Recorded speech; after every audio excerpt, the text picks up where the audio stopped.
And again, depending on where your food business is leaning toward, this may or may not be an option that you should consider as well.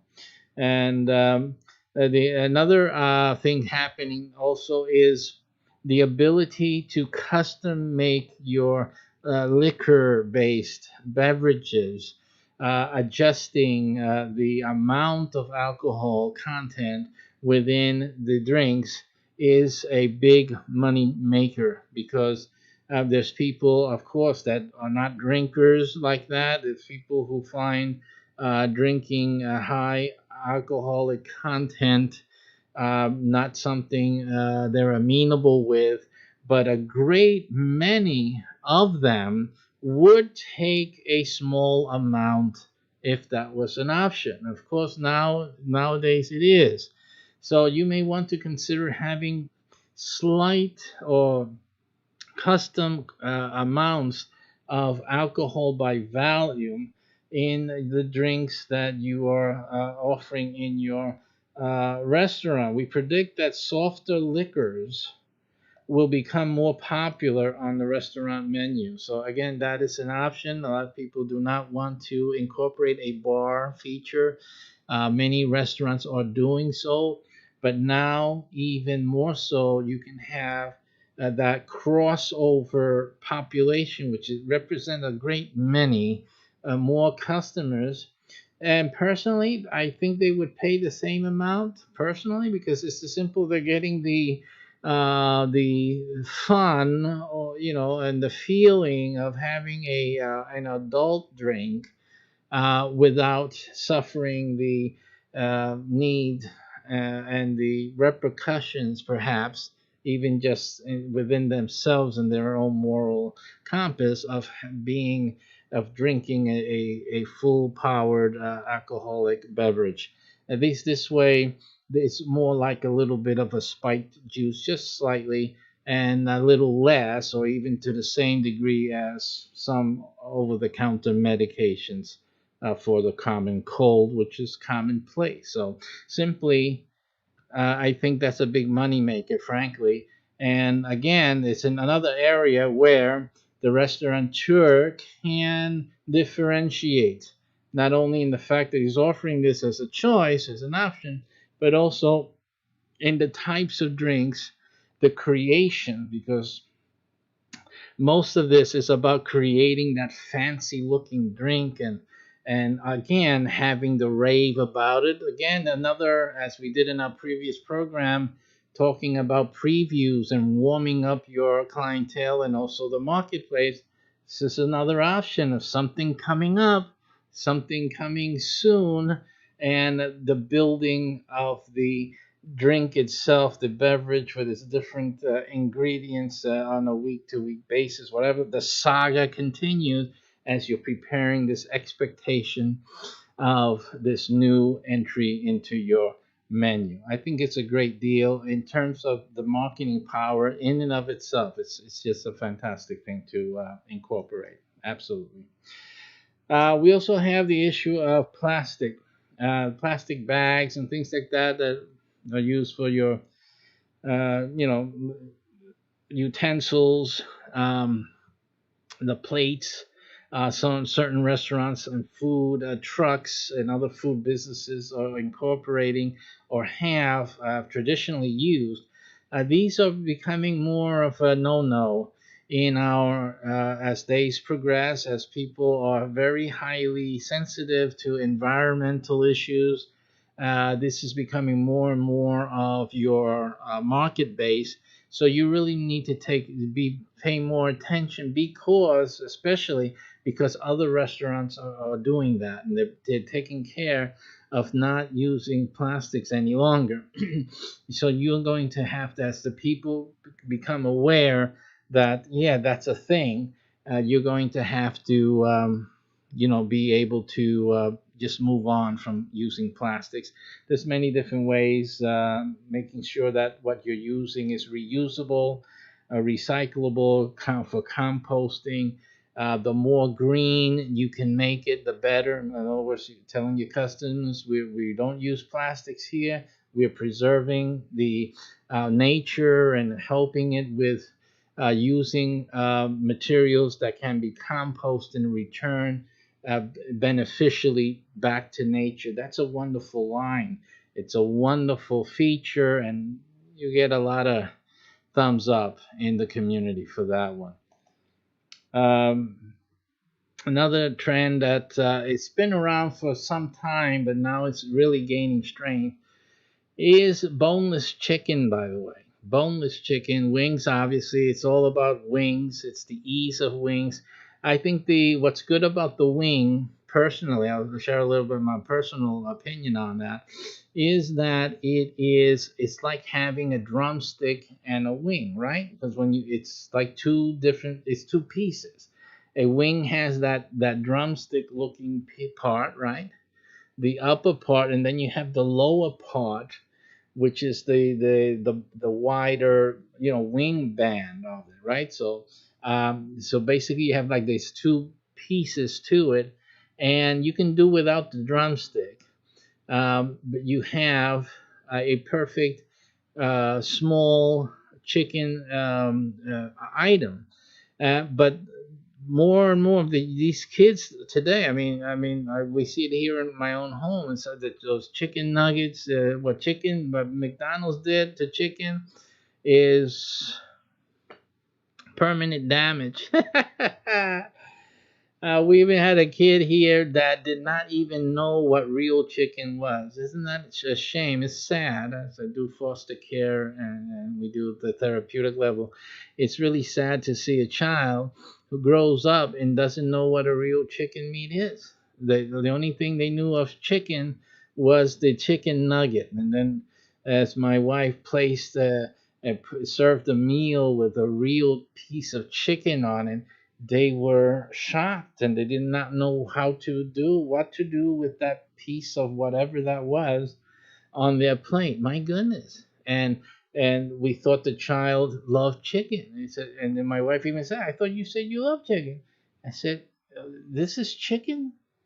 That's a sad thing, but it's what's happening. It was an indication of what's going on more and more in society as they don't appreciate the real thing anymore, and they want to have the ease and the fingerness of the chicken nugget, which is of course sans the bone. Without that means without the bone for all you English speakers out there. So again, this is the way things are changing.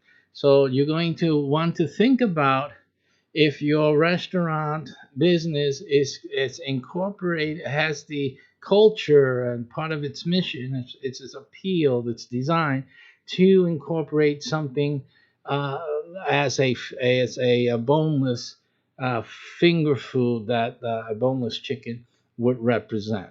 And of course, it doesn't have to be chicken really. What the idea is that any meat, or even more so, alternative meat, plant-based meats, so-called alternative meats, shaped or at least the size, bite sizes and finger sizes, where their familiarity and the size of their boneless counterparts, or boneless counterparts for that matter, is that relationship and that familiarity.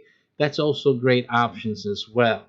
So that's what you got to be looking at if you're going to go into chicken, or you're going to go into anything that includes a finger type of food, that type of genre. You'll need to look at boneless and also non-meat alternatives as something to consider putting on your menu. But don't forget the barbecue sauce. Never forget that. This again is at Restaurant Hospitality. Here we got the portions will shrink in the future, which is a sad part of for me. I hate small portions. I know the doctor wants me to have them, but if you're making that great food that I know you guys are making, I don't want to eat a small portion of it. What is the point of that? So anyway, this is debatable. This is going to get a lot of backlash on that, especially from me. But yeah, you know, I'm from the older generation and the fatter generation. These guys, lean and mean. That's what's happening right now. Lean, mean, green. Lean, mean, green. That's my quote there. So you can use that. Lean, mean, and green. So you want to concentrate on healthy, leaner, smaller servings, and obviously more variety. I would imagine the only way I can get satisfied, I'll take less because I actually don't eat a lot. I don't. I really don't. You can. We had Chinese last night. I only ate half, which is a lot even, but I only ate half of the serving because I just can't eat any more than that. I don't eat that much. So yeah, something like that would fill me. They call that a small serving. That's fine because that's okay for me. And I just love broccoli. So hey, listen. But yeah, more of a variety of foods. Again, if they're interested, if your restaurant and your food business is interested in attracting the lean and green market, obviously this is something that you have to really focus on, and just and some of you guys that are still serving up those big meals, you still see me, but it may be that your time is running out. It may be. So start thinking about lean, mean, and green. Okay. Eventually that's going to be the mainstay. That's where it's going towards. The other thing is deliveries. Uh, in our network, as you see in the URL in the beginning and the end of the videos, we talk about that being incorporated as part of our network. That's an absolute. Although we have a better solution in our network than the options, the third-party options you guys are have only out there in the open market. So again, I believe we do have a winning solution, a better solution, more competitive. But again, that's again something that you'll see and look through when you see our URL and look through that video. But that's also something else you got to consider. More and more restaurants are going to um, want to consider third-party delivery systems so that you can simply sell more. Obviously, your place will get filled up. There's a whole segment of people that once your restaurant starts filling up, they won't go there any longer. They either don't like the noise, they don't like too many people around them. And the other thing is that a lot of times your service degrades when you have a full house. So you have to be careful of that. I've seen that happen. Some of you guys cannot handle a full house. The food starts coming out colder and colder, and the service becomes rushed. The staff becomes stressed, and this translates into a degradation of quality of service. So that has to be mitigated. So you guys gonna have to take care of that. One of the ways I think that benefits you in having a third-party delivery system is offering a way to reduce the traffic coming in, especially at peak times, and still make the sale. You have some of these places have large queues. Again, that's another issue that makes people just walk away. I've seen many do that, especially in main touristy areas like where I live. People want to eat. They've been walking all day, they've been at the parks all day, they've had a rough day, whatever have you. They're just tired. And then they have to sit in a queue in the lobby or outside the restaurant for what, a 30-minute, 40-minute wait. It's like ridiculous. Again, give them the option. You can have it delivered. Sit down. You don't have to worry about cooking. You're gonna eat, but and you'll be comfortable, and you just share with your family, and even offer them a free gift because obviously you could not service them at the restaurant. Offer them something, a free gift in the delivery, and hey, listen, good to go. Retaining customers, make the sale, get good word of mouth. I think that's a win-win situation. Okay. And then here, that's interesting. Plants will replace more proteins across the menu. Again, we're getting more and more plant-based in our selection. So again, this is something that you will want to look into. I don't believe, at least my generation or the people that are meat eaters, are ever going to give up their meats unless they're medically have to, do that. But hey, listen, the way to win us guys over is to really make it taste great. I mean, if you make something that's vegetarian based, that's really slamming, why not? There's I can't think of them right off the bat, but I'm sure I do have an affinity for something vegetarian here and there. I can't think of it right now, but it goes to show you there's room for improvement. But in any case, it's something for you guys to consider and look at very seriously. And expect more restaurants without addresses. These are called virtual restaurants. And operators are starting to realize that these establishments offer a way to test out new menu items and attract new clientele. Again, this is made possible because of the third party delivery systems. You don't have to have them come and sit at all. You can have a restaurant without having to deal with people sitting in the restaurant, just totally delivery. It's totally delivery. It is more than just a pizzeria, it is a full restaurant that's totally delivered simply. And so that's another great option that is out there. Again, it reduces at least the worry about your staffing and all of that quality of service. Now the only problem that you relegate it to the packaging and the delivery, the usually third party delivery system. So that may make or break the operation for you. But otherwise, if you're kitchen intensive and just want to focus on quality food preparation, then that is a definite. And if space is something that you don't have much of, again, the budget expenses and things, because having that extra space just for people to sit around, that can be a killer as well. I know that some fast food Chinese restaurants, they just keep it mostly the kitchen and maybe one or two tables are out there, but mostly it's to take out. So that works for them. I'm sure this is really more of an adaptation from the Chinese fast food model with now the facilitation of a third party, because they could have always done this like the pizzerias, but it was like, it's like they weren't looking at doing it that way. But now with the third party, that you don't have to worry about even hiring drivers and the problems of delivery. There's always going to be someone picking up and delivering. I think that's what really made the big difference. It's amazing how a little difference, a little feature can make the whole deal work, right? So that's what's happening with that. Again, the people that are in our network don't have to worry about delivery systems because we have delivery built in to most of our restaurant brands.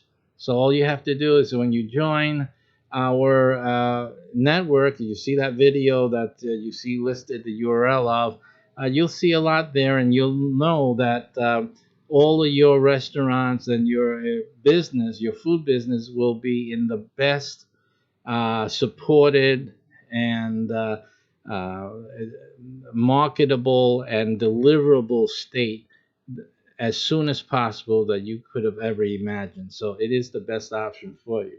Water will add value, it says here, as consumers continue to move away from carbonated soft drinks and toward beverages with perceived health benefits, or as in the other case with reduced alcohol by volume percentiles, you can expect them to move more and more toward modified waters. So then we have the specialty waters.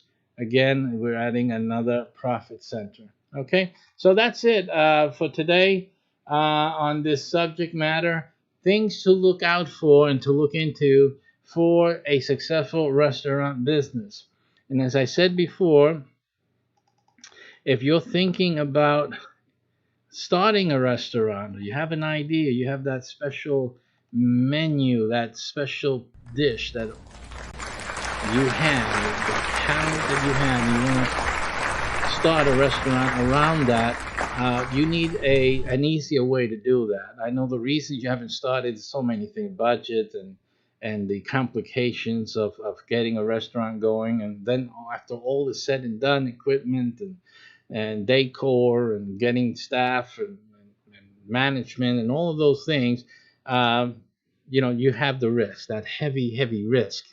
Um, all of those things we have eliminated for you in this package. So head on over there, take a look at how our network can help you make your restaurant dreams come true. It's not only restaurants too. Any food business, anything related to food, we can make it happen for you in this network. Take a look at it now because we're going. Bye bye. Take care. Happy eating and making food. Happy selling. Take care.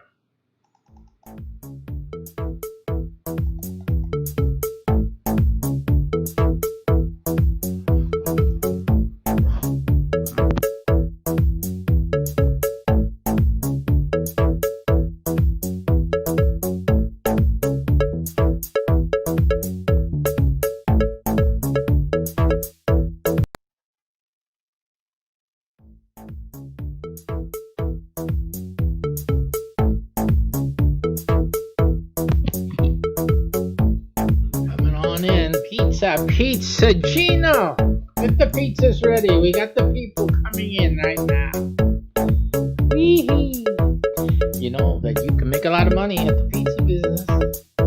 Pizza restaurant. I'm going to show you how today on our show.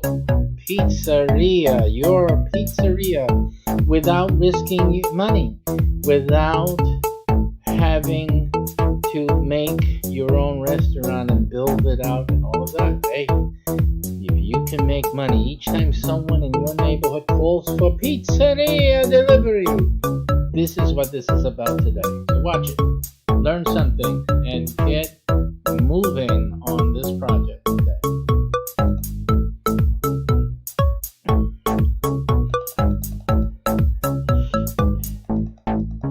Hi and welcome everyone. Welcome. Again, we're busy today. So good. Anyone watching us for a while knows that, oh, he did three one day. That's a miracle. Yes, indeed it is. And so, like I said, it's like one of those times where um, it's good news. Everything is good. Praise God for that. Listen, we're going to talk about food today. Again, this is the URL.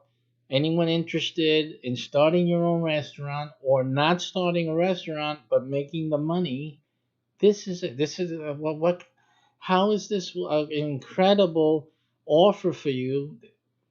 To watch this video here that I have ready for you, show you all the details of how you can start a restaurant business without owning the restaurant, without spending all the money, without risking and dealing with managing day to day, etc., etc. Yet, every time that phone rings, ching, ching, ching, that's what this is about. But it's also great also for you if you're interested in starting an actual restaurant.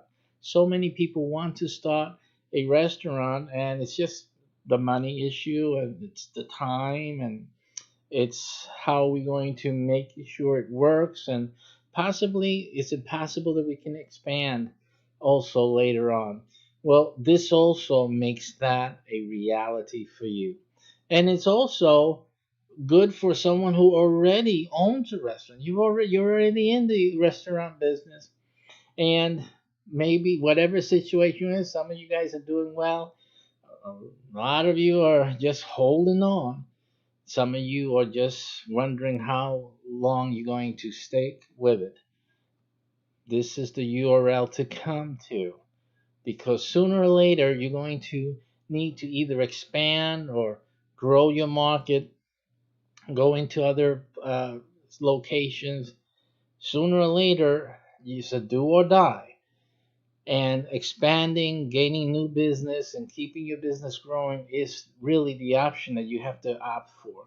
Whichever situation you're at, for good or if you're in a bad situation, this is your solution. It is the best solution, even if things are well for you. Why? Things are well for you, so you have to splurge, you have to do it the big way. This way is much smarter, saves your money, saves the money. Keep the profit. Don't stress out your operations. Use your brain, right?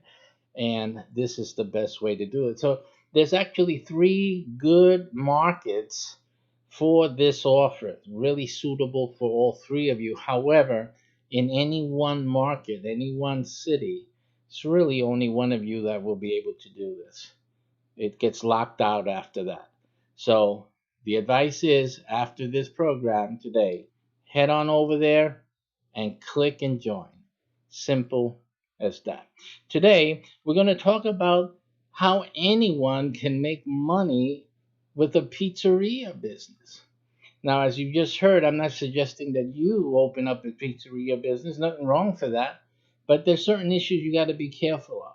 This is what we're going to talk about in this scene. Now, let's talk about this. Let's go to, I said scene because it's the TV talk here when we're switching from one scene to another. And then here you go. Nice pizza pie. You know, who wouldn't want to get a piece of the action? You know that each of these slices is money. You know that pizza pies are money. Phone rings, you want a pizza pie delivered. A lot of people ask for deliveries. You got people coming in, sitting down, and having pizzas for lunch and all throughout dinner. And one of our chefs actually is a experienced pizzeria owner in the Northeast, and we always sitting down, we're talking. He talks about what we're doing and his own experiences, and he's always said, man, the weekends, they're really, really, really busy. It's really hot. He makes on the weekend what he made during the week.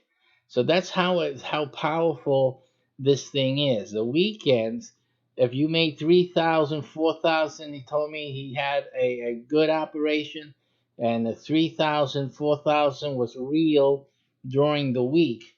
But that was doubled plus during the weekends. That's the difference between the weeknights in a restaurant and basically a pizzeria, and on the weekends it just explodes. Just really explodes.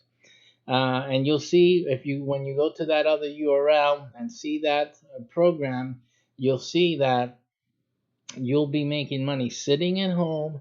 Your phone is all you got. Your phone. This is like the little vibrator.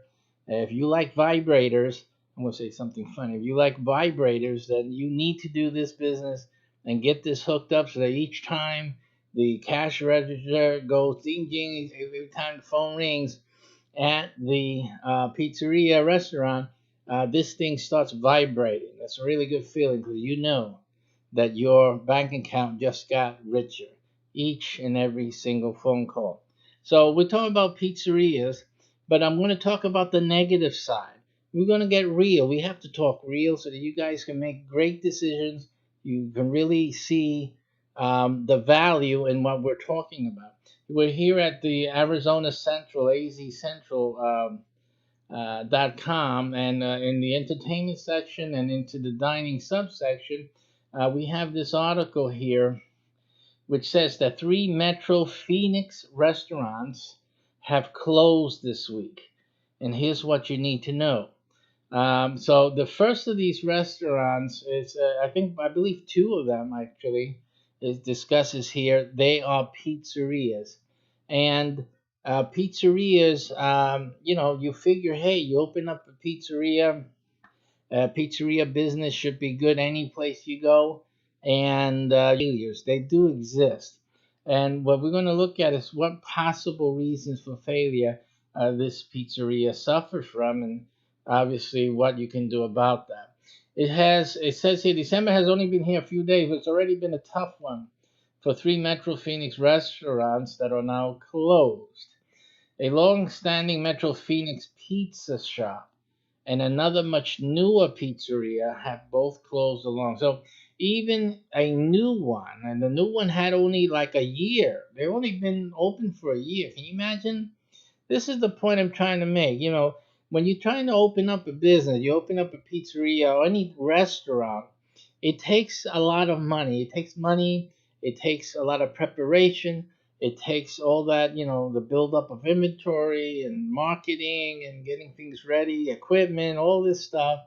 You have your regulations and your if you don't have the health license yet and whatnot, any requirements in your local area that has to be had and obtained. You got to get all those. If you're selling liquor in the store, you need a liquor license and all of that. A lot of stuff to do, a lot of preparation. You got to prepare the place and the seating and all that. A lot of details here. There's a lot of stuff. I don't blame anyone wanting just to sit home and just collect get the vibrator thing going, and every phone call, every dollars come in, you're making your dollars right there, ching ching ching ching. You don't have to worry about that. That's the best way to go about this, because you don't have to deal with this. And really, unless you have a real passion for food, a passion for pizza in this case, you really shouldn't be thinking of opening a restaurant. But with our program, you don't have to do that. You'll still make the money that that comes in from a real restaurant. People are ordering, people are asking for deliveries, and you're at home. You're sitting at home. You're doing whatever you want. You want to have fun. You're with your family. Simply, this phone will be busy telling you you got money. You've got money. You've got money. Someone's eating in that restaurant, you've got money. Someone's calling to make an order, you've got money. That is what our program does for you. You don't have to worry about having to close your business because it wasn't successful. These guys take risk, and these guys actually are national brands. Some of them, that's the new one. It's amazing, astonishing to me. So here you have two pizza restaurant closures are the latest in the decline of Chicago pizzerias, or at least the Chicago type of pizzerias, right? Because this is Arizona. Again, these are, if anyone is into pizza, you know that the Chicago pizzerias, the famous ones, well, usually are the deep dish pizzas, and they are very well liked mostly around the country. For some reason, though, over here, in Arizona, it didn't fly, at least for these locations, particular locations. And what that seems to indicate is that really, they're opening up. You got a lot of brands that are opening up just in like where someone else is. If someone else is there, they figure, well, this place can support another competing pizzeria. Not necessarily so. What they're learning is it's not necessarily so. It could be that these guys opened up, and let's see here. Let's see if it says this is. They're in one place, I believe, Metro Phoenix area, these two restaurants. So these are two restaurants. Obviously, the area is not able to support any more pizzerias, at least not any more like the typical ones. They already got a deep dish pizzeria, or it's not something that location is really supporting. These two guys are out of business. This says that one of them, many opened in 2016 across the country. You have Geno's East, a chain loved in Chicago, closed its doors after about a year. It's just a year of business, okay? And then, and now locations of Rosati's and Giordano's are closed as well. So it's talking about three different places there. Giordano's, we have one down the street over here. It's again, it's a touristy area. It's always busy. People frequent the area, so yeah. Hey, there's a Giordano, so they recognize the name brand. So that's one of the important things. Also, you have to consider is what is the name brand, because people, they're looking for pizzas. They really would want an experience that they know about, that they've had previous experience with, And so if it's a name brand, it should work, right? It should be something that people will support and go and to patronize. It's worse if you're just starting up your own pizzeria. You're your own man. How can you compete when these big guys can't even keep open for a year? You know what? That's really something. So that's telling. So who's gonna risk losing their shirt now?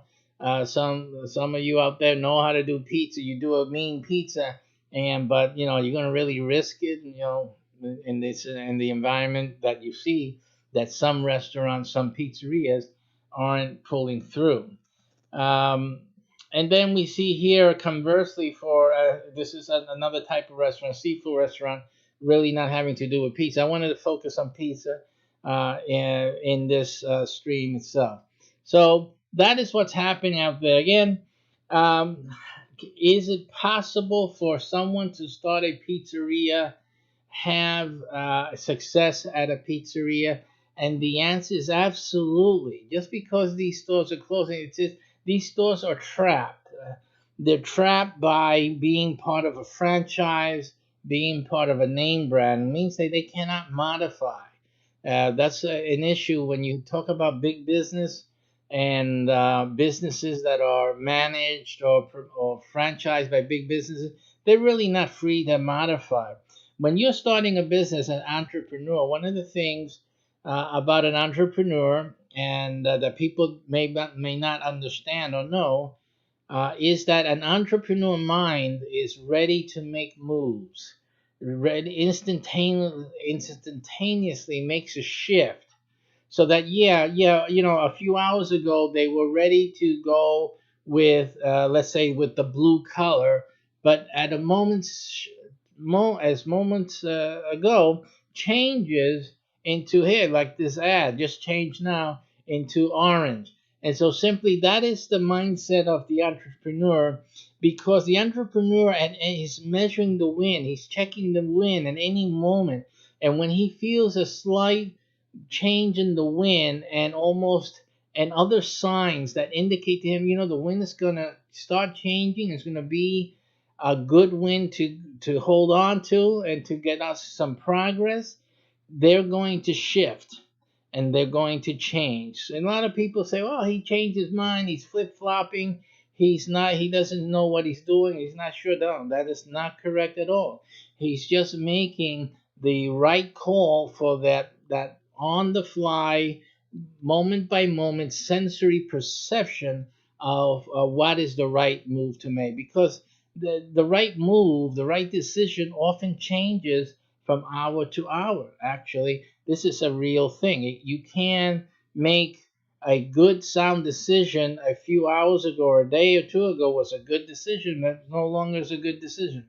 So in actuality, that's why the entrepreneur is like that. And it's most likely the reason that most of the entrepreneurs can make changes and survive while and their businesses survive and thrive because they caught on to that change and they were able and that grew that business big, as opposed to a franchise which is supposed to be already successful. The idea about a franchise and the big companies that we're already successful. This works. So it works here. We put one over there, that should work there. We put one over there, that should work there, and everywhere it should work. And by a large degree, that's right, because what makes it work now in any other area is the fame, the name recognition, and hopefully the quality food, the quality of the food itself, the particular salient benefits that customers get and talk about and rave about and that other people expect. So yes, that is in the very general sense absolutely correct. But in certain instances and in certain places, it doesn't always work. And here we have the example with this Giordano's and with what was that? The other one, the East, Gino's East, and also with what was that? Rosati's. That it's as you see pictured here. This is Rosati's here. It doesn't always pan out. So what is a pizzeria to do? What is a pizzeria to do? I want to make pizzas, you tell me, or I want to make money from pizzerias. Well, when you see the URL in a few moments, what you need to do is just go and watch that video and look at the program, and and you'll see that it is the most intelligent and well thought out way to get your restaurant to make your restaurant a reality. But it's also a very good way for you to make money from a pizzeria without you starting a pizzeria yourself. So if you're really looking for a way to make some money, a way to earn a living and earn good money without the risk of having to open a restaurant, learning how to make a pizza if you don't know how to make one, and stuff like that. And really about any type of restaurant. I mean, have you ever thought about doing pizzas on a food truck? I mean, that's the thing. You can do that. It works any with anything you want to do, whatever type of food business you are envisioning that you have a passion for. Then also our program is perfect for you. Even if you're already a restaurant, you could be a pizzeria and it's just whole hum. It's every day. You're doing your pizzas. Hey, Gino, you're flipping the pizza. It's another day and another day of your life as your life is progressing. How wouldn't you enjoy having 5, 10, 100 pizzerias? And we're not talking about franchise. These are franchises. So, but wouldn't you like to be the one receiving all the profits from 100 different locations? Would you like to know how easily you could do that and manage that easily and still retain ownership of all the restaurants? That is possible through our program. Again, just take a look at that video and you will see when your light bulb turns on, you'll know that the pizza is ready. It's simply a click and retain your position. Now, the only warning I got for you is that you got to take action. You can't sit around on this one. Why? Because in most cases, there's only one available in your city. That means if you're watching this now and you're interested in either owning a restaurant or making money from a restaurant without taking the risk, then really need to look into it. And you really need to take action today because tomorrow may be too late. Someone else in your city looks at that, and you have a dream to have your pizzeria, your famous recipe, and have everyone enjoy it and be famous, and you're looking for a way to make that happen. You would have lost your opportunity if you let the other guy who's only interested in making money, he wants his phone ringing every Friday, Saturday, double, twice the amount of time during the rest of the week.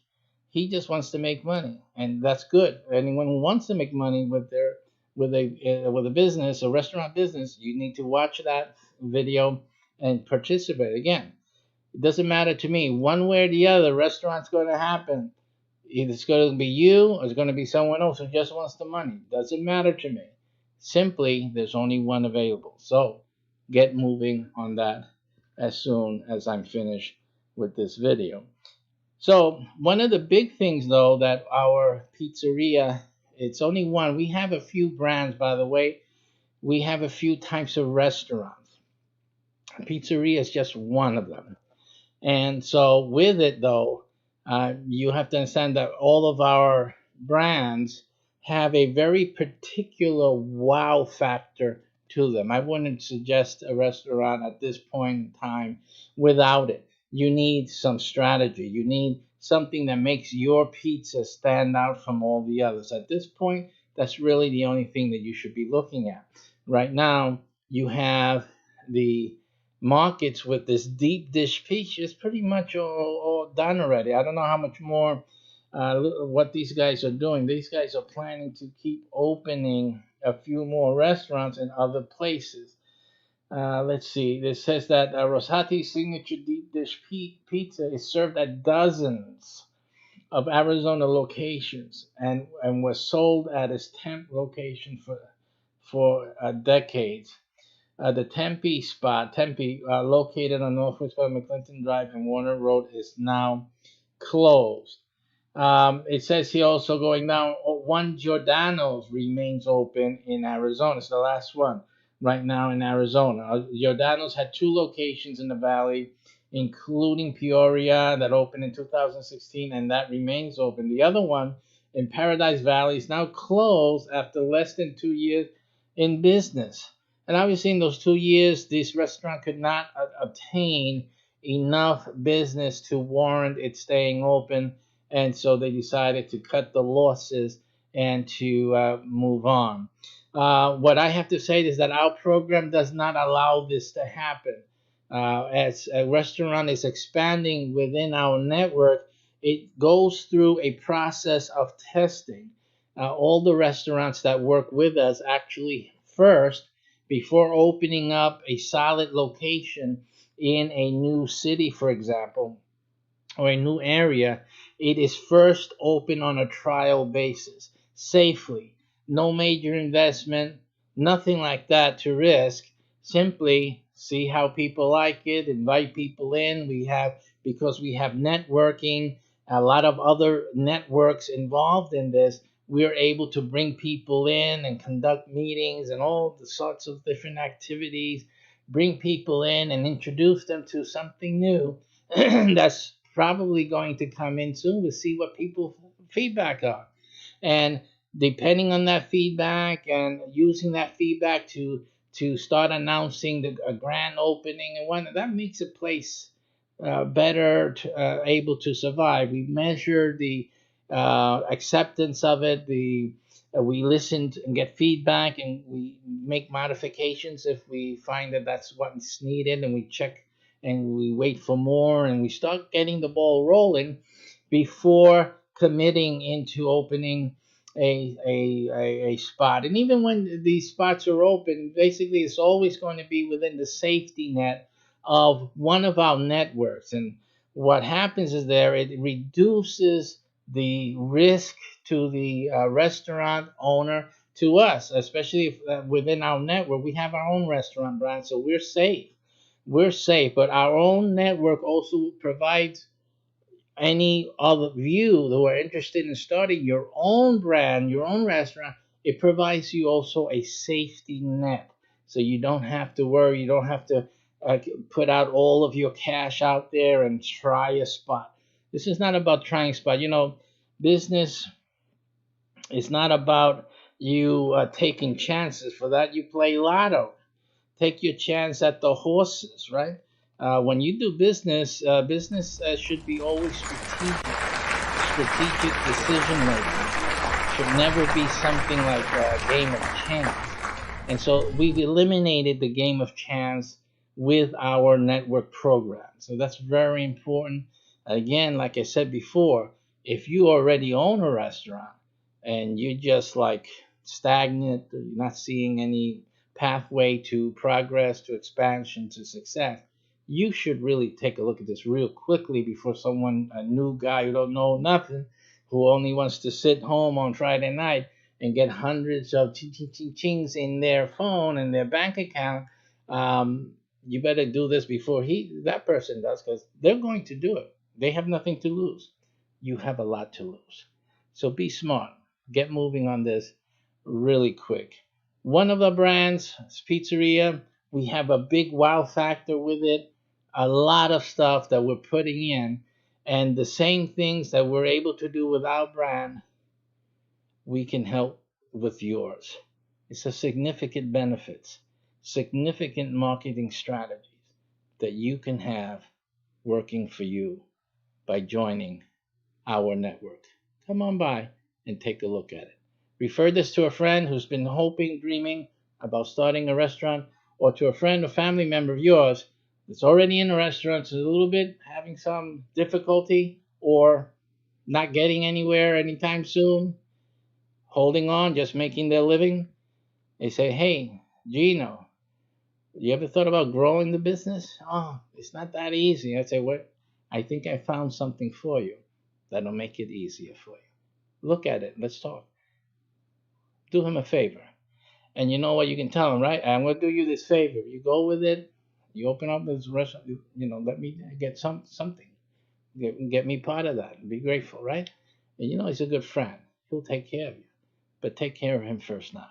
Take care and thank you for watching. Get to this URL, give it out there. Let them come and learn what they need to find out in the restaurant business.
Morning, everyone, and we're getting started today with today's show.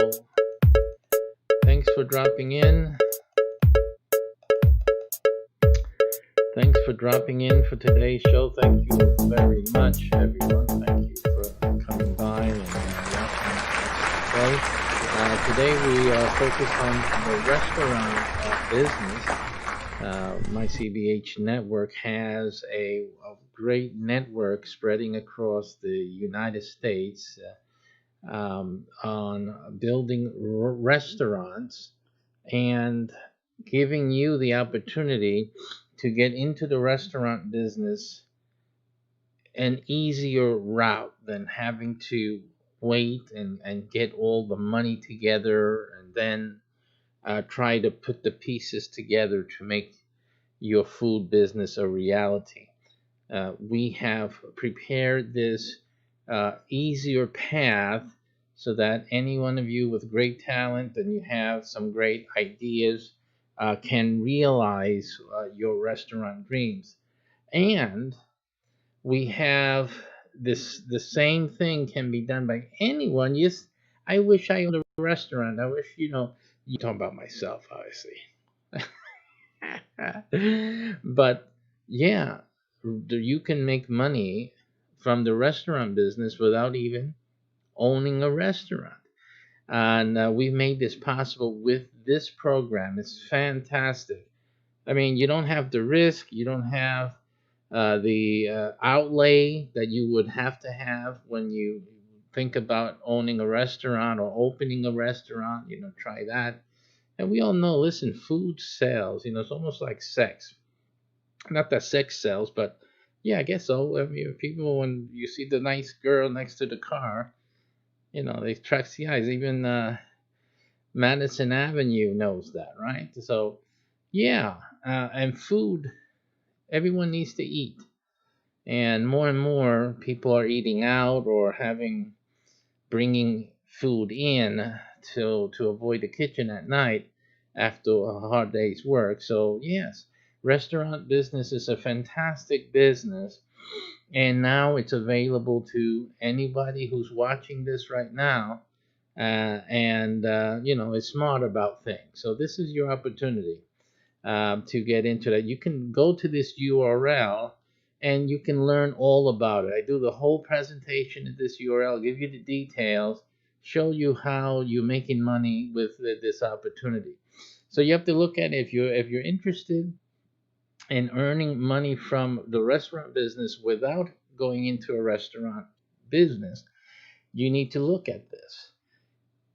And you can imagine on a Friday night, Saturday night, how a restaurant, a fast food restaurant, takeout or delivery, right? How those phones are ringing off the hook. Think about your Chinese place, Think about that, the phone ringing the way it does, how busy it gets. And if you can make a few dollars every time that phone rings, how much money would you be making just over the weekend? We're not including during the week. Just over the weekend. Just think about that.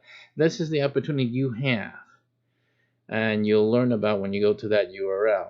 Otherwise, if you're interested in owning your own business, opening your own restaurant in the future, but it's a daunting enterprise for you, even financially, this is the way to start, because that money that's coming in, you can already start making restaurant money, building up what you need to get yourself started, but also, and this is key, having us helping you to get things together. So you can't beat that. This is a win-win deal for you. So take a look at that while, after this program today. What we're going to talk about today is we're focusing on restaurant business, and we're going to look at how other people are going about restaurant thing. So let's take a look here on screen. A very interesting article that came out. Well, I did a search on Google search for an article for us today, and we see that even there's so much money that is to be made. Think about this. There's so much money to be made in the food business that an airline, the ones who operate airplanes, they have started opening up restaurants. Now, for an airline to start a restaurant brand, that means a lot. It means that the food business, there's money to be made.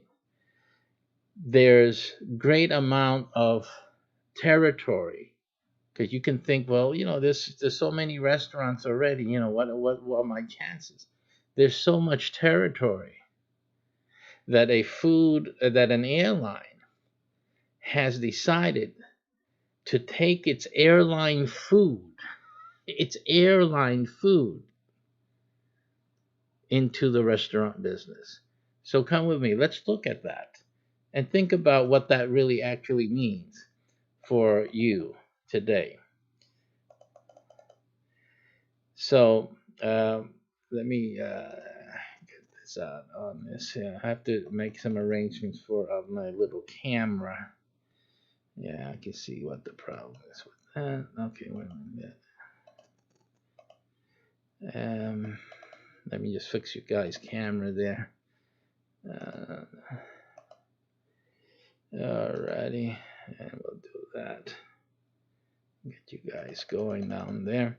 All right, so take a look at this article with me here. This article is CNN Business, the 2019-12-3 business section, and Air Asia new restaurant index.html. This airline is opening a restaurant that only serves plain food. And I like the way they, the way that sounds, plain food. It's like plain. You would think, but actually their food isn't that plain, and that's the idea. It says that out of the many repulsive things about air travel, airline food probably ranks high, right? But not for Air Asia, apparently. Asia's largest low cost carrier is betting people love its food so much that it opened its first restaurant on Monday, offering the same menu it sells on flights. Okay, so right off the bat, you see that it doesn't take much to bring out an idea. You don't have to have this spectacular menu with hundreds of items and things like this and that and desserts and all that. For you to have a great idea, and in fact a winning idea for a restaurant. Okay, here we have an airline that's raking in the bucks, transporting people around the world. They're making money. These airlines are not like, they're not, it's not a business that someone without money and that's not making any money is going to get into. So these people are making their money. They're making money. And so they find that their little recipe, their plain food, is good enough, and the restaurant business is lucrative enough for them to go and venture into the restaurant business. They're opening up their own restaurants. Okay, so a lot of you guys out there, you have some great ideas. You got some recipe you got from your mother or from your grandmother's or kind of family type of recipe. You guys are sitting on a gold mine. You're sitting on a gold mine. And I understand that sometimes we're not given all the opportunities that could help us get on the way to great success and financial freedom. But this is it. You're complaining you don't have an opportunity. This is your opportunity. So after this program, go and check out the URL and learn about the program that we have. It's going to help you establish you in your own business, the restaurant business in particular. AirAsia, based in Malaysia, said it plans to open more than 100 restaurants globally. Let me blow that up so you guys can see it. 100 restaurants globally. So they got the idea. They got the big picture here. This is the big picture. How would you like to have the ability to open 100 restaurants? Because you can figure, most of you think that opening one restaurant, that'll make things different. You can make a living. I mean, there's chefs making 6 and 7 figures from one restaurant alone. Now, and we showed you that in a previous broadcast, previous episode where we featured the high profit restaurants in the USA. So we showed you that. We showed you one location restaurant making millions of dollars a year. Okay, so you can imagine what the take-home money is with that is. Here we have an airline that's planning to open 100 restaurants globally. What would you say if I told you that you're able to open 100 restaurants with us right here in the US? Easily. What would you say? You don't believe it. Well, if you look at the video at our URL, you'll see as we go along in this broadcast, you will see exactly, well, not exactly, you guys who are already in the restaurant business can copy. You need us for it. But the whole point is that you will see, you understand that working with us, bringing your idea with us, and working with us, we can have you up and running in your first restaurant and expand easily throughout all the 50 states in the United States, or continentally, and into Hawaii and Puerto Rico, and have your restaurant be successful in each and every one of those areas. That's what we're able to deliver.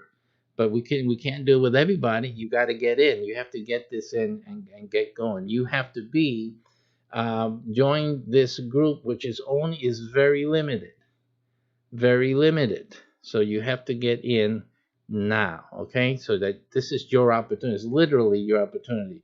If someone in your city beats you to this restaurant opportunity, you'll again, your dreams have to wait till whenever. Who knows? But this is someone's opportunity right now in your city to have this happen to you, and it should be you. It shouldn't be. You shouldn't leave it for someone else. They're going to open 100 or more restaurants globally. The quick service restaurant's first locations in a mall in Kuala Lumpur. It's called Santan, and meaning coconut milk in Malay, which is the same branding AirAsia uses in its in-flight menus. Of course, they're using that familiarity already to gain its customer base. And by the looks of it, these people eat. Look at that. You see that there? You see that chicken in there? There's chicken. There's beans.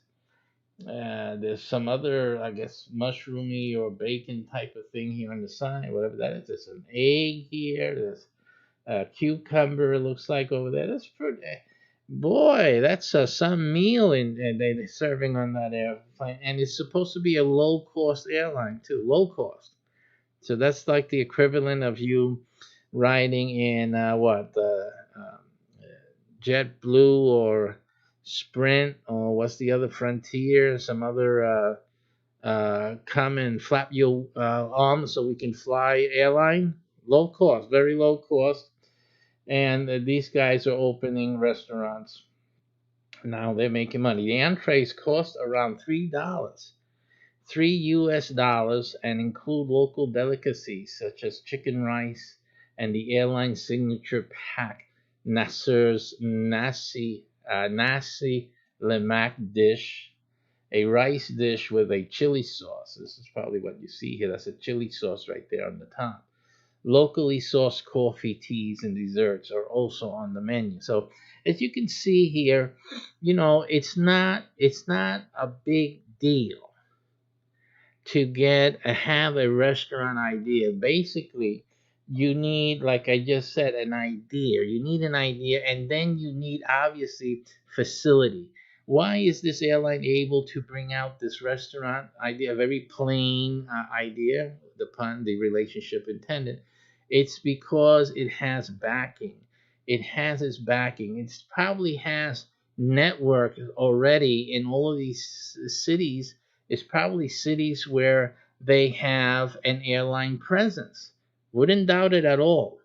And so obviously they're utilizing their own network to make these restaurants a reality. Again, the idea of networking to establish multiple sites for a business, in this case, the restaurant business. If you've seen any of my broadcasts and our business packages, you know that we use networking very heavily. One of the main features of our business model and the support that we provide business people, the entrepreneurs that join with us, is in fact this idea of networking. It makes things a lot easier, especially for expansion purposes. Once we have a successful location, then it's easy for us to duplicate the same thing in all the locations where we have network presence. And that's basically what it's all about. This is why getting involved in this today, getting yourself started with us today, is of paramount importance, because it secures for you not just your local restaurant dream, if having and owning a restaurant is a dream of yours, but it also secures the opportunity for you to expand into all our market areas. Plain and simple. Those of you who would, who don't have a restaurant idea to in your mind, but you would love to make the restaurant money in your pocket, this is also a great opportunity for you. And it's actually the competition to those who have a restaurant idea, because actually someone who's just interested in making the money, they will be able to get the license, and the one who has the dream for the restaurant, since you're waiting so long, you've lost that opportunity. And that's that. So this is not, it's just not a waiting game. You don't want to wait on this.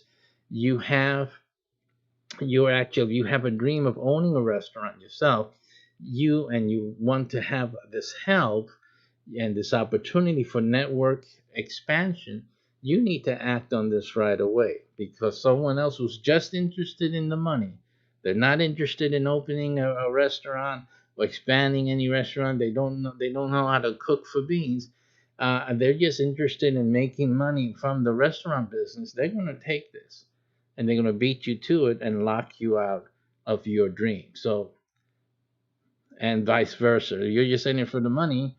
You need to hurry up and get this now before the guy who actually wants to build his dream restaurant chain beats you to your money bag at this point. So this is what you're up against. The race is on. We have seen significant appetite for our in-flight menu offerings beyond our flights across the region, and this is our answer to that demand. So basically what they're saying there is that they already have a market. They're opening with market already in place. People who have tried the food, who enjoy the food in flight. These are the first customers, and I'm sure that these customers are going to be their referral base. From these customers are going to bring other people. They're going to talk about, you can have this meal. I've had it on the flights. Now we can go down into Main Street and we can have the meal. I enjoy that meal so much, so they go and bring their friends and whatnot. It's a sure win, absolutely, a winning deal for them, because they have already the networking, and they have recognition already. They have a following. Air Asia hopes its Asian Pacific food will attract people over its Western competitors, and they're talking about the restaurants that we know about here, right? It's also part of the company's broader plan to become a lifestyle brand. See, so that's what they're trying to do. And this has repercussions, of course, for their own main business, which is the airplane business, the transportation, because what's going to happen as well is, as more and more people try the food, they will then have a preference of using their air transportation, their airplanes, reserving tickets for their travel through their airline, just because of the food. They like the food, so they're making great strategy. They're utilizing great strategy to securing their first and main business. Remember that. This is a big teaching. This is a great idea, and they're showing some great marketing savvy in opening relational type of businesses and services that not only reach out to their previous customers or their steady customers, but also to new customers, and locks them in, if you will, through the familiarities, through appreciation, quality, product, and services into their main business route, and that is their airline business. people who maybe were never took their airline, or just beginning to travel for relationship and career or whatever have you, or vacationing. They are going to say, let me get let me and probably they'll probably have promotions for the airlines in the restaurants themselves.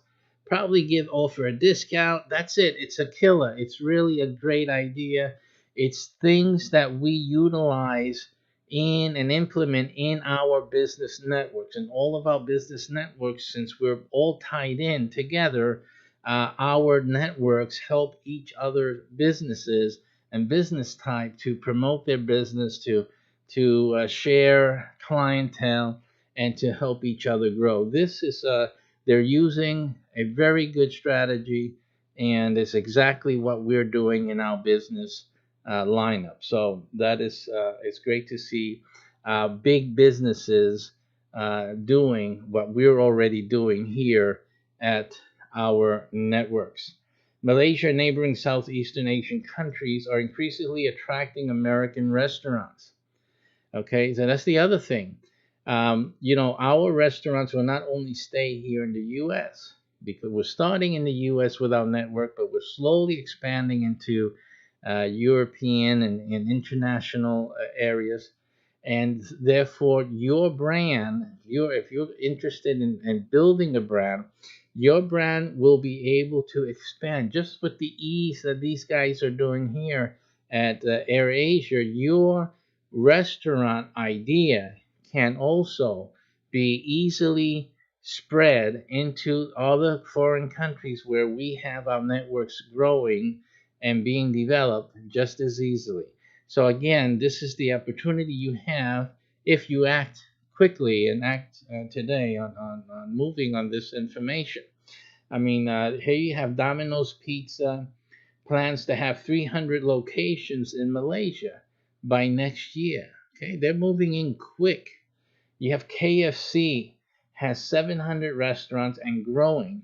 And McDonald's, of course, recently announced a $300 million investment in the region to grow to more than 400 restaurants. 400 restaurants.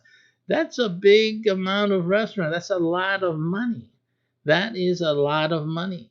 Okay, so the restaurant business is big. We're not talking about anymore the local, restaurant on the corner anymore. When you're thinking about building, you have a restaurant idea, you have a food idea, you got to be thinking globally, because the need is global. It's no longer just down in Main Street. It's a global need. And how is it that a regular restaurant is ever going to be able to access this global network, even just the USA network? How can you get into that? I'm not talking about the TV network, of course. I'm talking about the business networking all across the United States and establishing your brand. That's a lot of effort. That's a lot to do when you're focused on making quality food. So most restaurants are not able going to not will not be able to do that unless you become a franchise, and then you just concentrate on franchising instead of doing the restaurant itself. So most of you talented folks out there with really great food, you won't be able to do this unless you get started with our network. That's how you are able to do it, because our network handles that for you. All you have to do is do what you've always been doing, and let the network and use our network to expand your brand across the country and globally. And that's all that you have to worry about. And that is the easiest path for you to have the success of McDonald's. Can you imagine having McDonald's success without being a franchise? Think about this. McDonald's is so successful. It's only because it's doing franchising, right? Because it has other people duplicating what they've done from their headquarters. Think about it. They have to use the franchise, in other words, to spread the brand. All they're doing is spreading their brand. Other people are making profits. The headquarters makes its profit off the top, but they're sharing all those profits. Every McDonald's franchise owner, these guys are $1 million owners. They're making millions of dollars per year. But if you're able to spread your restaurants throughout our network, you get 50, 100. You grow internationally to 400 to 1,000 restaurants, and you're able to do that without franchising. Think about it. That means that you own all of those restaurants. That means that at the end of the week, all the profit comes to your pocket. Is that amazing? That McDonald's can't do that. McDonald's, a lot of the profit has to stay with each owner, each franchise, if they brought into a franchise. But through our network, you will still be the owner of hundreds of restaurants. See that? That's the difference. You don't have to franchise. You don't have to just settle for franchise fees and making just a little bit off the top from each patty that you sold. You're able to make the full profit from each and every single restaurant location. That is the opportunity you have and that we're talking about in our food business network. And it's only one. There's only one person listening to this in your city that can have this opportunity. And it should be for you. So click the button, join it. Look at the video when this one's over and get involved. AirAsia is also the first airline to bring its in-house food offerings to the ground. Typically, airlines attract high-end chefs from restaurants to craft in-flight menus, the typical situation. For example, JetBlue partnered with New York-based Saxon and Perot for its meals. British Airways offers from regional retailer Marks and Spencer. So these are just a few ideas of what's going on, what they're doing, and that's a great thing that that AirAsia has capitalized on. They're really making a great effort here. Let me just switch up here for you guys. One moment. We lost that. One moment. Let me just switch over if I can. It looks like there was. Okay, there we go.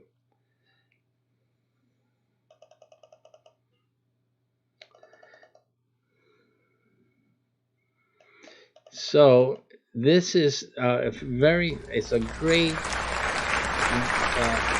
concept that you've just seen implemented.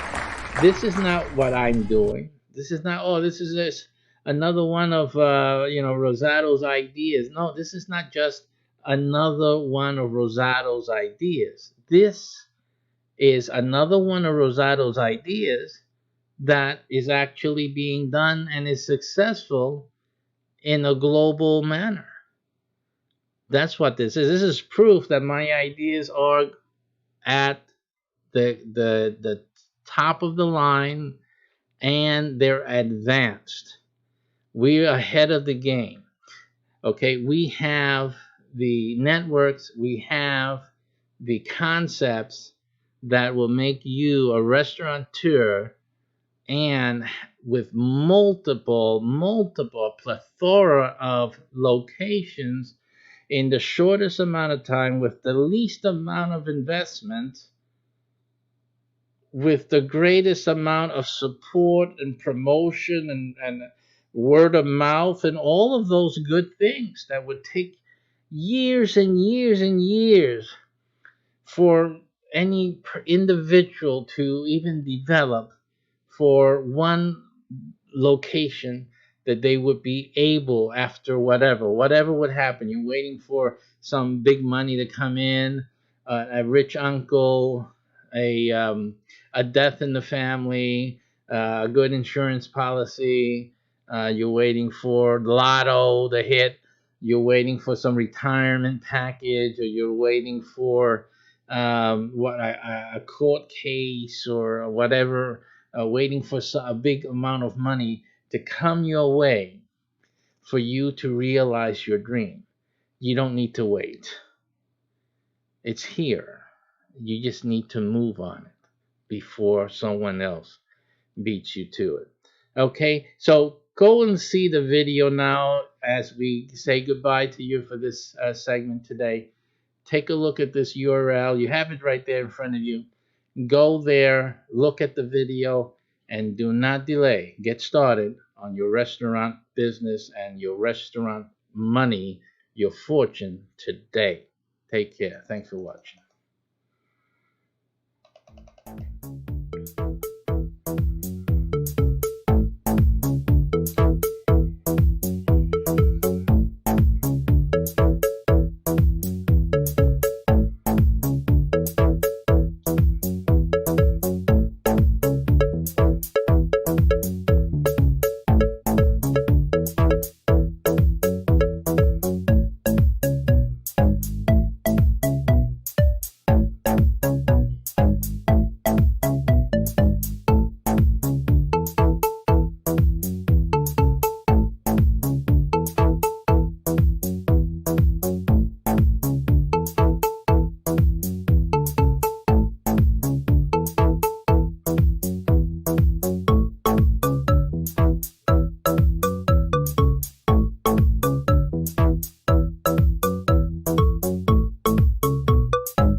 Join me today. We're going to be talking about a discovery of cross associations with the entertainment business, actually.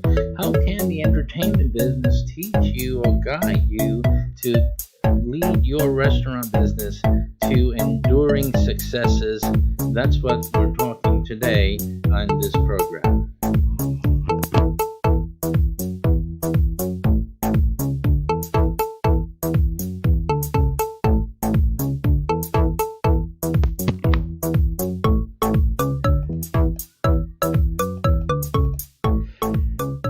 Thank you very much. Thank you for joining us today. And as always, we ask you to take a moment and to share, and to let others know that about this program, especially this topic today.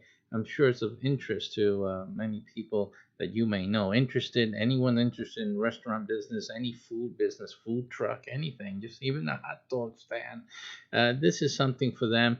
You know, someone that has that special recipe, that winning dish or dessert.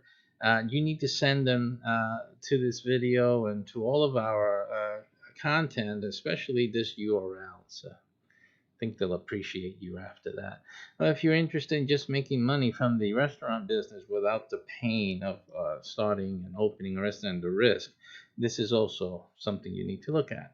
So that being said, with no further ado, let's talk about today's this segment's topic, and what does Hollywood have to do with food?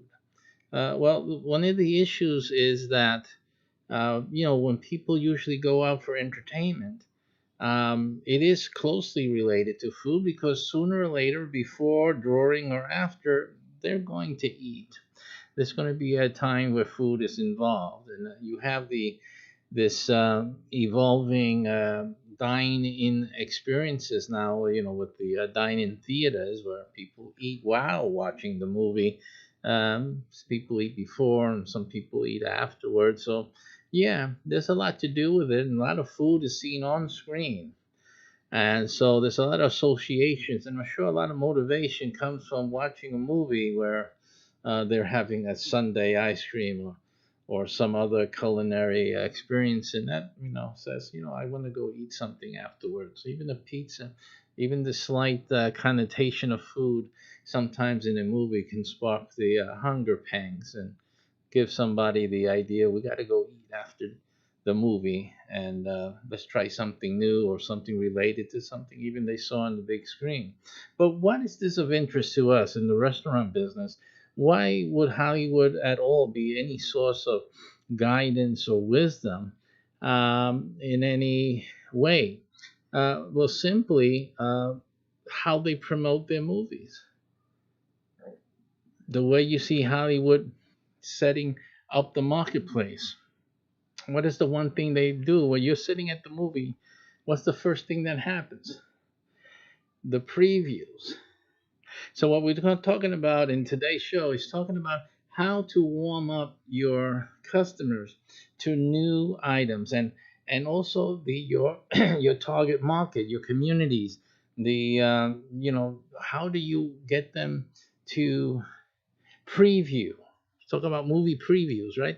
How did you get them to preview what's coming up in your restaurant? Let's go over to the other screen, and let's consider another article as our basis for today. And so here we are again. I'm using some feeds that I subscribe to. This one is coming in from Latest Media. Actually, the website is called fastcasual.com. And I believe I have the main article here. Fastcasual.com, a leading publication for restaurants and restaurateurs. So you want to also look into that a little bit. This is an article by Mike Cisco, dated December the 10th of this year, 2019. Warming customers up to winter menu innovation. Of course, this is talking about winter menus, but really, this applies to any time of the year and any moment actually, where you're always marketing. Your restaurant is always going to be marketing your food business in the public. How and Hollywood really shows you how to do marketing very well. You see what they do. I remember when Batman was starting to be promoted, and all you saw was the wings, right? The silhouette or the shadow, the dark image, and then you just saw a date. People automatically immediately recognized the shape, the Batman symbol there, the motif there, and they knew a movie was coming out. They knew that date represented a release. So they started to advertise. They started to promote a new movie that was coming out, and others have done similarly, creating different types of campaigns, which only has a hint of something, this mystery, which it's coming on a certain date, blah blah blah. In the food business, though, you don't want to keep things a mystery, actually, because people they're not coming to get surprised at a restaurant. They're coming to get fed, and they're looking for. We know the things that they're coming for, the things that a restaurant needs to supply, right? They're looking for quality, and overall, they're looking for great service, right? But they're interested in the quality and whatnot. The service should speak for itself. It should be evident. It should be part of the culture in your business. But what now are the benefits of me eating or selecting certain items on the menu? And you can see here in the graphic they've chosen for this article, coming soon. They have these different choices. I believe that's based on some type of um, some type of some either it should be some vegetable matter there, some type of vegetable base, and then it comes with certain toppings, and they could be actually different dishes that are coming soon to this your restaurant. And as people come in, they'll see these things coming soon. I see. And also probably it's also could be used here, as you see, maybe a progressional campaign where one week you have just this as the coming soon sign, and then the following week you have this, and then it just changes, it evolves as the day comes closer to the release of this new menu item. All along a month or two, you have people Wow, I wonder what that's going to be. I wonder what that. There's more stuff to it. And every week as they come in for their regular restaurant experience in your business, they're getting warmed up to this new thing that's going to be available, in a few weeks, and they come in and they tune in to the continual saga, which leads me to something else. At the network business that I've been showing you guys about, the URL that I keep referring to that you see at the beginning and at the end of the show. There we talk about our network, and pretty much we do something in this similar fashion. Okay, and we're able to create this effect massively for your local restaurant or food business. So this is another thing that you need to look into as well. I mean, this is just posting it up on the screens inside the restaurant, and with our network, you're really spreading the word out, and that same experience multifold times out in the public space. Also, we have our TV factor, our TV programming, which also then takes this campaign, if you will, and brings it out onto the screens all over your marketplace, to your customers, directly to their homes. Again, a very powerful program that we have within the network that you'll learn about if you go to the URLs that we've been promoting to you. So this is, again, it's a great idea, combined with posters, flyers, the food mats, the table mats on the table, and even the having, at this day and age, easily you can modify clothing and add certain messages onto clothing. You haven't thought about that yet? It's amazing. You can really add messages and different messages easily to your waiting staff, that can be delivering, front face to face messaging and reminders about a new menu item that's going to get started. And you can attract new customers and exploring new interests, which is another thing to do in the restaurant business, is to explore the different interests there are in your community. For example, there are people definitely that are health conscious. So have you thought about building around that theme? Have you thought about building around the vegan theme, the health conscious theme? We have a brand that is just simply focused on health, period. And we're just not talking about just healthy eating. We're talking about helping to alleviate health problems, right? So people know according to their needs what the good choice would be for someone that has XYZ need, etc., etc.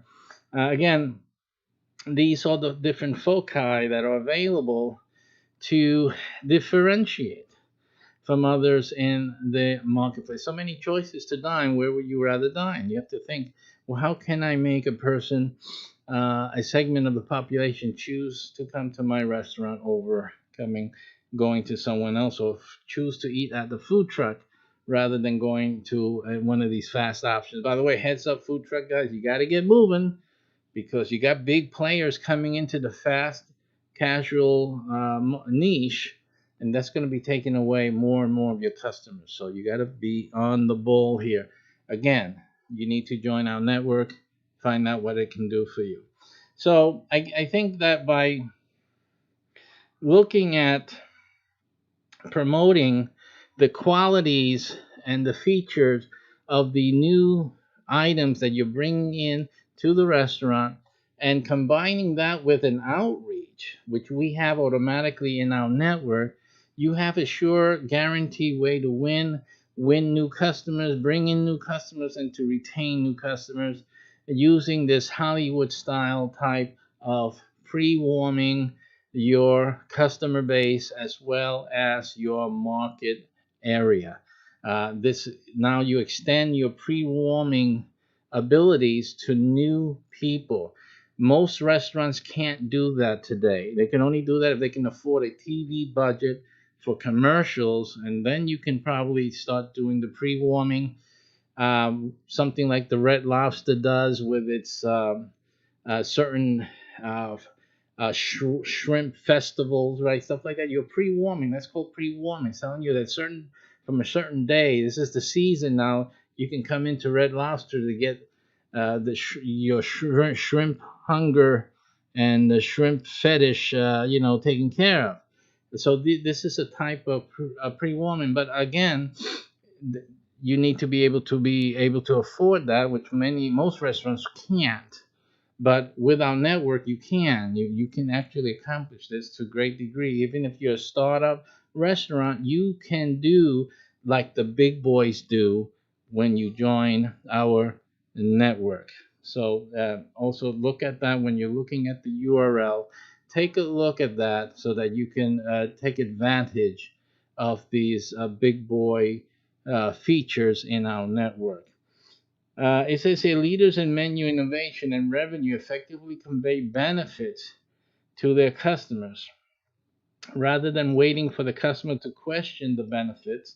And in this case, they were talking about CBD and other types of infusion into meals. They simply offer the information how this new selection can better help your need for an alternative. More restaurant brands are partnering with Beyond Meat and Impossible Burger to expand their menus. Of course, these are vegetarian style meat alternatives. And through strategic marketing, brands like White Castle and Red Robin have appealed to new customers by sharing the advantages of these plant-based meat alternatives. Building anticipation with announcements is what basically we're talking about before. And the value of building anticipation, brands like Panetta has been using that to great effect, repurposing their animated menu content for social media. Again, that's another thing to involved in your restaurant business is sharing, making it easy for people to share. Again, as a consultant in your business, I'm able to bring in also some fantastic social media techniques to really get your restaurant humming in terms of your social media presence. These are also things available within the network. So either or, you can retain my services separate from the network or just simply join the network and enjoy all of the benefits of being in our network. Storytelling is on the menu. The why behind the menu, innovation. But think about this. This article is just staying with, it's plain and simple presentation of, putting it on the menu or using the in-house signage to convey these messages. But remember, wherever, when you see something like this, you got to think immediately is that wherever there is a medium for a transmission of a story, a communication of a story to people, that's the medium you need to do this in. So it shouldn't be limited only to the signage or the menus in the restaurant. It should be at any medium available to you as a restaurateur to get your message out. You need to get the story out. So make the stories, create the stories. Think about the social media stories, Facebook stories, Instagram stories, right? What other areas and social media outlets do you use where you can get a story put up, where people can follow a series of developmental graphics or content where the story about the new sandwich you're introducing or the new dish that you're introducing to your restaurant is being told and can be seen. Okay, so you need to create a featured story, create some entertainment, something that's will grab the attention of people to look at the content and to and inform themselves. That's what you should be doing. That's what a restaurateur has to be working on. And obviously, hey, here goes another thing I have to do. Well, you don't have to do it. You can join the network, and we'll do all of that for you. That's the purpose of it. So that's the story for today.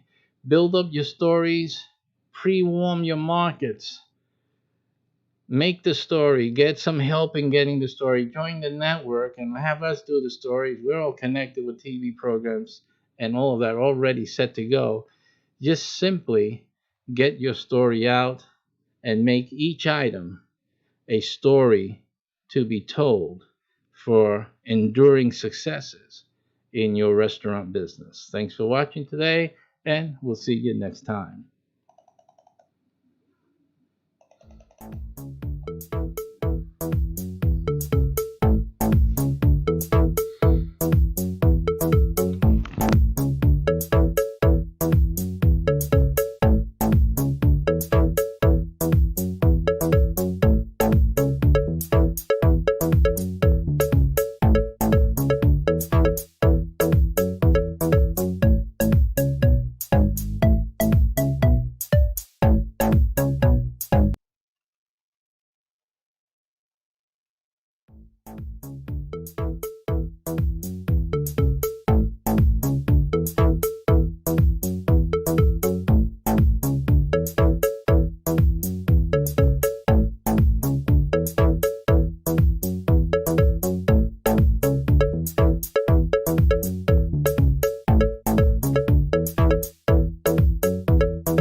Thank you very much. Thank you. Thank you. Welcome.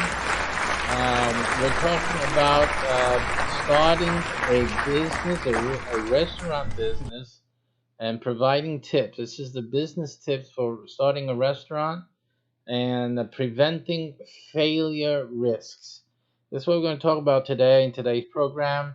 Again, below you can see the URL of our very unique and successful way to start your restaurant dream. If it's your dream is to open your own restaurant, you have this great, fantastic food business idea. It doesn't have to be a restaurant. You can be thinking, hey, a food truck thing, you want to get started. It has to a business of food, frozen food, whatever. This is the best way for you to do that. So I want you to take a note of that URL right now. And also, it's great for someone who just wants to, you went to the Chinese food store, you were there waiting for your Chinese food on a Friday, Saturday night, and you notice that phone is ding, ding, ding, ding, ringing off the hook every darn minute, 3, 4 phone calls. The guy has 3, 4 people always on hold, taking their orders one after the other, boom, boom, boom, boom, boom, boom, and you're saying, look, that's 25, that's 40, that's $30. That's every few seconds, everything's going like this.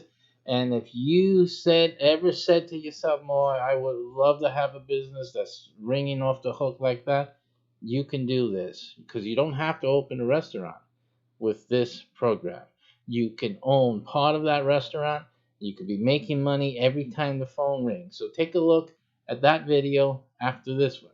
Right now in this video, we're going to talk about preventing restaurant failure. And I'm going to bring your attention to an article here today. So let's take a look at that right now.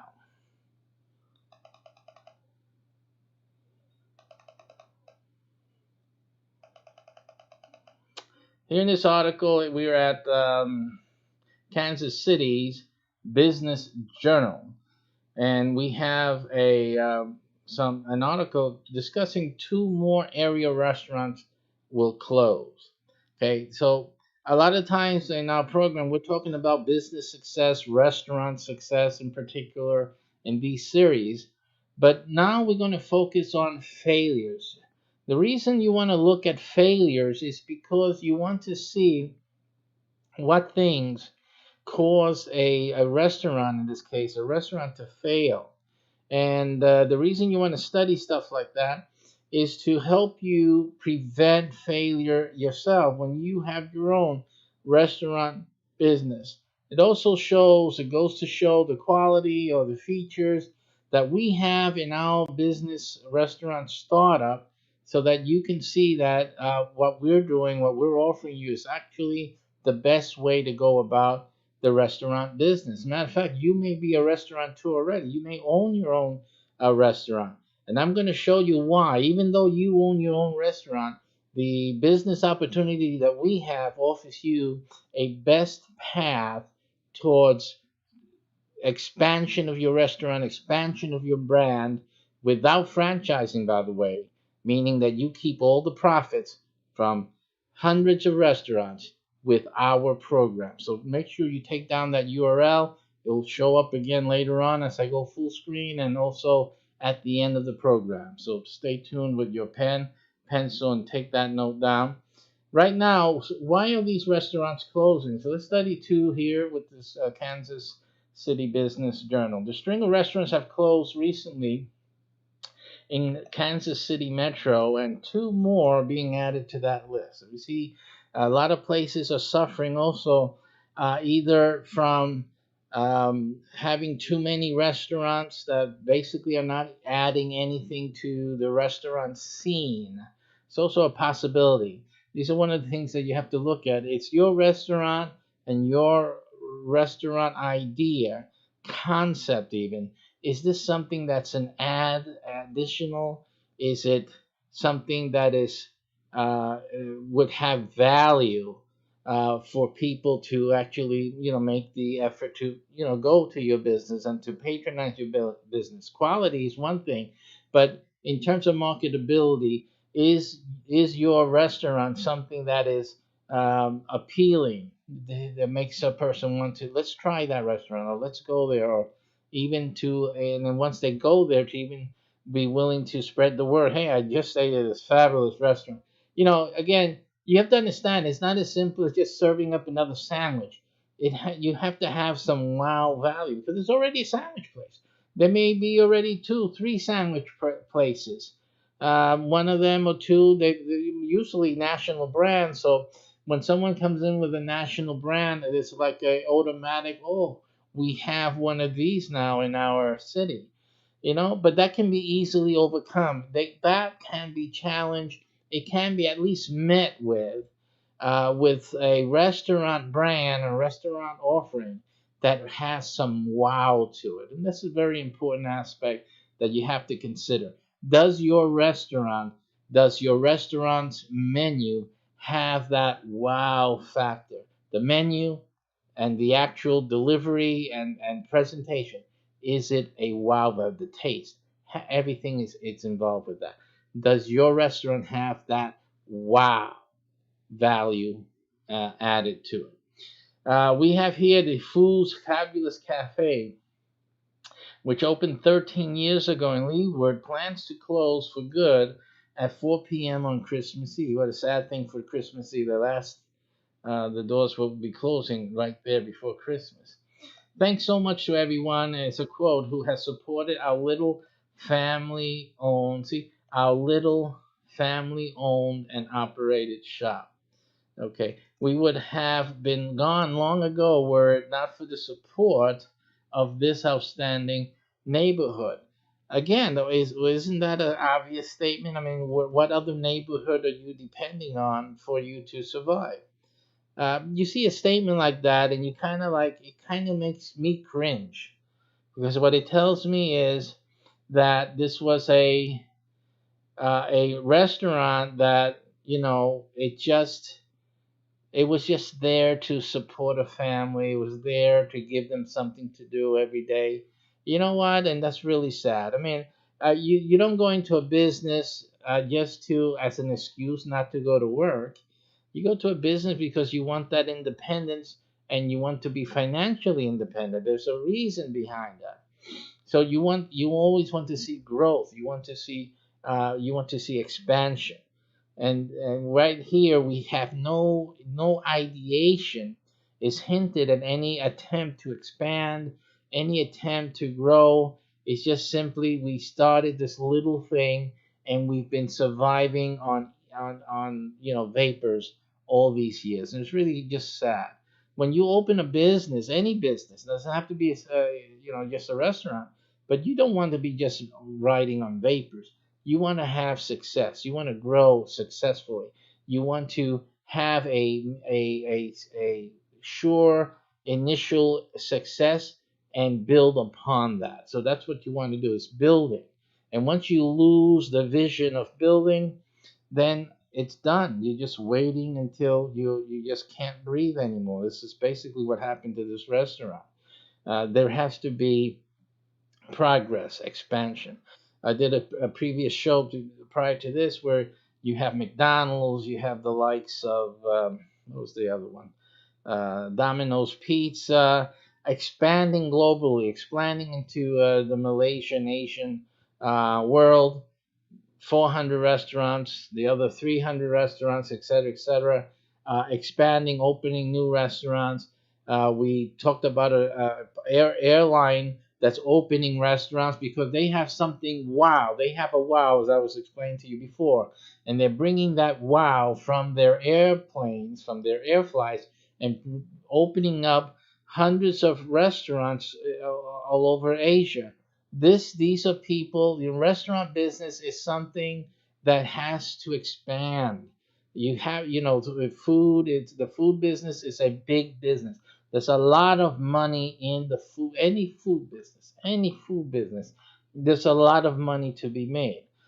So again, if you're not looking at expansion, then and you're owning a food concern, then you really, what are you doing?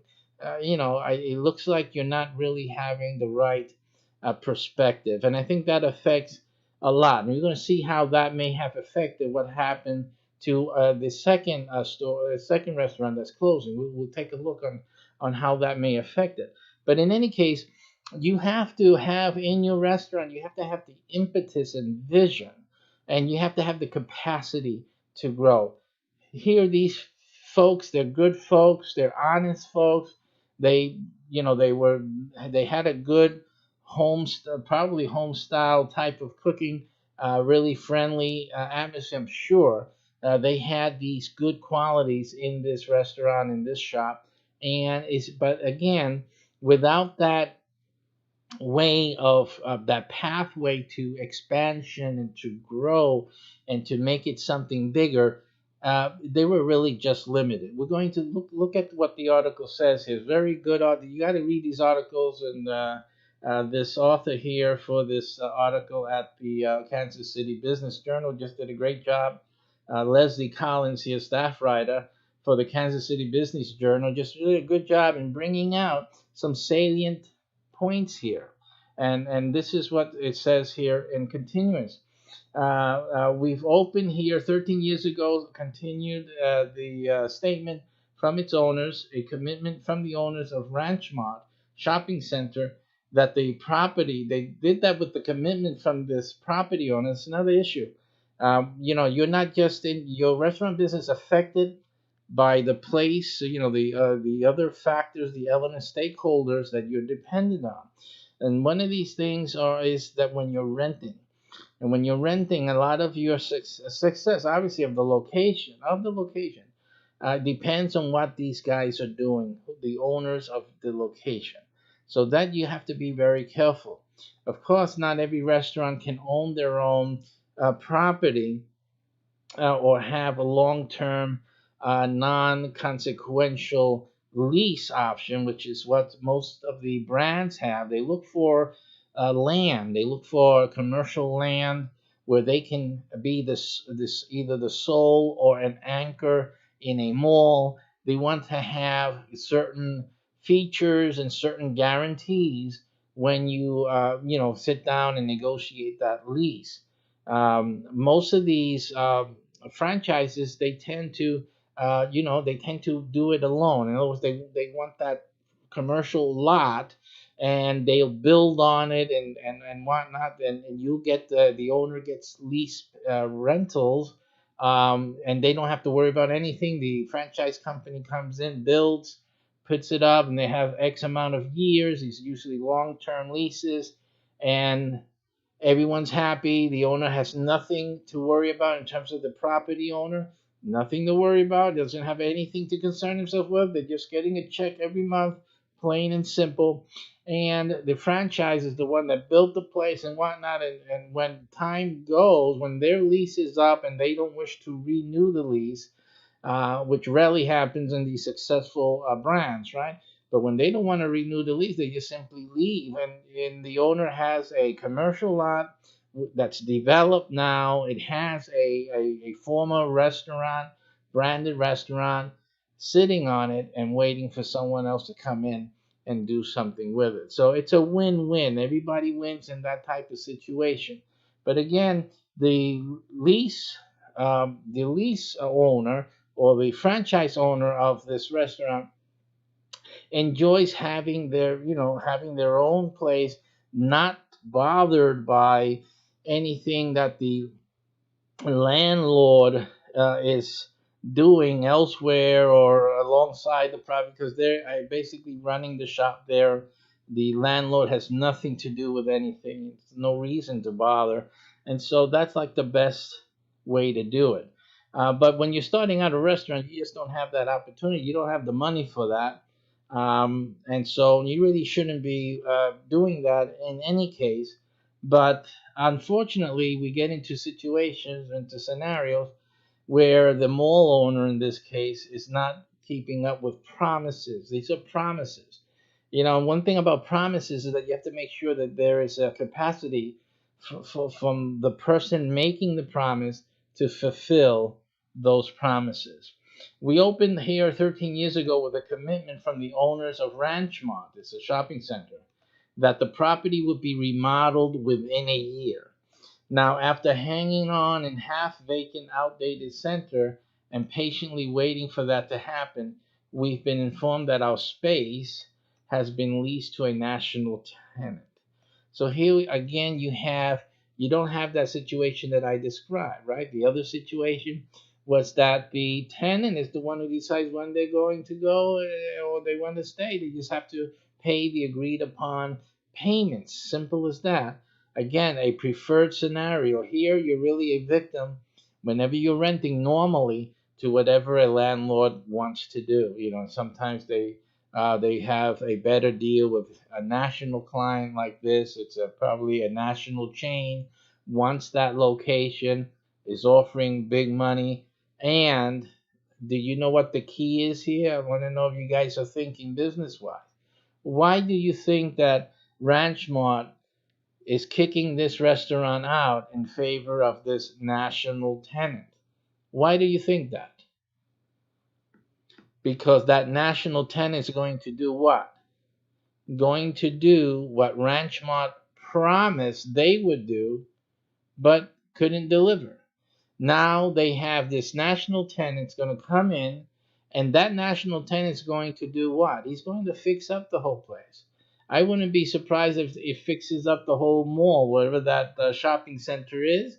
I wouldn't be surprised if they fix that whole place. I wouldn't be surprised. But in any case, they don't have to, because all they have to do is just put up their sign. It's a national brand, remember. And that will automatically become a quality feature of this mall. The mall will be able to claim that, and probably, absolutely truthfully, that more people are now coming to the mall. There are now more customers coming to this mall, and the mall is getting better, and they'll be able to charge more rents with this better environment and better mall because of this brand, national branded restaurant that's coming in. Not that it is a restaurant, I'm just saying. If they didn't have a McDonald's, if they didn't have a Chick-fil-A or something like that, they, before in that area, now it's coming into the Ranch Mart. Wow, so everybody in the community is going to know that that's happening and will start coming to the Ranch Mart Again, making the mall more trafficked, making the value of having a business at the mall more valuable as well and worth more higher rent. And this is basically what they've done. Unfortunately for Foo, they're left out in the cold without a bucket to piss in. So simply in the Facebook post, Foo's owner Jeff Stottle said the family-owned restaurant, always a family-owned restaurant, had hoped to relocate and search for a space, but nothing met their needs. See, unfortunately, they're unable to find suitable space, and because again, this was they're trying to do a restaurant the traditional way. Again, we offer a different way of doing things, a different perspective. And so that's why we're doing these shows so that you guys, restaurant owners, you may already have a restaurant and you're trying scratching your head. How do we grow?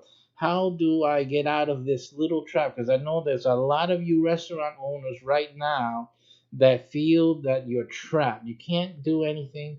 The business is kind of stagnant, and you're just hoping that things get better. And you really need to do something. You just can't stay that way because one of these mornings you're going to wake up to some bad news. Simply look into our network, think about joining us and getting something moving. You need to start your escape plan, and our program offers you the best option at a cost that is just ridiculously low, lower than probably what you're paying your waiters right now in your restaurant. Absolutely. So you got to come and look at that program for yourself after this show ends. Ranchmont North Shopping Center near 95th Street and Mission Road is planning a $47 million renovation that includes replacing the facade, adding a plaza area and more parking aisles, and replacing a former bowling alley on the northeast side with a two-story office and retail building. Big plans. Now that you're getting this national tenant, so they're doing their own thing. Ranchmont are doing a smart thing. They're doing their own thing. They're looking at what? They're looking at progress. They're looking at expansion. Unfortunately, the family-owned restaurant wasn't. They were thinking about it, they wanted, but they were depending. They had too much dependency on another entity that was planning their own expansion and whatnot. Without network, we have the network that's available for you to expand into. Simply, that's what it's there for. So that's the difference. You have to, when you're positioning your business, your restaurant, you need to know, have a plan that's solid, not depending on a landlord here and a landlord there. See if you can find the adequate. So you can't do it. You're not going. It's tough enough to compete with quality food, quality menus, and good marketing. You're lucky to succeed. Now you have to now be a wizard in order to create a method for you to expand and open up a different location, add multiple locations, etc., etc. And you know that without network you don't need to worry about franchising. You don't need the franchise. You can pocket all of the profits from each and every location. It's obviously something that you have to look into.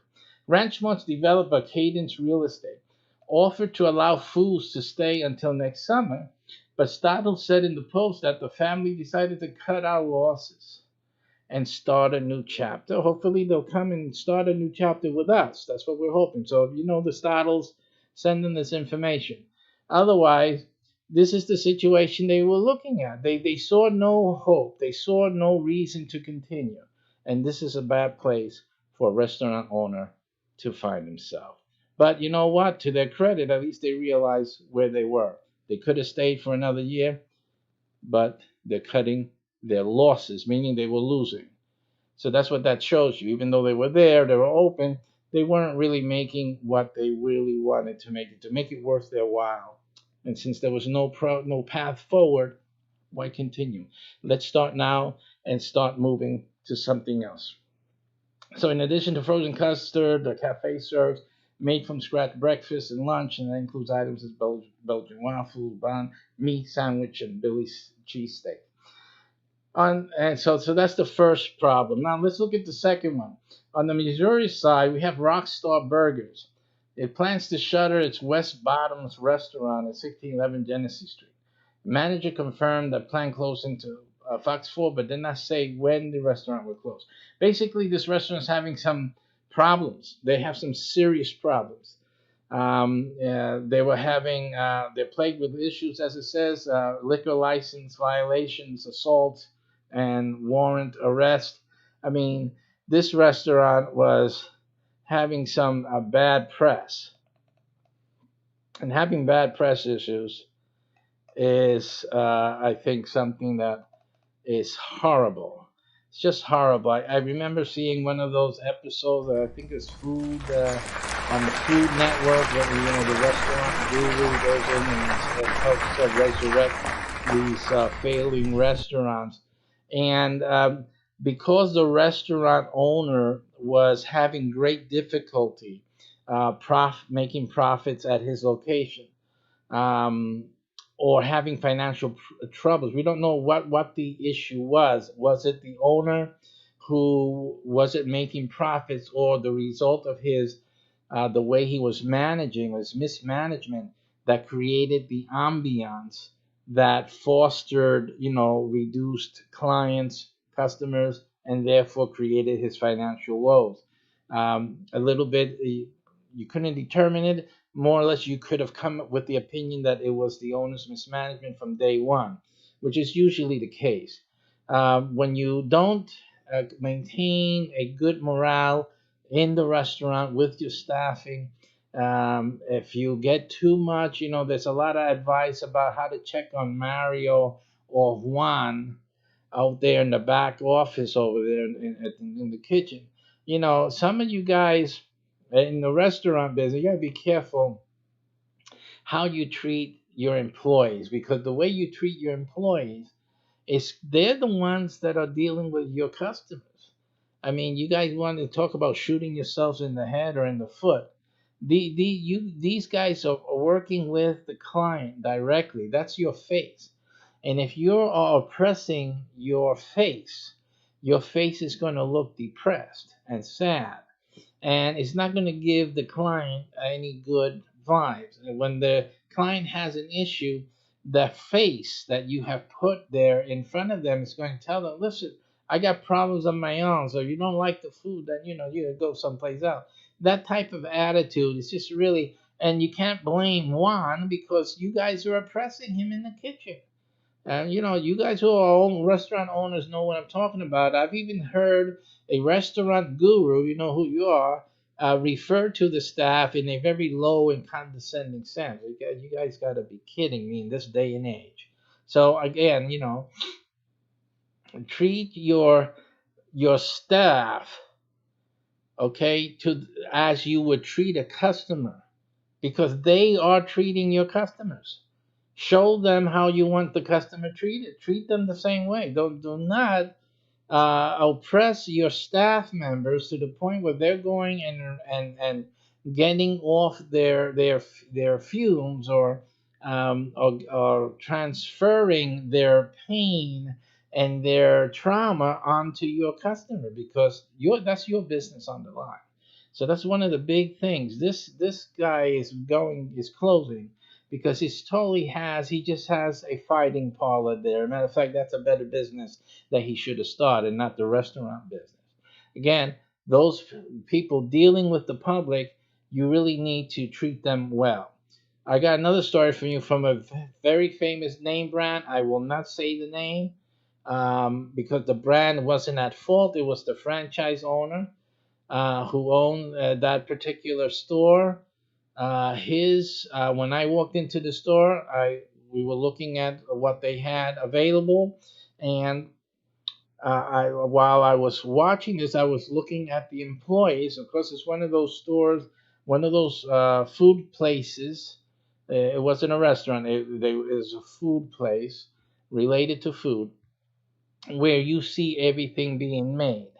So you see to see the machines making whatever it is that they're selling, and you see the employees there, taking things out, putting stuff in, whatever it is, doing the work that they have to do. But one thing that struck me immediately was the sad faces. Everybody had a sad face on. There was not one smile in the lot. And I'm looking at them and trying to see who the manager is or whatnot, and this and that.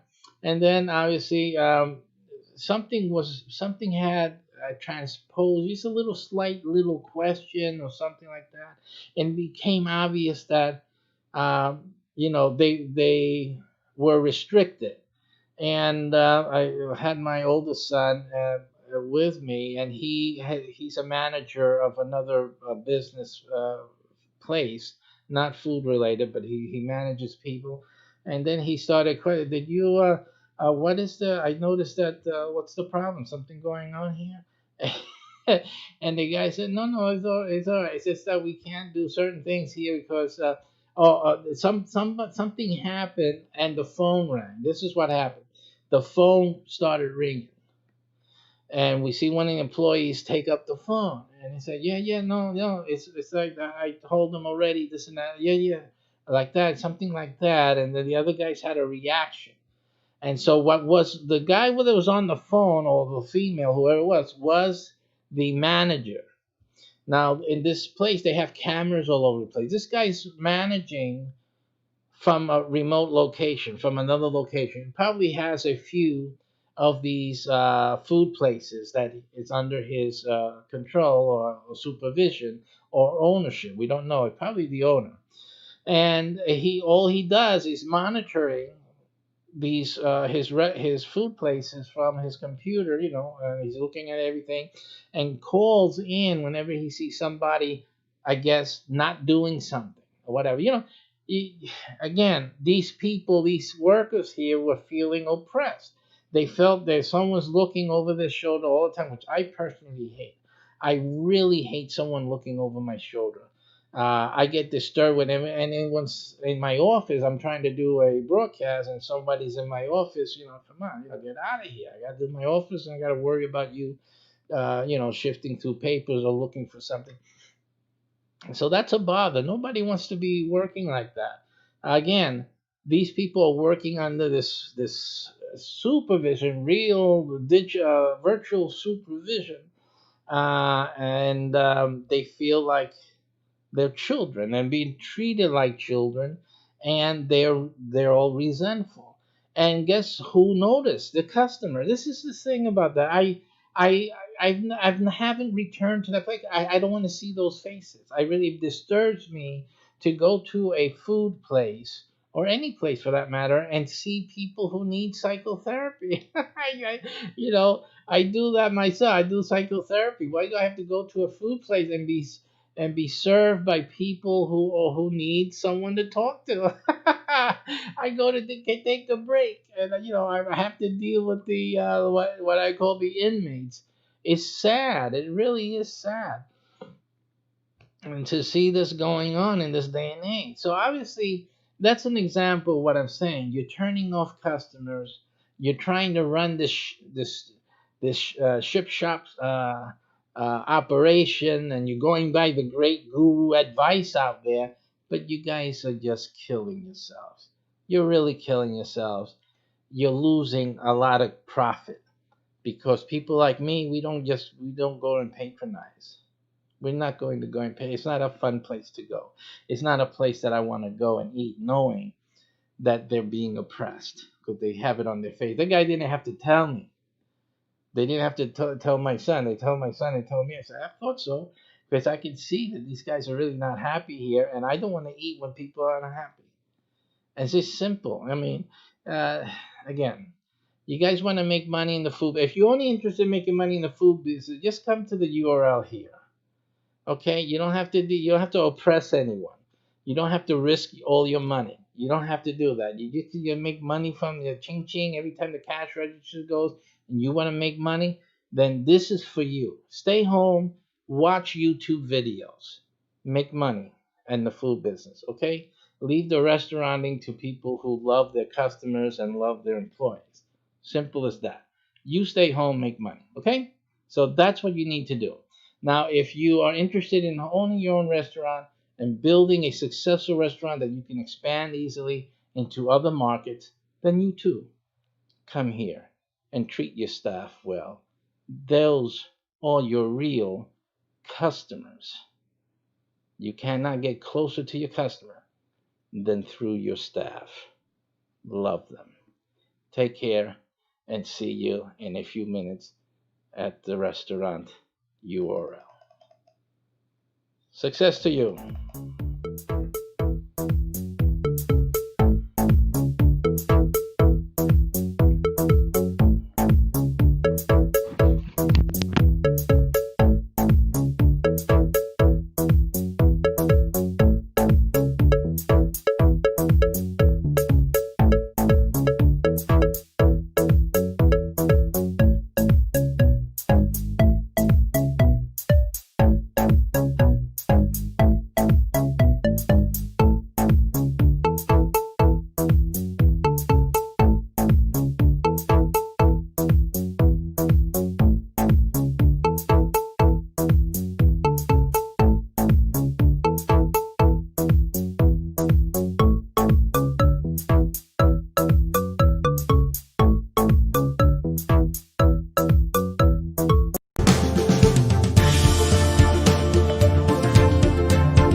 Welcome, welcome.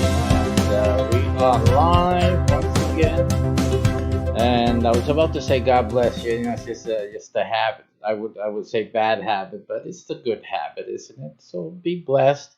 And one of the things that you can be blessed with is what I'm going to talk about in this program today. We're talking about restaurant food. As you can tell, it's my favorite subject, outside of the Bible, of course. But all joking aside, was it? We are going to talk about another website that we developed, and it's a whole business program. Now, this is not just a website, folks. You gotta understand. I just don't do websites. This is a total business. Okay, it's a real business. It's more than a website. It's more than just a website with a program with it. This is an entire business, and it's a very serious business. The ramifications are immense. So we're going to get into this today. I gave a presentation on this a while back. This is not going to be a repeat of that, although I do need to make a new one of those. But today I'm going to focus on the money in the restaurant business. The money in the restaurant business. Now, I know that's a dream for a lot of people out there to own a restaurant or to start a restaurant. And you figure, I know how to cook potatoes and hot dogs or whatever. There's some people out there really know how to cook, some nice stuff. And some of you actually do some cooking and sell things. You make things for other people to enjoy and you sell it. So, that's a good thing. You figure, hey, why don't I really, try to make some money out of this? So let me. I'm looking on online now for a for the for the highest producing restaurants, um, so that we can get an idea. Yeah, so we can get an idea of the money that's involved in the restaurant business. Let me see if this is the same one. Now this is gonna take us for a road trip, and I'm not interested in a road trip. Let me see if I can find the top 50. Um, there was an article by, I think it's Forbes, where it talks about the highest producing restaurants. So just to give us, um, let me just look for Forbes here. I'm pretty sure it was Forbes, and then yeah, the top grossing restaurants. So let's see if this is the article I was looking at. Maybe, it may not be. So, and it would give us the total amounts. This isn't it either. Let me look at my history here. I should have prepared this before starting up the broadcast. But hey, if I do everything, nothing gets done. Okay, so let me look at history. How do you find the history? Here you go. And let me look at the history. If I can get it. Where is this stuff at?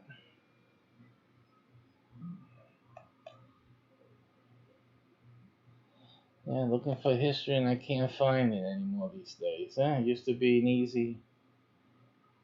easy thing to find, and now you can't find it for beans. I should have the menu bar here. Okay, history. Here you go. It was up there on the top, but you can't see it. Can't see it in this screen. Let me get that for you here, just for a moment, folks. Sorry about that. Yeah, so the top grossing restaurants. Oh, I just did that. Where was the 50 highest restaurants in America? High income, highest restaurant. Uh, Let me show all the history. And I'll find it in a sec. It has to be here. I did so much research online today that all of this is in the history after the fact. So yes, I'll take a second.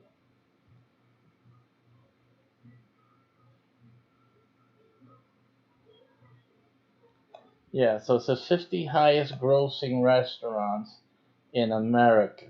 USA Today. There you go. Okay, let's take a look at this now.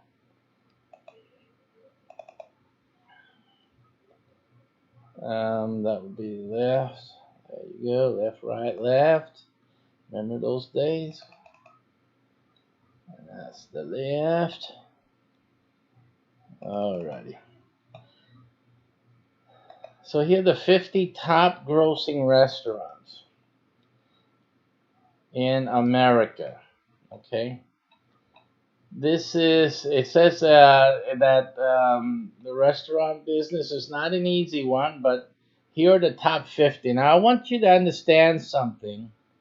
Understand something really important here, and that is that the websites that we're building for you are websites that are tied to a real restaurant.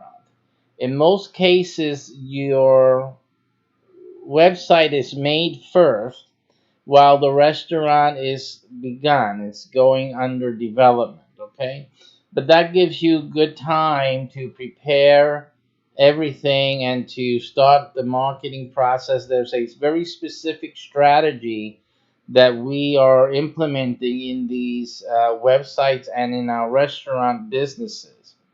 Um, Yeah, we are the ones running the restaurants. There's at least 3 to 4 different brands to date at different price ranges. There's a very high class. I call it high class. Um, I think you would call it a chic type of restaurant, which is really, it isn't all that chic, I guess, in terms of, we're not trying to exclude any people, but it's a different restaurant. And I'm not going to talk any details about what we're planning because, of course, we don't want anybody to come and take our ideas and try to get out there before we do. But we have a very interesting restaurant concept that we are developing, and from there it goes down to your regular um, restaurants, that you're accustomed to in tourist areas and main city corridors, all the way down also to some other mainstays of any community. And we have a restaurant for each of these different, I would call them genres. Okay, so your website will be tied to one of these restaurants in your city. This is a unique opportunity to own as if it was your own restaurant. You won't be involved in the restaurant. You won't have any obligations with the restaurant, but you will be making profits along with the restaurant. That is what is going to be happening. Now, here we have an example here of some of a beauty and excess, which is in New York City. They make 16,308,810 annually. Some of these are estimates. And one thing I have to mention, that in this website that we're doing for you, we're creating the website for you, and you might as well think of it as being the website for a restaurant just like this. The restaurant is operating, it's running independently from you. However, the website that has the name of that restaurant, the address of that restaurant, that's the website that we're offering you today. That is how you get into the restaurant business without being in the restaurant business. You will be the owner of the website. And what's great about that is that all the orders that come through the website, and with the website, there's an upgrade that you can get that you should really get, which is for the app. So people can get the app. They'll get it from the restaurant's windows, from their menus, from the door, right? The people walking by, and they can take the QR code in their phones and download the restaurant's apps, which is yours, and they can place orders through the app, and they can also book reservations. They can book the reservations also online through your website. Now, any orders that come in, all the restaurants will be delivery enabled. So all the restaurants will have a delivery aspect to it. So people can actually order, they can get things catered, a party, an event. All of the restaurants that we are developing will have that capability. So that just makes it more profitable for you. The orders through your website, orders through the app, you will gain a percent of each of those orders. Orders for reservations, when they go to book a reservations for themselves, for a group of people from work, their home, families, a party, a birthday party, or whatever, they can do it through, and most likely they will look for because people do things like that, right? They go through the easiest route. They'll go through the app, or the website, and they will book their party at the restaurant, and it'll go through your app or through your website, as I said, and that you will be making a percentage of all of those orders, all of those events that come through the app or through your website. So that is the opportunity that you have with these websites. And you can imagine, you'll have to, if you know anything about the restaurant business, realize how many orders come through on the app or through the website or through their phones, right? People call up on their phones ordering food for their families or for a party, an office party, what have you. You can, a percentage of that every day, you'll be racking in some money. Now, a lot of people do Amazon type of ads on their websites and whatnot. They try to do all these other type of affiliate marketing for a few pennies and try to get so much traffic, try to get on first page of Google and all of that. A lot of struggle people go through on their website. There's people trying to sell things online, every type of thing. Wouldn't you want to have something that you know is going to make you money? And that is food. I mean, you know that food sells. They say there's sex sells, but we're not going to get into that. But food sells. And there's always someone buying food. Any given day of the week, someone is ordering food. Whatever food, Chinese food, pizza, chicken, whatever there is out there, they're ordering by phones. They're getting home from work late. They're not going to cook. They're tired. They had a rough day at the job, at the office. So they're going to come home, or on their way home, they're going to order food, and for their families, for themselves.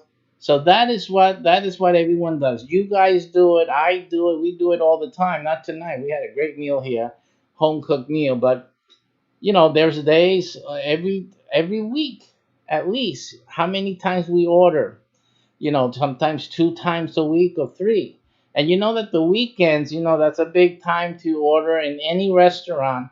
Those are the big days that they make real good money. So I'm going to you make a different, with our website, you're going to make a different percentile depending on what the orders are and what department they fall on. We have percentages from 1% all the way to 20%. So with your website, you'll be making anywhere from 1% to 20%. And that again depends on the department and depends on the time of year, stuff like that. But just using 1%, I'm just going to use the 1%, the lowest of the low.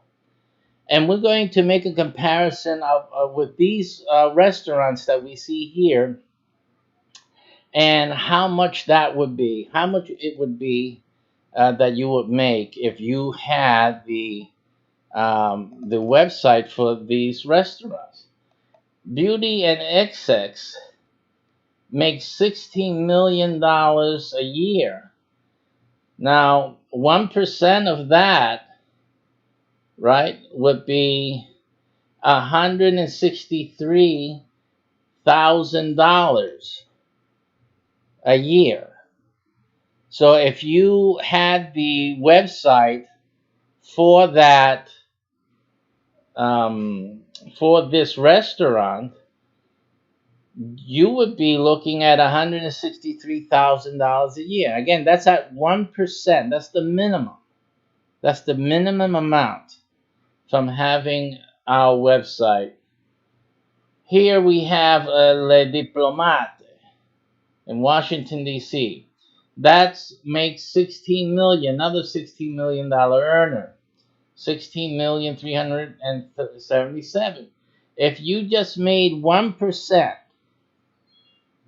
from all of those sales, you're looking at $163,772 a year. That's what you're looking at, with that. Here we have Grand Central Oyster Bar in New York City, another 16 million. You're talking again, $164,000 estimated per year on that. Here we have the Quality Italian in New York, another $16 million earner. That's $165,299 for you if you own this restaurant's website. That's what you're looking at. Here's another restaurant, Taste of Texas, another $16 million earner. Boy, they're pretty consistent, aren't they? $16 million, folks. Listen, $167,209 $1,000. I'm sorry, 167,000 guys, and $209 dollars in your pocket every year. Taste of Texas. Here, Prime Steakhouse in Las Vegas, Nevada, another 16 million. See that? 1% of that. If you were making only 1% without websites, you would be making $168,000 a year with this restaurant website. Here's another restaurant, Aria Cafe, Las Vegas, Nevada, another $168,000 at 1%. At just 1%. Remember, you're making on our websites, you're making 1 through 20%. 1 through 20%. If you were making 20%, you're breaking the $1 million mark yourself, right? We're looking at like almost $3 million here from having 20%. And again, your website will be making you from 1 through 20%. Here we have Park Location, another $16 million earner, 169 at 1%, 169,214 every year in your pocket. Here's a Guy's American Kitchen, or some people would say Gee's American Kitchen and Bar. That's doing 17 million. And 1% of that would be $170,000 in your pocket every year. Here's Shore's Crab House, Chicago, Illinois.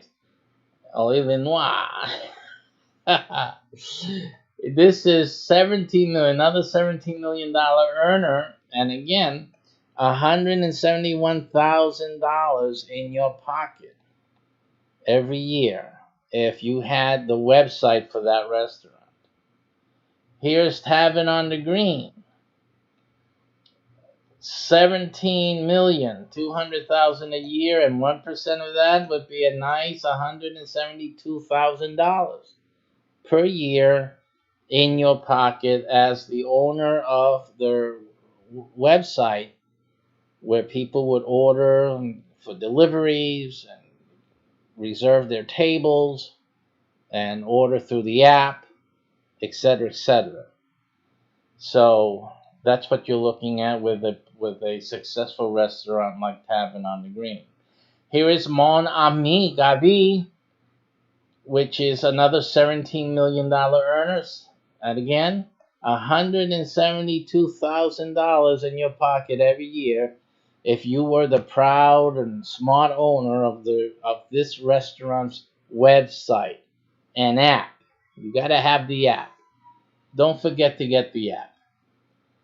Okay, here we go. Chicago Cut Steakhouse.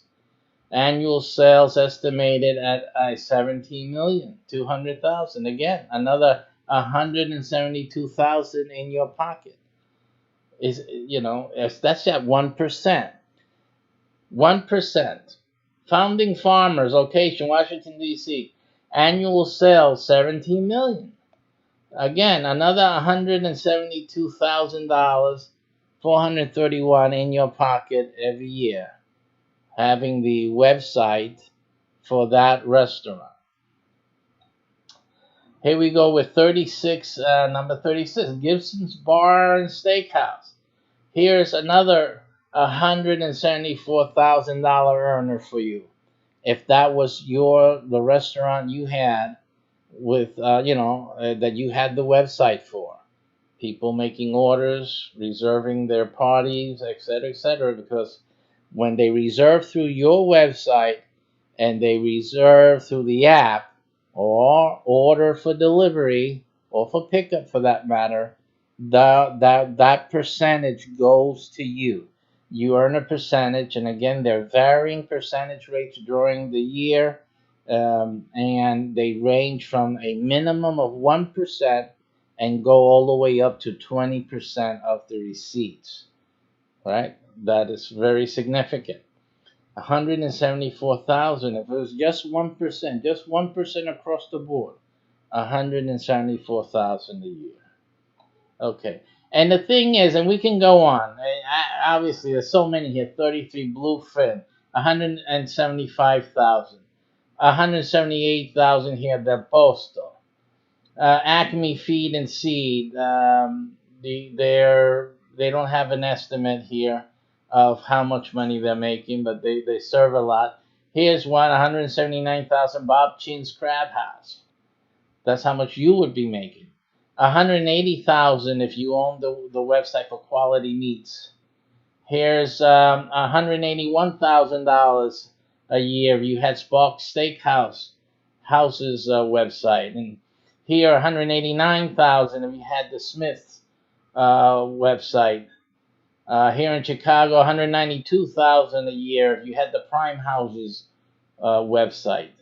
Okay, you got 199,000 there, Las Vegas Bazaar Meat, $202,000. Just goes higher and higher, folks. 204,000 Carnevino Italian Steakhouse. We can keep going, keep going, keep going.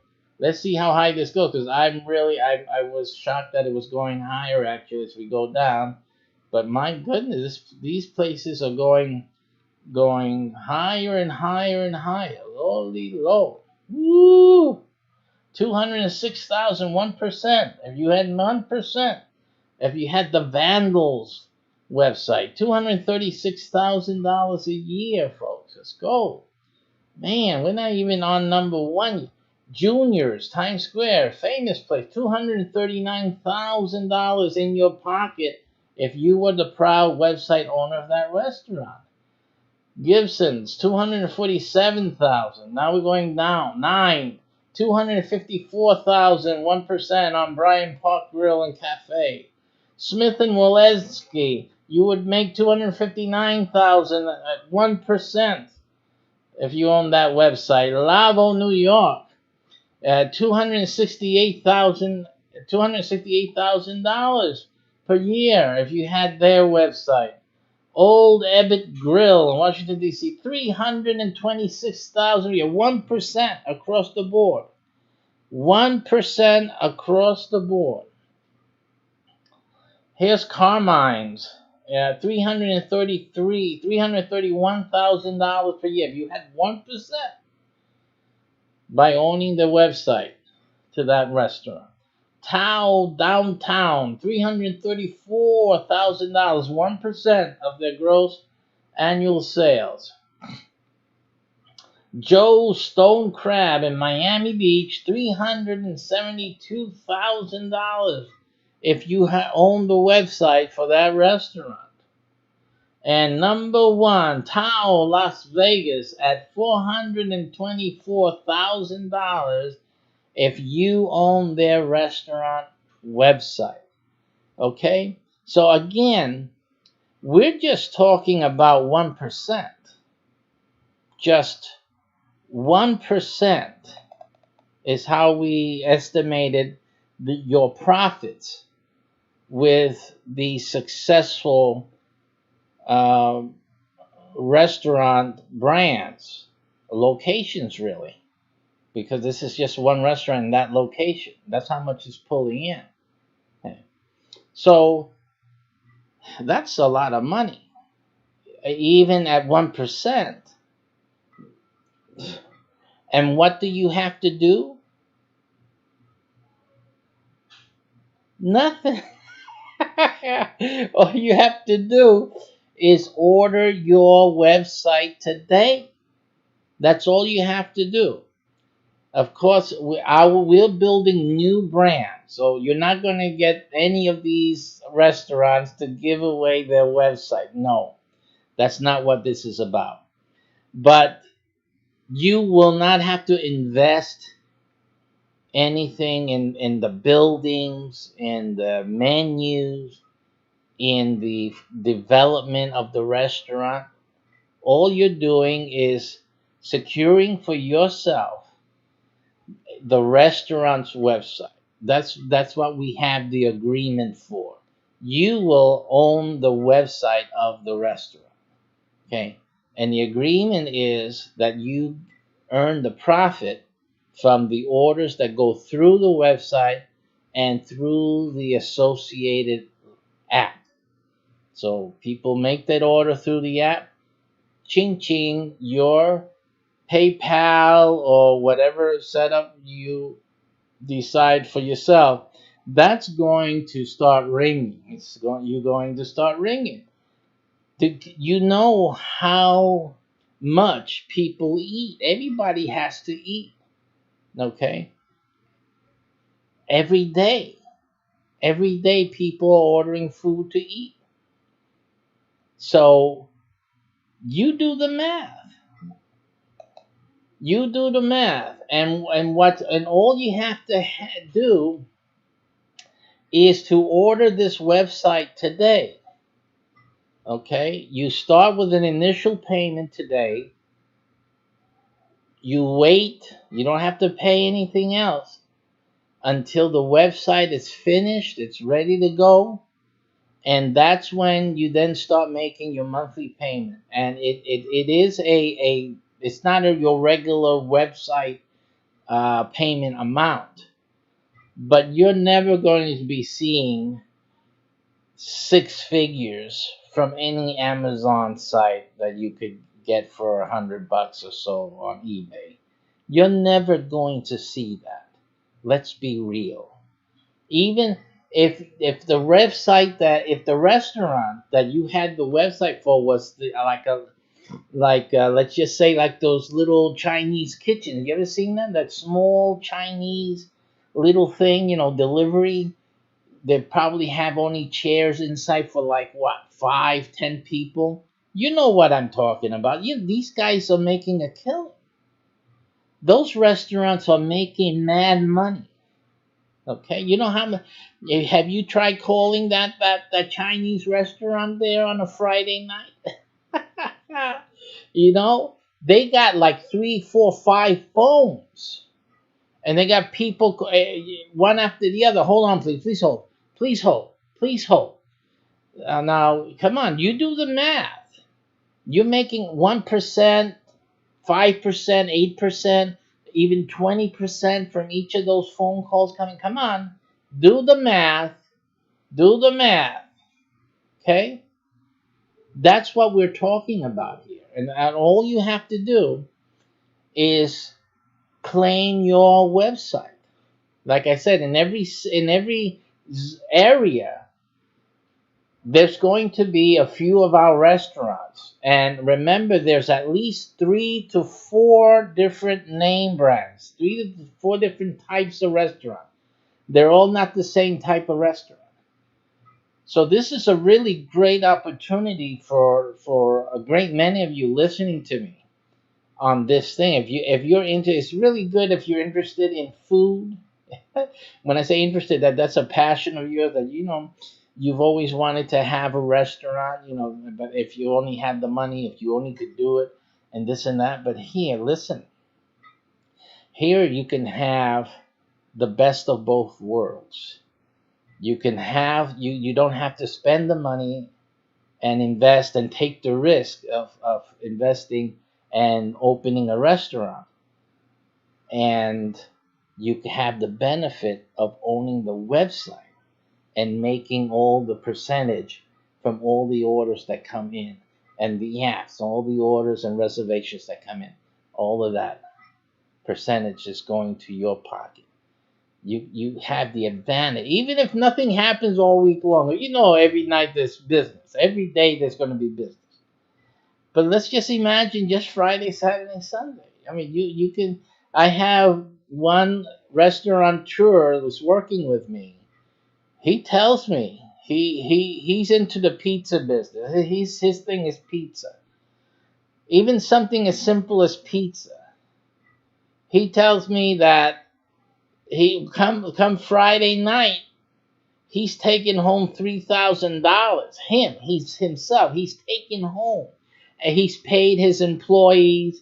He's paid the bills. He's taking care of everything, and he's taking home 3,000 smackers, right? And that's just from the Friday business. There's still Saturday and Sunday. So, and that's not counting what goes through the week. Through the week, he tells me he's made he can make another 3,000 just from the week, from every day. And then, but when Friday comes, he gets that whole bulk comes in on just that Friday night. And then comes Saturday, and then Sunday. Hey, listen. So even you don't have to even imagine these big restaurants. They're killing it. But even just a small factor, even if you had just a small thing,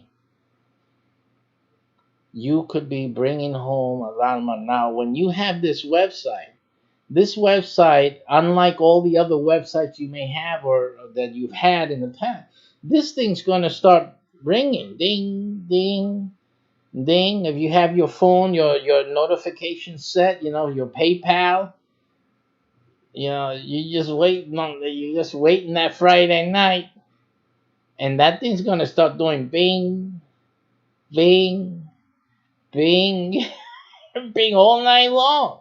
All night long. Saturday, Sunday. Oh my goodness.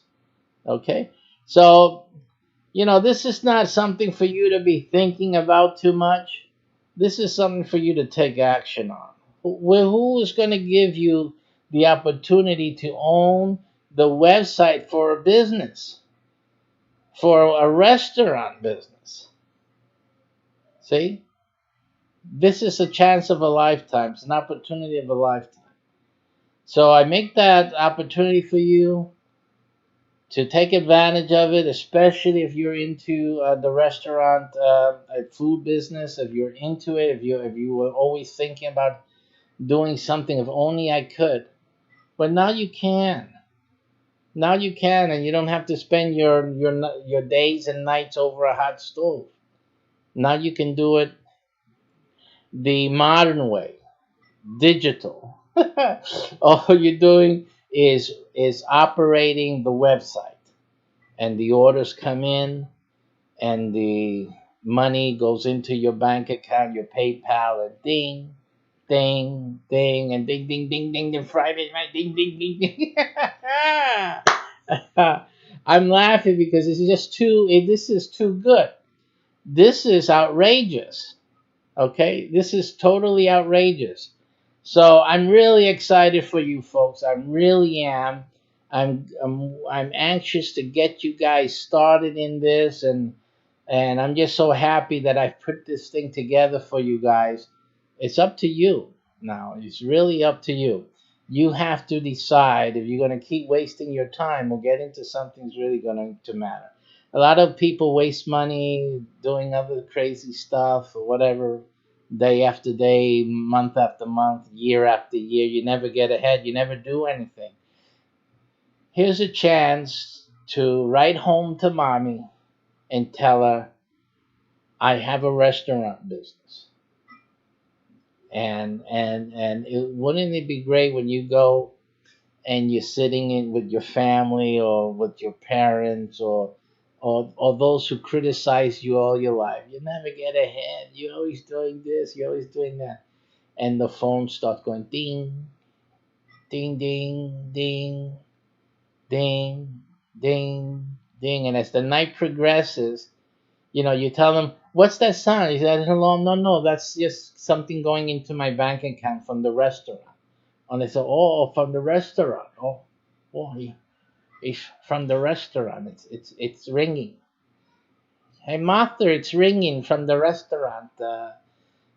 Bob, he has a thing with the restaurant. He has the business. Every time money comes in, it makes the bing ding. It makes the phone go that ding. The phone. It's binging, ding ding ding. And as the night progresses, you guys talk ding ding ding ding ding ding ding ding ding ding. Come on, that ding ding. It's that ding ding ding. And by the time it's like 10, 11, they think ding ding ding ding ding ding ding. It's like a Geiger counter. That is how hideous. It is. Oh my goodness. Can you see yourself? That would be just go great for you. I would be so happy. I want to hear those testimonies, those testimonials of the dinging. That is just too much. Okay, but you know what? You deserve this. You deserve this. You and your family. So I invite you to take advantage of this opportunity and to do something. Now this restaurant type of website is not like the others that I talk about throughout the other videos. In that it's really something that you have to take it on your own. There's not really too much that you can do. I'm looking. I'll be covering that in a little bit. There's some leeway you have in bringing in a partner or two to help you with the monthly payment if that's something you're concerned about. But if I were you, I'll do this on my own. I would do this on my own, okay? Because it's just better when you do it on your own, and all that money's coming in is just ding ding ding on your phone. It's just a great thing. So I would, if I were you, I would do this on my own, okay? So if you're interested in this website, again, we have 4 different brands in each city. So you'll get one of the 4. You get the next one available, and that's the way it rolls. Now, when we sell out on the 3 or 4 in the areas, mostly one in each city of each brand, then of course it'll be too late. So you do have a reason to get busy. Don't wait too late on this. You got to get moving on it as soon as possible because it's not going to last too long. It's not going to last too long, and then you'll be out of your opportunity. You'll have to move to a different city in order to get this. So, again, uh, you'll make your initial payment of $4.95, and remember the 3 cents here because that 3 cents tells me that this is for the restaurant website. Okay, I have other websites with different numbers here at the end. So you need to make sure you get the 3 cents in for the restaurant website, and then you will not worry about a monthly payment for at least 3 to 4 months.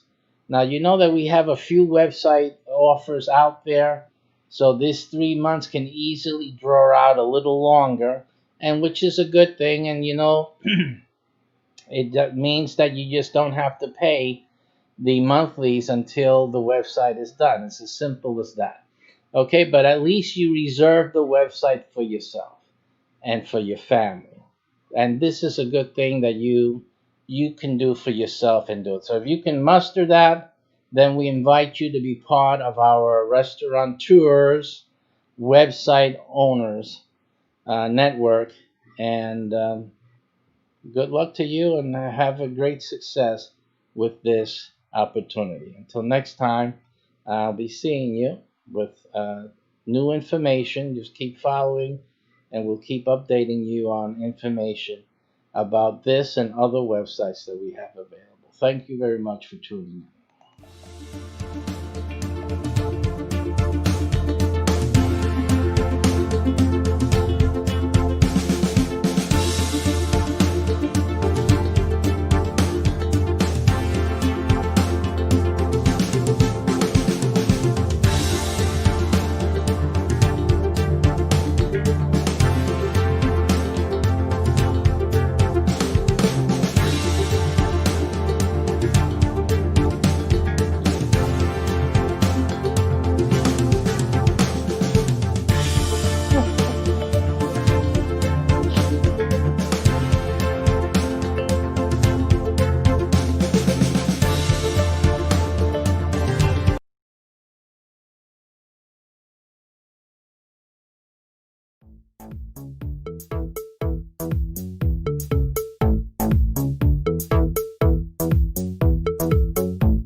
Surprise, surprise, surprise. Come on in, share, like, hit the like button, follow, share, whatever it is. Today we're going to talk about in restaurant business a big problem happening out there for a couple of restaurants, more to come. But and they seem to be blaming what is it, competition? Really? We're going to talk about that today. I know the real reason. It's one that they're not willing to deal with. So we're going to talk about that today on restaurant business. Come on in. Come on in. We're talking restaurant food. And it's just amazing what these guys try to get away with. Let me just adjust some of the cameras out there. It just never ends. It never ends. How people try to hide the truth. They don't want to deal with the truth. It's almost like they said in that movie, right? You can't handle the truth. But I think that's one of the things happening right now in the news, in the restaurant business. So we're going to look at that today. Is it the competition really? Is that the real reason your restaurant is failing or restaurant fails? We're going to look at that because I know what's really happening. Let's look at this article. It came out today. So this is fresh stuff, boy. You can't get better than this. And let's head out over there and take a look and see what these guys are talking about, trying to get away with. This is from Restaurant Business. Online.com is the URL. Financing, in the section financing, and then restaurant bankruptcies are increasing. You just do a search for that, look for that. It should be on their headline page, and you'll find that easily. The title is Restaurant Bankruptcies Are Increasing and More Could Be on the Way.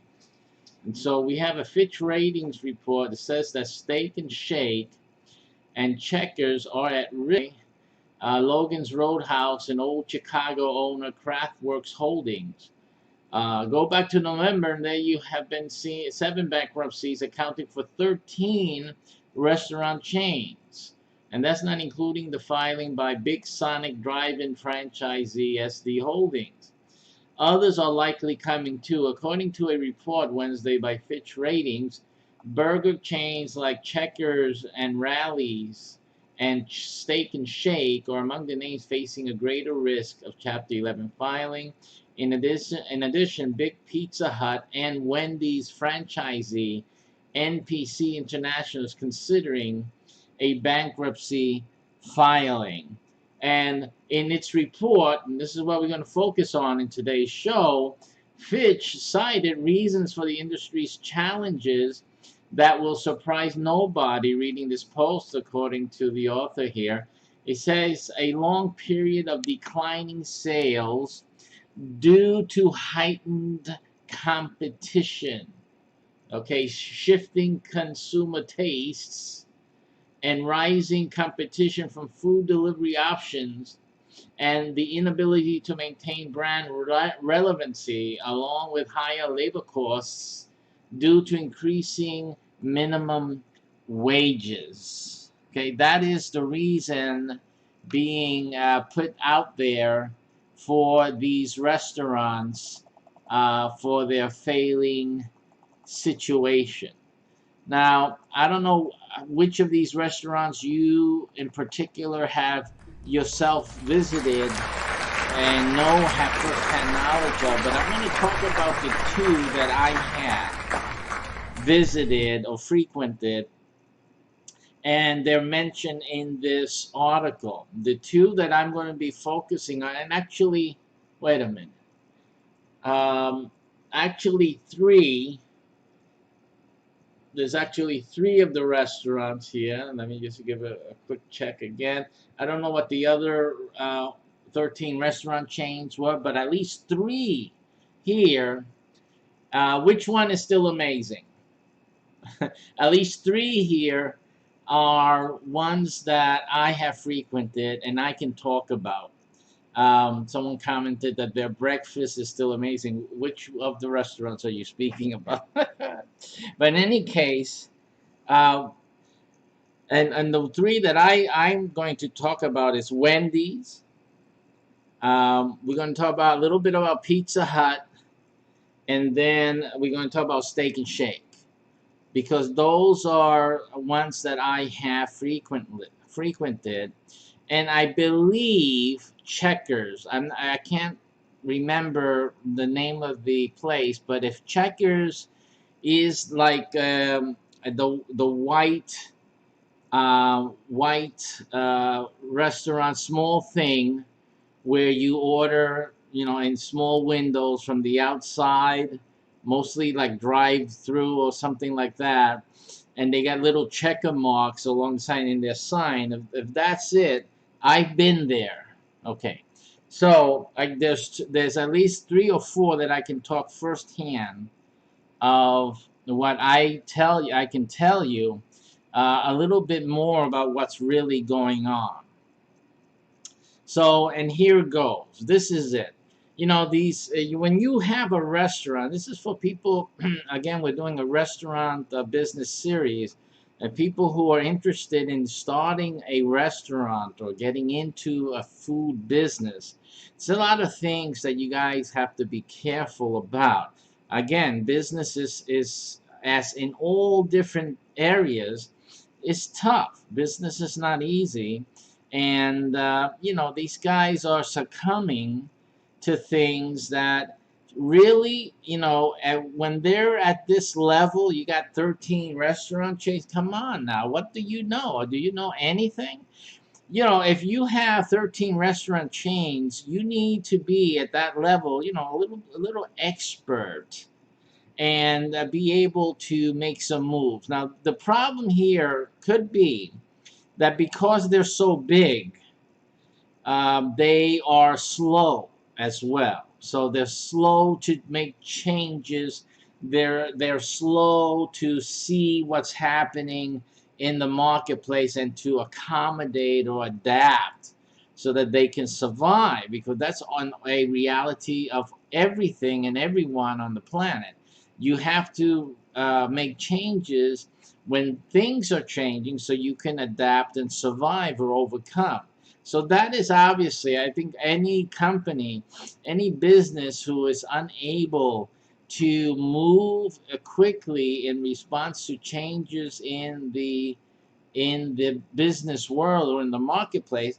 I think you just you guys have to be a large restaurant, either business, to have this issue. We've done shows in the past that show, what do you call it, one owner or family owned businesses. You only have one guy there at the head, at the helm, and he's just coasting and letting his business go down the tubes and just watching it, and you say like, I can't do anything. So it's like, seems ridiculous. I'm going to show you the proofing here. The evidence is that if you have a small restaurant, one location, you have the owner, the original owner, the family business, and they find they're running this thing and it's going down the tubes, and they just sitting there like waiting like for the last brick to drop or whatever it is. And then you find these 13 different restaurant chain holding companies, right? And they're doing the same thing. There's a problem here. There is a big, big, big problem here.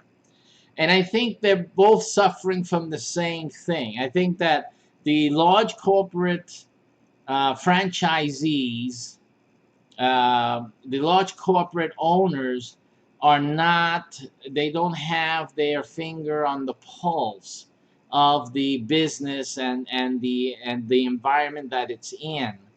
And I think you guys are losing, you don't see what's going on in your own restaurants. This other name, what's this other, the donut place, Krispy Kreme. I'm surprised that they're not going to be having issues too. But you heard it here. You heard it here. Okay, no one's heard that Krispy Kreme are having problem, right? No one's heard about it. But remember, when you hear it, you'll know why, because I told you why. Unless they see this video and make changes. But at least the Krispy Kreme that I saw, I did a show on this already. The workers are treated horribly, horribly, and I for one noticed. I noticed it. I came in as a regular customer, and I could notice that these guys were oppressed. It's almost like they were being run by slave owners, and they were slaves on the plantation. It's really dismal. I said, I don't know how this business can survive. But anyway, but not digressing into this other burger places and things like that. Wendy's. Let's just start with Wendy's. Wendy's, I appreciate Wendy's because it provides, as far as the appearance of the burger, the things that they promote in their burgers, and actually when you get the burger, it seems experientially, which means by the tasting, by looking at what's in the sandwich, and it seems to be that they provide, comparing it with other sandwiches from other fast food places, especially the burger places, the big ones. It seems that Wendy's provides a better sandwich in terms that it has the onions. I know everyone doesn't like onions or stuff like that, but it has onions. It has the tomatoes. It has the things in it that make the sandwich. This is a hamburger with stuff. So you get that, and it's not too greasy stuff. It's not like the custom burger places where you get all that bacon and you get this what do you call the onion rings and all that. Although I think Wendy does have a sandwich with onion rings in it, but the ones I'm talking with the special buns, it's like big and massive.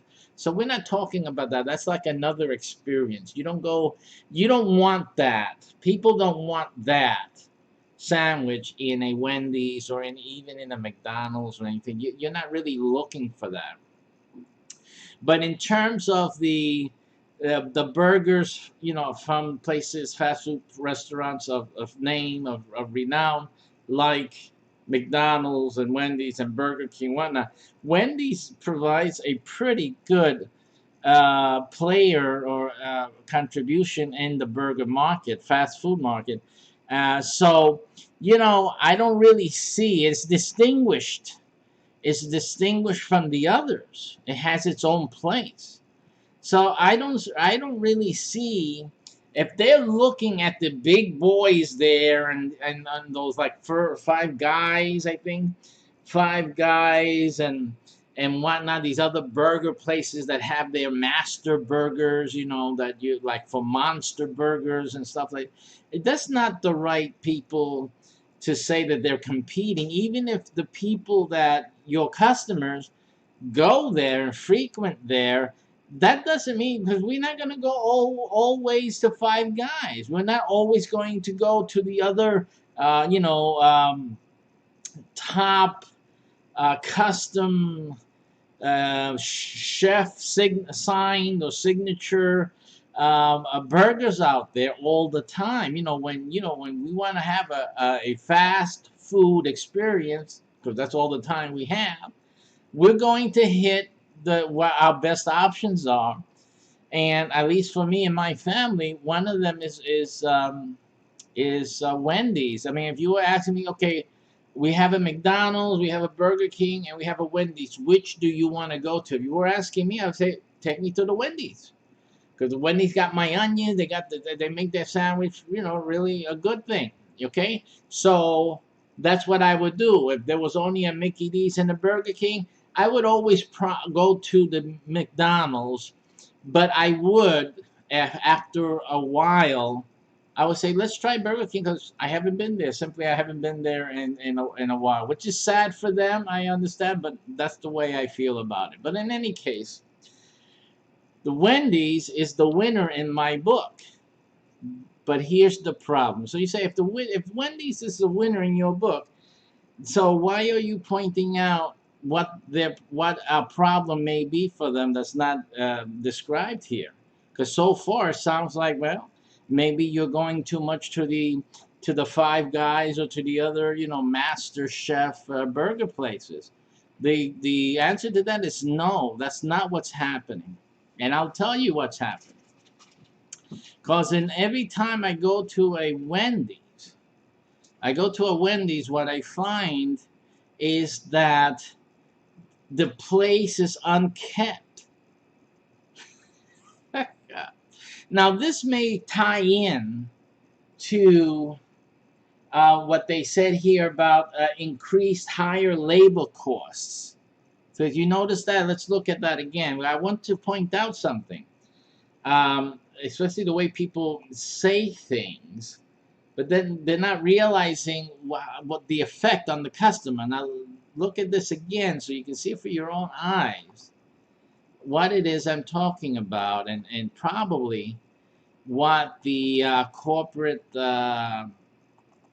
authorities are talking about. Here, they say one of the reasons, or one of the final reasons, is that they have a higher labor costs due to increasing minimum wages. But again, they're not saying, as I've been noticing, is this?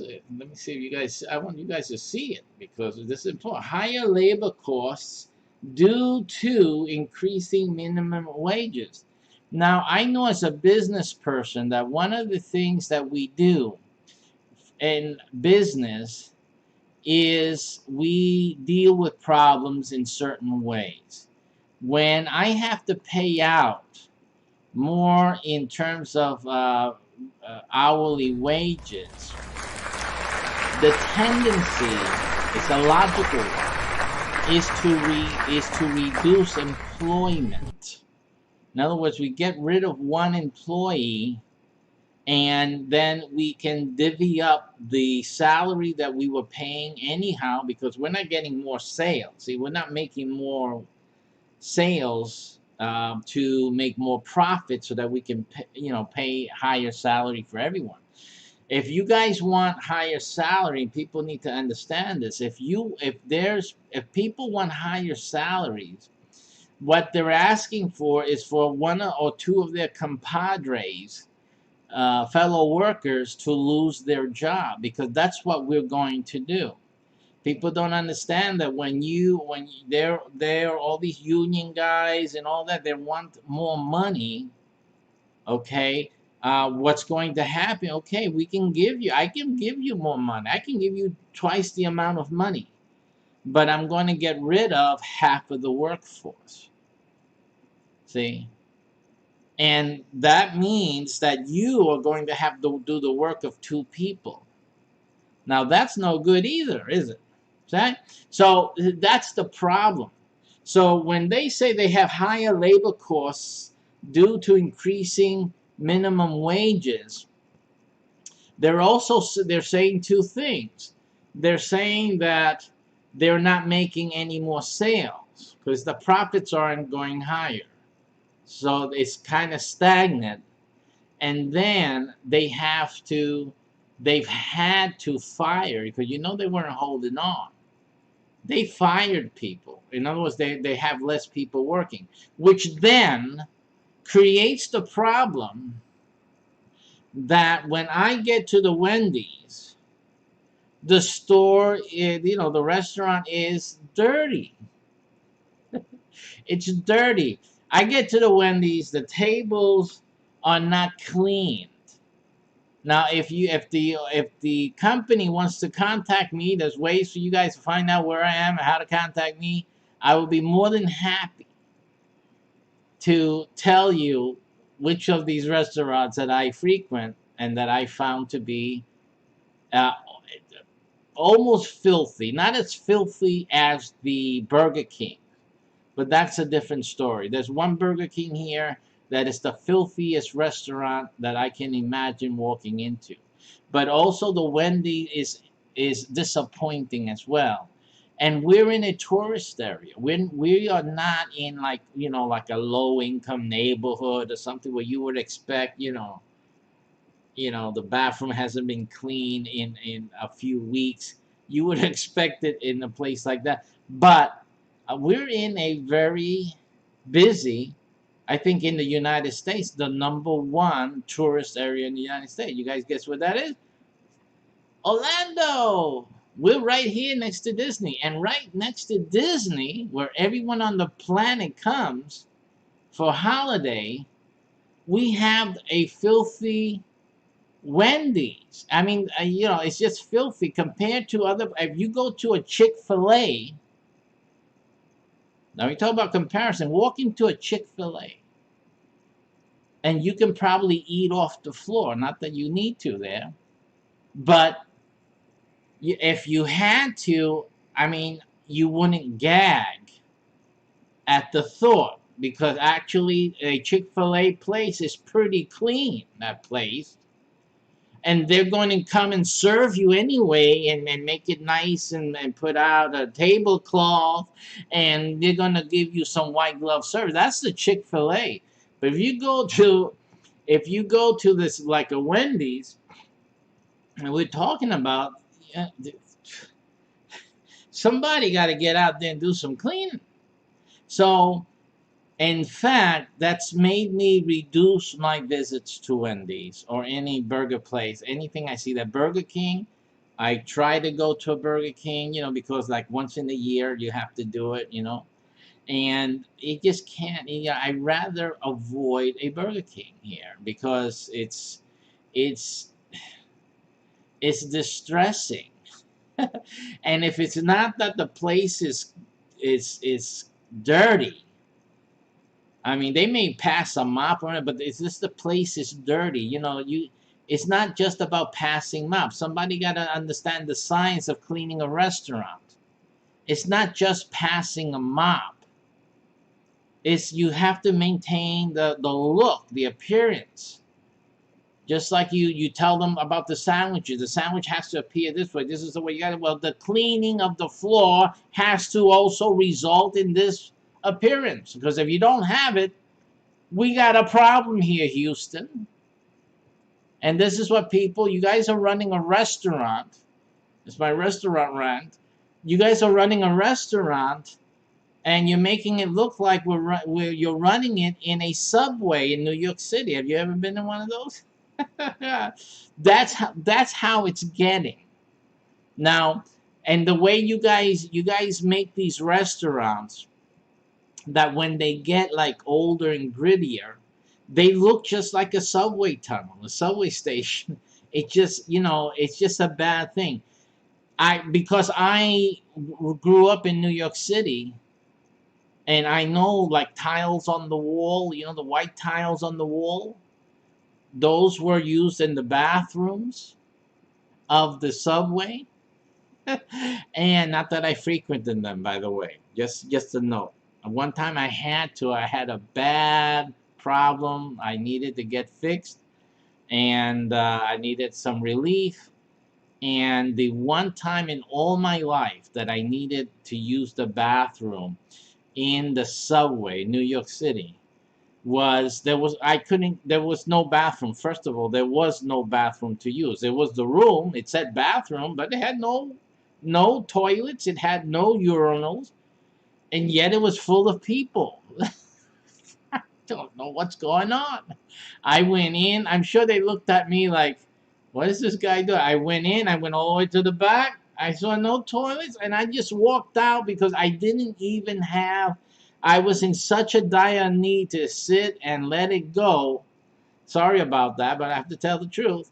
I had no time to even bother looking at what was going on, if anything was going on. I can't tell you right now if anything. I just left. I had to go out of the station and had to find a restaurant, unfortunately, that had, at least they had a bathroom that was working. But again, they let these places go, and it's just terrible.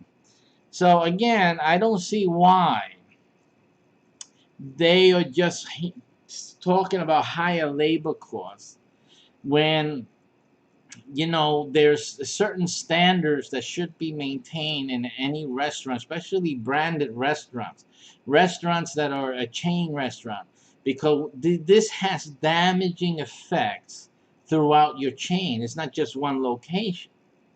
You got various locations. And when you start having people talking bad about this, I went in there, it was like this, I went in there, the service was horrible, that's creates a ripple effect. And we're talking about where people are going to eat. You have to have cleanliness. Now we got this issue with coronavirus. And this is just the beginning, folks. This is just the beginning. In restaurants, you're going to have an issue if you do not demonstrate cleanliness and make the people feel confident that they're in a clean place and the workers have cleaned themselves appropriately. Because even if you have the bathroom says employees must wash their hands, but the place looks like a pigsty. I mean, does it matter now? Does it matter? Are we to believe that just because they wash their hands in a moldy old sink, that everything's okay? This is okay. Oh, they wash their hands. It's just too ridiculous. Again, so Wendy's is failing uh, because they are not staying clean. They're not keeping the essentials at their highest. And anything where the public sees, the public engages, interacts, and your food, that has to be really up and up. And if a restaurant cannot maintain that, you shouldn't be in business. That's the reason you guys aren't in business. That's the reason you guys are losing business. That's something you guys got to worry about. Yes, indeed. Absolutely. So this is the reason. Now, I've been to a Steak and Shake as well. Now, Steak and Shake is pretty much, I can't speak to it like the Wendy's. But I don't get a good feeling in Steak and Shake either. Steak and Shake seems to be a little bit just getting there in terms of the ambiance that like when you sit in a Steak and Shake. For me, knowing that the problem with the Steak and Shake, I'm gonna tell you what it is. It's supposed to be a chain, a restaurant chain, and but yet when I walk in there, I get this like local diner feel to it. Okay, that's what's happening with that. And it's probably because that's what they intended it to be. They wanted it to be like a local diner. It's probably the way it started. Okay, but again, because we're seeing all of these issues happening with other restaurants, it doesn't. To me, it does. I don't know. Let me put it this way. I don't know Steak and Shake. I don't know it like, oh, that the when it started back when, oh, what a great place to hang out with our friends from school. I don't know Steak and Shake. You're trying to reach people who never had those early day experiences. But when we come in, immediately make a comparison between this and like a lot of better places, quite frankly. So that's always sitting in the back of my mind. When I go to a Steak and Shake, I'm looking, yeah, the people who work there, they're great and all that. It's just the way you guys, this this this branding that you have, and I'm talking about your layout, the way it is, the way it's a little bit like hometown type of eatery, and then which is okay if I can eat at a hometown eatery, but even let me just point to like this. Let me make this compare it to like Rockets, that Rocky, what is it? Whatever, you guys know the name of that Johnny Rockets.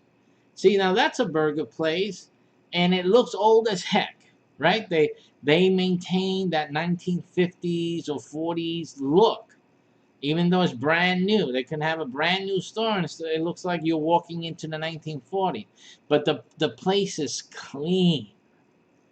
The place is clean. It's bright, And usually the Johnny Rockets have a lot of windows because they have that time with the diners who had it was all windows, and the place is bright, and you see it's clean. Everything's clean. That's different. I get a different feeling at a Johnny Rockets than I do at a Steak and Shake. The shakes are great. The shakes are great, and the food. I can only compare it really like to what's that other restaurant? I compare that to an Applebee's. The type of food, the way they put the sauce, and it's the flavor. I put it in the same family as an Applebee's, something like that. But then that creates that problem too, because it makes me think of an Applebee's, and then I'm looking, this is no Applebee's here.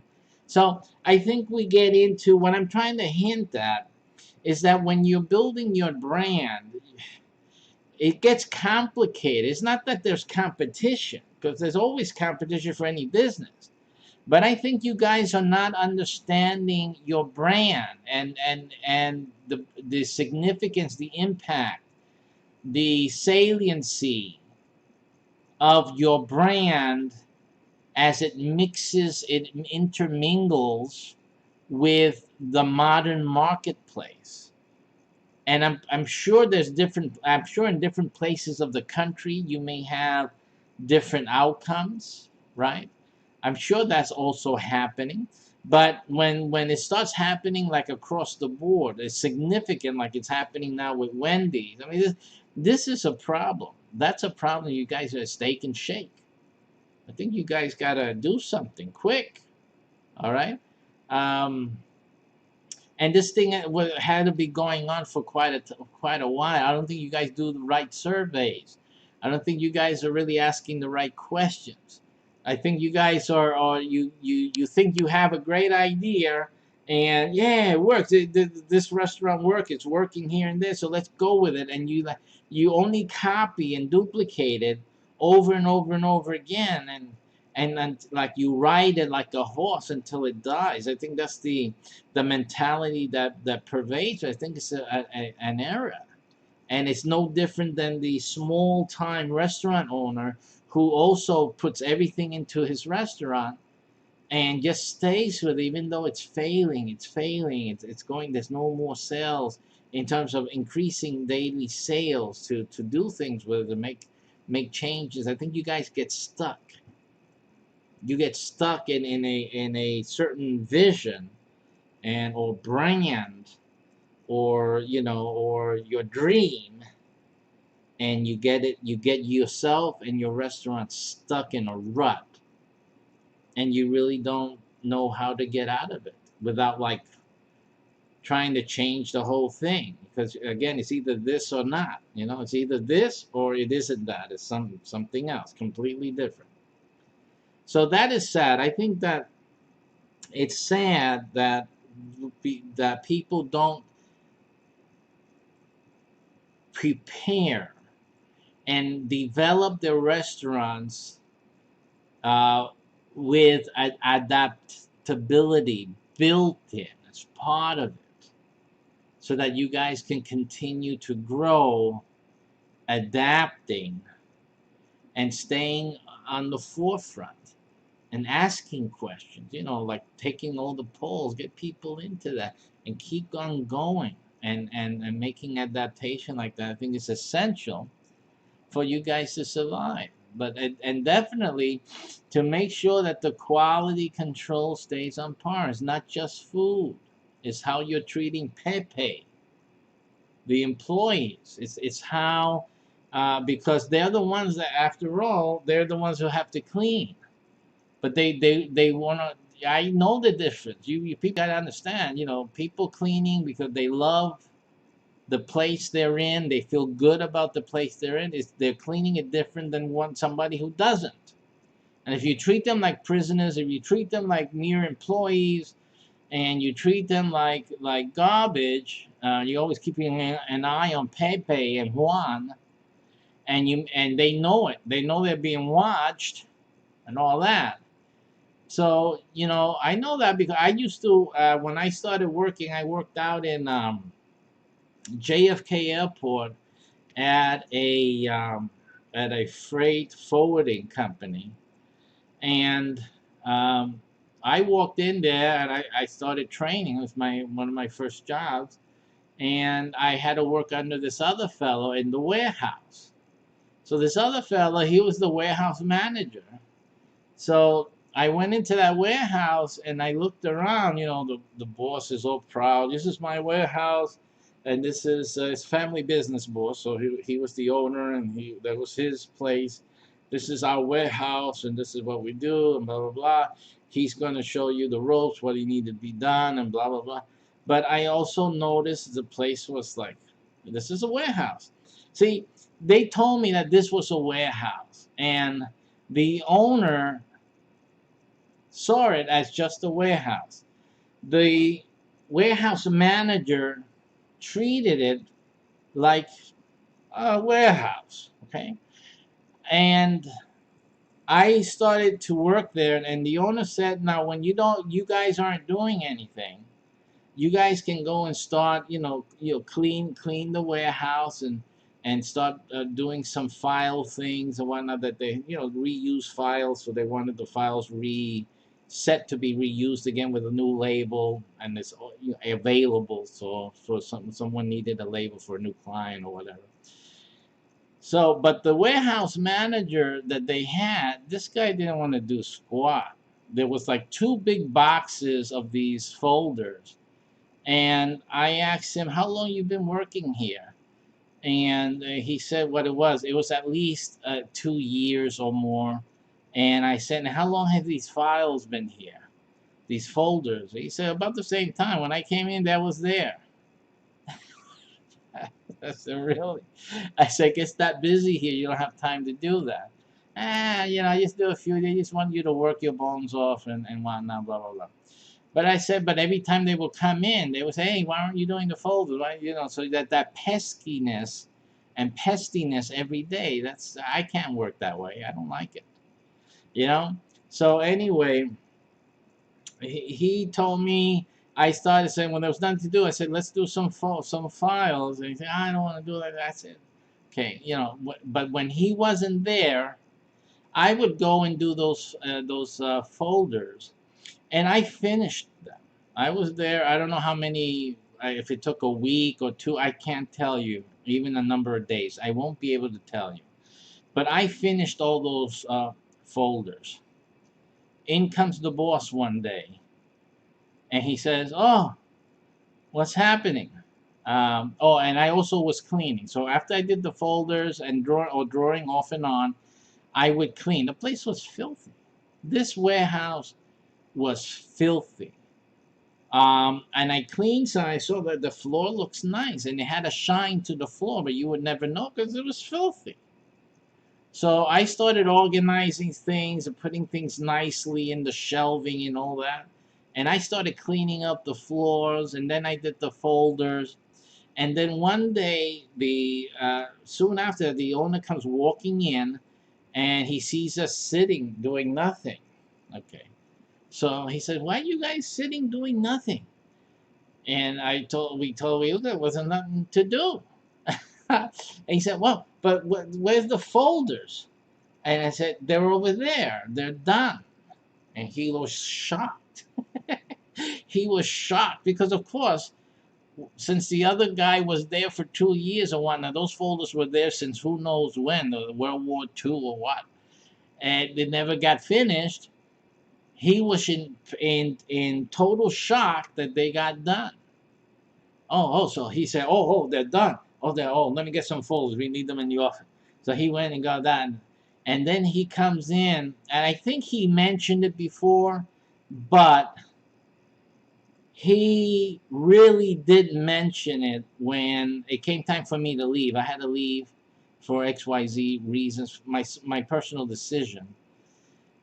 And then he and the vice president, they practically begged for me to stay.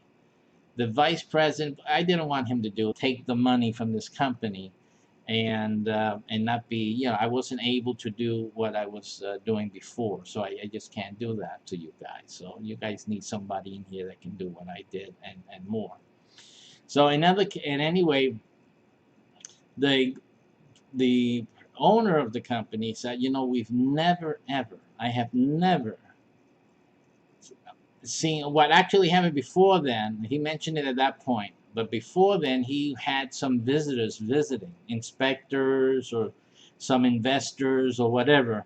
He had them come, and he showed them the business. They're probably new customers of his, a big client.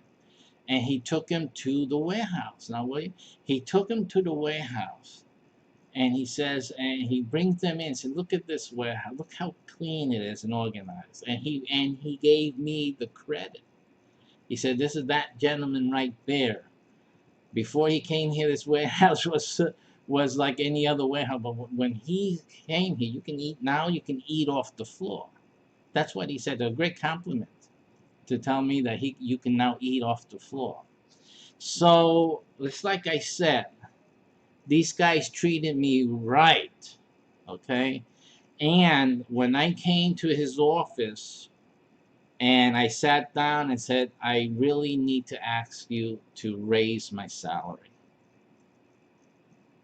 And he said, "Okay."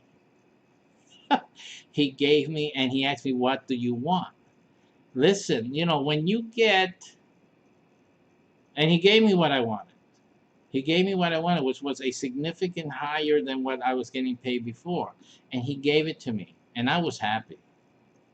I was really happy. Okay. This is the point that I'm trying to make. It's that when you treat your employees right, they will clean the floor and make it a place where people can eat off of. See? And that was before the raise. I didn't do that after the raise. I did that before any mention of a raise or anything like that. You know why? Because I like clean. I like to be in the clean. I like to feel good in where I work. I take pride. And your employees will do that. We have Spanish people. I'm going to talk in defense of Pepe and Juan. We take pride, okay? But we have to make sure, you have to make sure that you're going to show appreciation. It doesn't necessarily mean a raise. It means appreciation. It means treat us right. Appreciate the clean place. And what I was able to get really before the raise or anything that came up, what did I got, and the warehouse manager got too, because of me. We got left alone. We got left alone. The boss would never come back into the warehouse again to ask, what are we doing?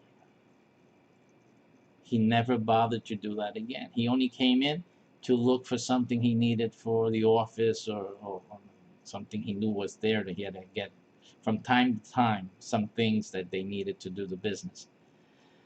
But he never, we would be sitting there, I would be sitting there lying back, leaning back on the chair, and just, we'll be looking outside. And he would never bother us again what we're doing. See, now, and I taught that warehouse manager, young kid, he was a young kid like I was, but I taught him a lesson. And I said, listen, you when you're working, you have to, this place, I cleaned it. I didn't clean it for the owner. I cleaned it for me. And you have to have that personal thing where you work for yourself. It's not for the boss. You're working for yourself. This is what you do. This is what I do, and I feel proud of what I do. I do it well. That's really what you need to be doing. And everything else works out. I got the raise later on. But what I got first was a nice, clean warehouse to work in. And then I got peace because the boss wasn't coming in and breathing down our necks. What are we doing? Do this and do that. It was easy street after that. And his son, and I looked at the guy, you had this guy breathing down your neck for 2 years, and you would have had him here for another 2, 3, 4 years doing the same thing day in and day out, simply because you're too lazy to go and finish the cause of your pain. So anyway, I taught him that lesson, and it was a living proof. And in the end, before I went, I had to go later on for my own personal reasons. I wanted to start my own business as well, and I made enough money to do that. So that was me, okay? But before that, about a year before that or so, um, they got rid of the other guy, and I became the warehouse manager. And that other guy wasn't liking him getting excused, but they knew that he was continually, even after we had everything done and clean and all that, he would continue like drag his feet. He was like not a guy to talk with and ask for, can you do this? Can you stay another hour and get this finished and blah blah blah. He was like, I'm working till 5 and that's it. He uncooperative, unhelpful. So again, it's like I said.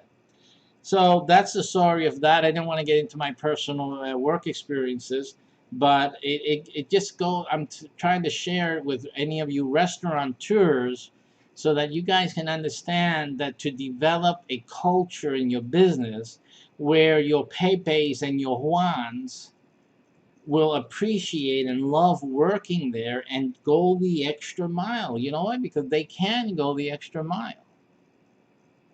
They can and will.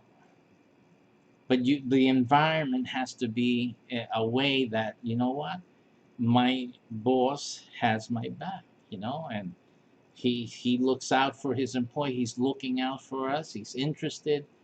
in what we're doing in our lives. We're just not making money for him. So, and the people I was working for, they were just honest business owners. And what helped out was the fact that I'm a business minded person myself. So I understand these guys are busy. They need me here. They need my help here to make it work. So you have to understand that when you're as an employee, and your employees will appreciate when you appreciate them, okay, and you're open and honest with them, they will see, hey, oh my goodness, I'm needed. And the success of this business is profitability, um, you know, getting people to come in here and they like it and enjoy their stay, and they'll bring more folks in here, and that brings more money for the company. That's something that, I'm interested in making happen. You have to get there. You can't just tell them to do it. You have to develop the culture. You guys spend a lot of money on software, you spend a lot of money on different solutions, but you're neglecting culture, and you're neglecting cleaning the damn floor, getting, keeping the guy who cleans the floor wonderfully. That's the guy you got to keep there. Don't fire that butt. You need him there in place. I'm being a little funny on that, but it's the fact is that you guys need to nutrient. It's like a body. You need to give it nutrients, not just wear it to the bone. And that's what's important in running a restaurant and any business. Really, this advice that I'm giving is really good for any type of business, but particularly the restaurants who are going to be facing in the next couple of years uh, a lot of issues, and there's going to be a lot of heads rolling. Yeah. But the restaurants that go the extra mile and make sure that your branding, communicates to the marketplace, okay, and you maintain a good culture in each of the restaurants. These are the things that you really need to look into and to foster. Again, we're able to assist anyone, any restaurateur. If you're an owner, chain restaurant owner, or you have a one restaurant or a few that you want to expand, you like the idea of culture and all that, and you want to retain me to help your restaurant, all you have to do really just to get the ball rolling is to go to this URL and just click through. Click through. Yeah, you'll put in a payment, and you look at it as a retainer. When we communicate with you, it doesn't matter that like you're not trying to start a new restaurant. That has nothing to do with it. It's just a way for us to begin working together. Get my retainer, send me that, and then we'll start working with you and to help you develop a wonderful culture that exudes the quality and the message that you want to bring out to the marketplace. And we will help you do that, accomplish that, and then we make the arrangements for whatever regular fees, and depending on what exactly you need and whatnot. But this is the way to start. It's the way to contact us. Just go through it, and that's how we start helping anyone who's interested in restauranting, who's interested in any type of food business. This is the way to get started, and I'll help you with everything else. Look through that video for others who are interested in starting in the food business, who are interested in starting in the restaurant business. Look at the video at this URL, listen to what we're doing, and see that like this issue that they're having, this would not be an issue with the restaurants that work with us. And you'll see the reason why in the video. You have to pay close attention. Yeah, you're gonna have to use your brain a little bit, but if you're the smart one that you should be, if you're starting a restaurant, you will see it and you will understand, oh wow, if I was doing my restaurants with him and with this network, I wouldn't have that problem that these guys are having. These are big multi-million-dollar players here. They're having some issues, but they're not doing it the way we're doing our thing. So you need to look at it and you need to contact us to get the ball rolling for you. All right. And again, if you're trying to start out any food business, even a food truck, I got it, baby. You got to call me. You got to do this. Just do it. Do yourself a favor. Just do it. I like that Nike ad thing says, just do it. Just do it. Just do it. Okay. We got a winning formula for you here. Any type of food business, and even if it's just a dream of yours, this is it. This is the thing you have to consider doing. And even if you don't want to do any real restaurant, you don't really have to, you know. You can be an owner of a menu of a restaurant. We also have that available for you. You can choose that option as well. Um, and you profit from the restaurant without having to deal with the risk or the problems that restaurateurs have to do when they're putting up a restaurant, maintaining a restaurant, and dealing with the competition. So this is absolutely the best URL that you will ever use and discover some information that will help you succeed in the restaurant business. And with that, I thank you for watching. Share this with your friends, those interested in I have a dream of starting a restaurant. This is the best way to start it. Give them that URL, watch it with them, and think about it. But don't think too long, because this is a limited opportunity as well. So we are doing great things, but we can't help everyone. We have to concentrate on the ones who act now. So do that, and we'll see you soon. Take care, and I'll see you guys next time.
It's time to do the restaurant business the best way possible. That means easiest, the most profitable. I would say the most risk-free. And that's what we're going to talk about today in today's show. Risk-free, trouble-free food or restaurant business. This is your show today. Share it, like it, follow it. Let's go.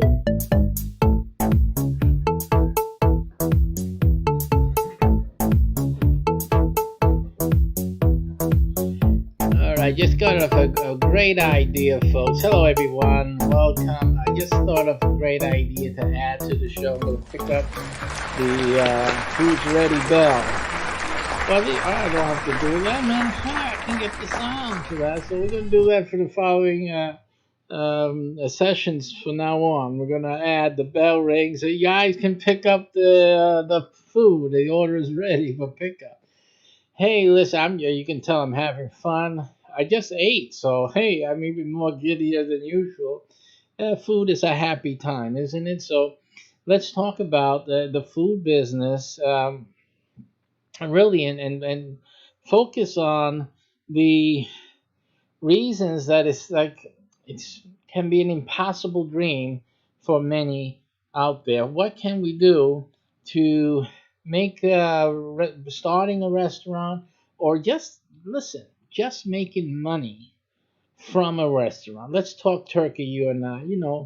Hey, listen, other than having a place to go, take the family and eat for free, right? Which being an owner of a restaurant, you can do that, right? Other than that, wouldn't you just want to have that and just make profit? Without the worries, without all the setup and all the trouble, and then the issues involved in setting up a restaurant. Hey, I like that myself. So listen, you can do it. There's a way to do it. I'm just giving you a hint. I'm just giving you a hint. That's all. There's a definite way for you to do that. Enjoy week long little notifications coming in on your cell phone, little pings all day long and into the evening. And then it's almost like the Mozart theme. "Va, va, va, España." Listen, but Fridays, Saturdays, and Sundays, ooh, it's sweet music.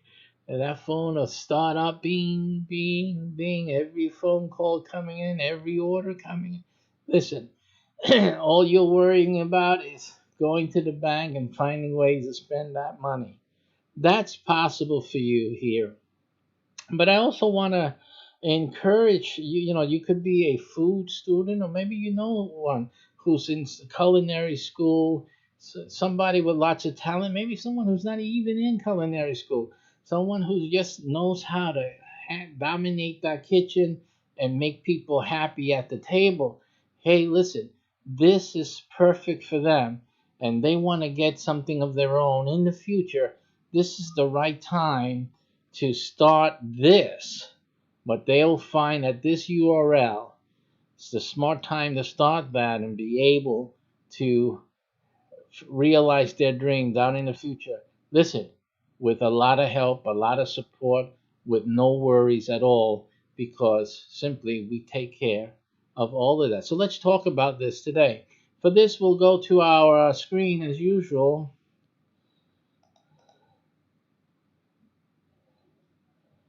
And we got the wrong screen up there, but no, we'll correct that.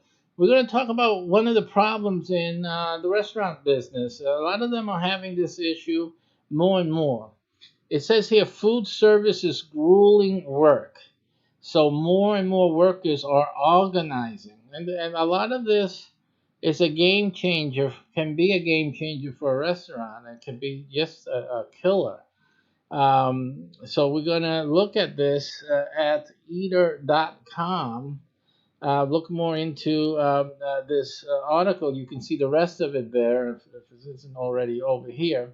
But anyway, it says from basic safety issues like non-slip mats in the kitchen to better salaries and benefits, the fight to create a more just industry ramped up this year. Before heading to Connecticut for Passover early this year, my partner and I planned to have a talk with their parents about the local Stop and Shop.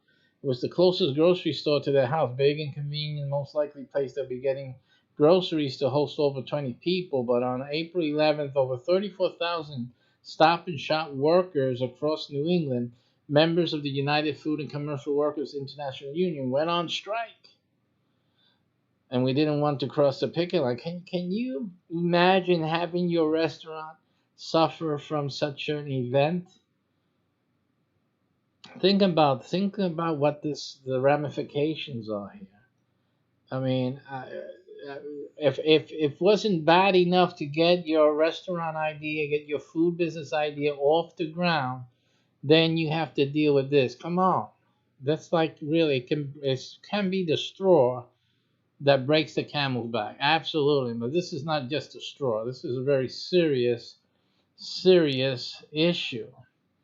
So there's ongoing unionization of fast food and other food production companies. In 2018, employees at Burgerville, a fast food chain in Portland, Oregon, pushed to unionize, making them astoundingly the first federally recognized fast food union. And so Little Big Burger followed 2019, as did Anchor Steam Brewery. Already unionized grocery stores and airline caterers either went on or threatened strikes, and so did Instacart workers, though they were not formally unionized, and McDonald's workers in the UK. So again, you have a lot of difficult days ahead when you're thinking about the restaurant business. So these are things that you need to really consider. You have the fight for increased rate wages, obviously, and multiple presidential candidates are on board with their message again, and more restaurateurs are experimenting with eliminating tipping altogether, a system that has its roots in slavery and classism. So they're trying to eliminate that. That remember, elimination of tipping was something we started seeing as you travel to certain countries. They told you not to tip at certain countries because it was considered offensive, of course, because of the history where that it comes from.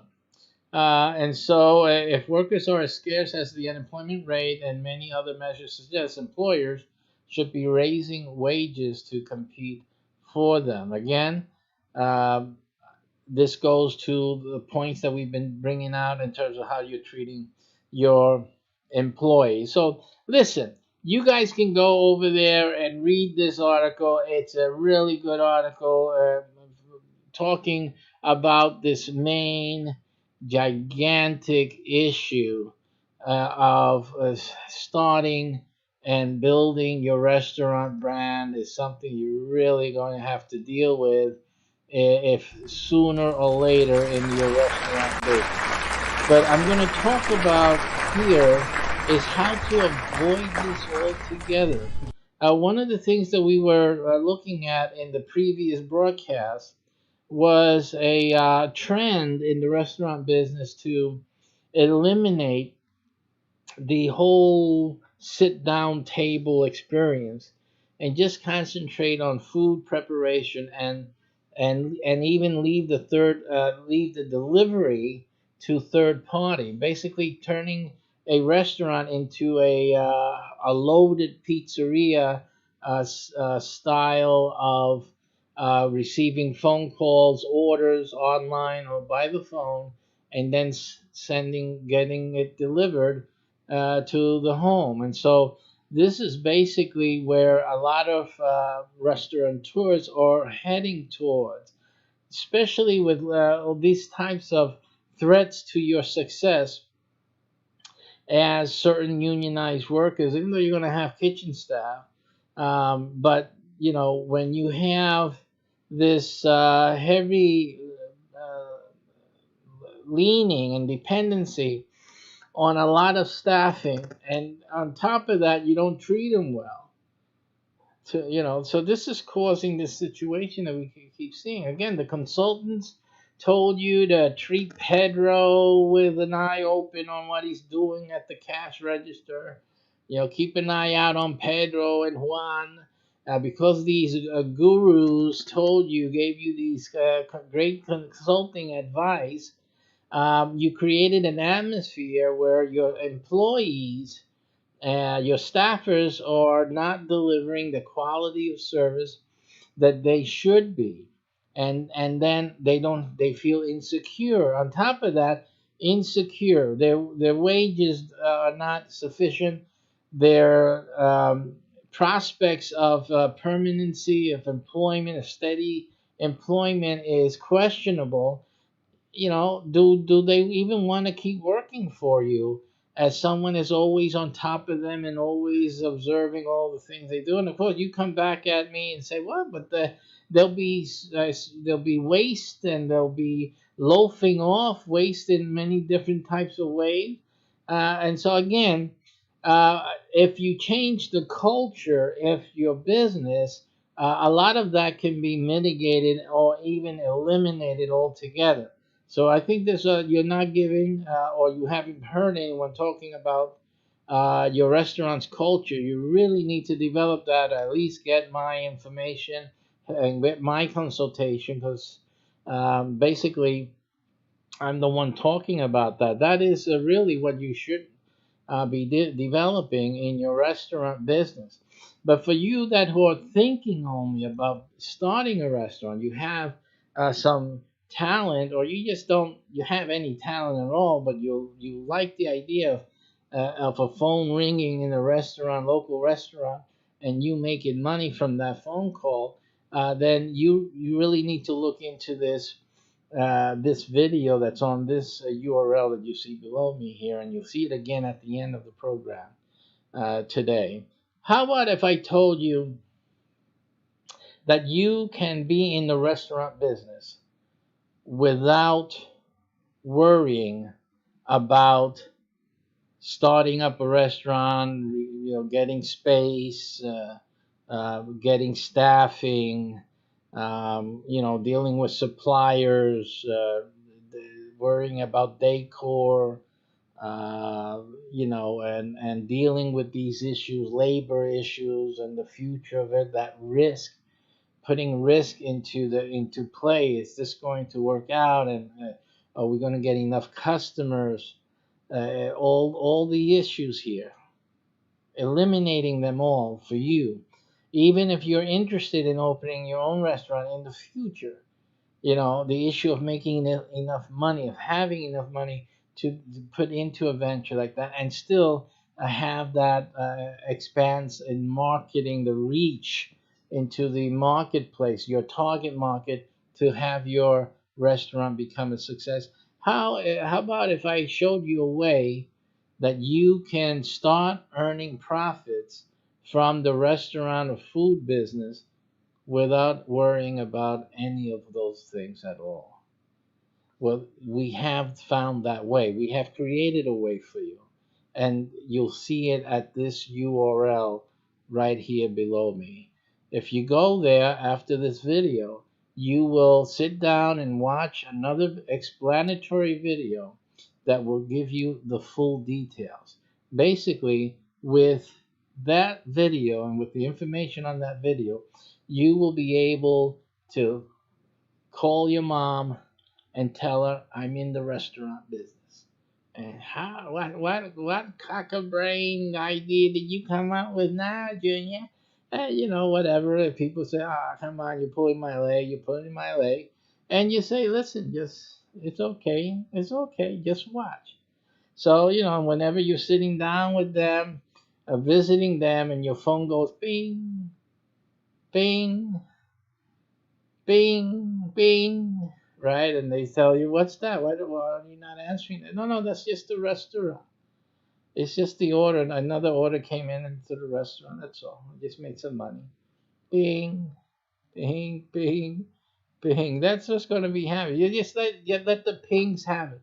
The pings will be your backup, your support base, and all the pings. Especially plan to visit your family like on Friday night, Saturday night. You know that phone will be pinging like that. Bing, bing, bing, bing, bing. So this is what you're talking about, and this is what we're talking about here. But imagine if you really want to do your own restaurant, you really want to have it. Well, the same process. The money you put together, especially with all the pinging, will go for your new restaurant. Not only that, but the same network that you're joining when you come and look at this and decide to join and start, that same network will help you with your business, with your restaurant business, and will adopt your restaurant idea. We'll either work together, partner together, or just simply promote. We're able to help you in your restaurant. You have a restaurant already, the same network will be able to help support your restaurant and to promote your restaurant. But a great advantage of that is also the ability, if you have a restaurant idea, if you have a food business idea, to spread that idea in multiple locations using our network, which has also multiple presences. We have multiple networks in different locations across the country, and we're developing right now in the top 100 cities of the U.S., absolutely, and many other cities of the U.S. So you will practically be able to expand into all the major marketplaces if having a quality service and quality product in your restaurant business. So again, the issue is, uh, are you ready to get started? And that's simply all you have to worry about. Uh, a lot of advantages. You don't have to worry about a lot of these things because they're easily mitigated. Worried about expansion because it's going to cost too money to open up a shop in two or three other cities with our network. It isn't. A matter of fact, you saw one of the methods that we implement, a form of it in the other broadcast we did, I think just prior to this one. Um, what we were talking about, I think when we opened up as well about that delivery system and the no sit down restaurant. Now, the no sit down restaurant can easily be a something else, which I won't say right now because we don't want to give out all our secrets away.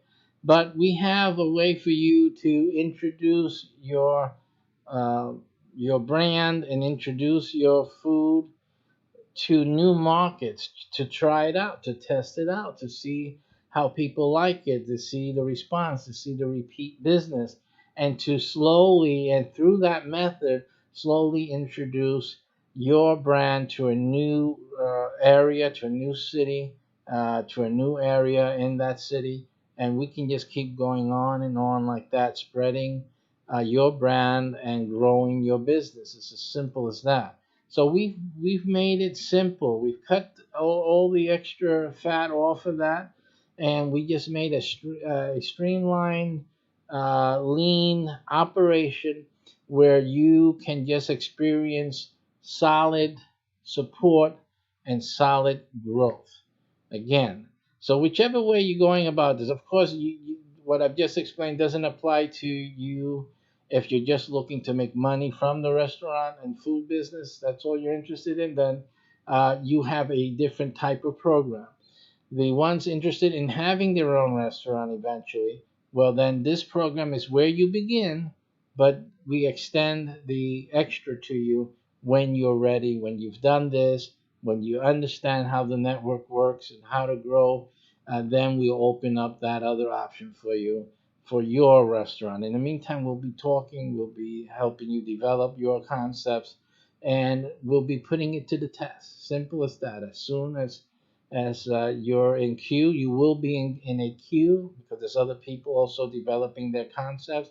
And then when it comes to your turn, you simply start doing your thing, test it out. We're testing it out, and we just automatically just incorporate into the network operations and extension procedures, and that's about it. So you'll get more details by heading over here to this URL. It's the smartest thing to do.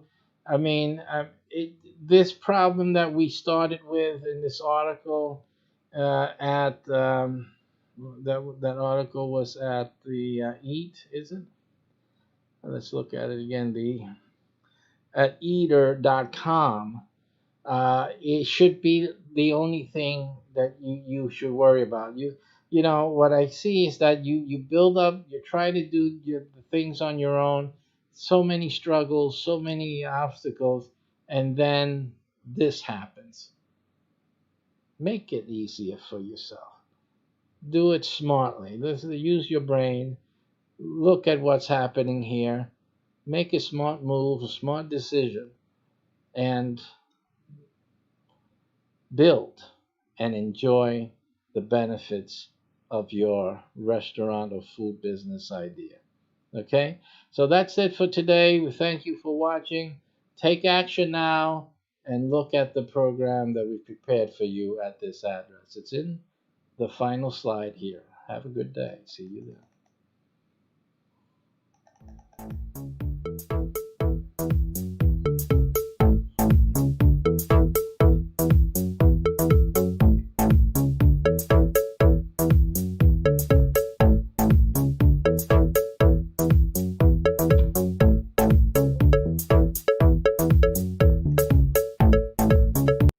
Hello, everyone. Thank you for watching Mycbh-Tv. What we are doing today, we're basically have certain topics that we focus on a day-to-day basis, as we're getting ready to do a as close to a 24/7 broadcast schedule for 2021. So we are building behind the scenes. We are building the resources, the videos behind the scenes. These are videos on the topic of each day that we have produced, and there are going to be some off-topic videos also as we continue to expand. And what we're trying to do is create a more TV-like experience, even though each day will have some type of focus. And I'm sure in the future it will be less and less noticeable as we expand the resources, we create more content, and things of that nature. So that being said, this is what you're seeing today. Um, uh, Sometimes I'll come in live and do something live again, adding more content to our resources, and we'll be creating obviously some commercial messaging and things like that.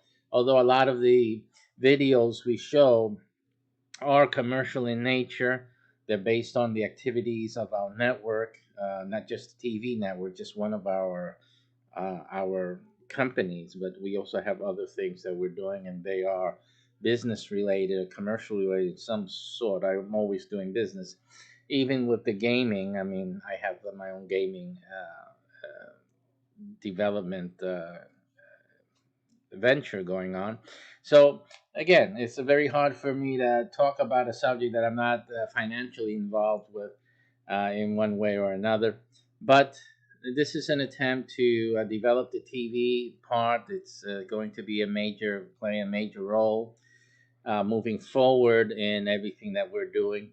So bear with us. If you see repetitive content, this is mostly what you'll see today is things that were already broadcast. Not that everybody in the world saw it, but in any case, these are replays mostly, unless I come in live, and I'll probably say that I'm live, and that will be content that will be only viewable really for people who are watching live or will be watching the replays, and there could be some material that I will record and it will show up in future um, daily schedules. So that's it. Just wanted to give you that update. What's happening? Why?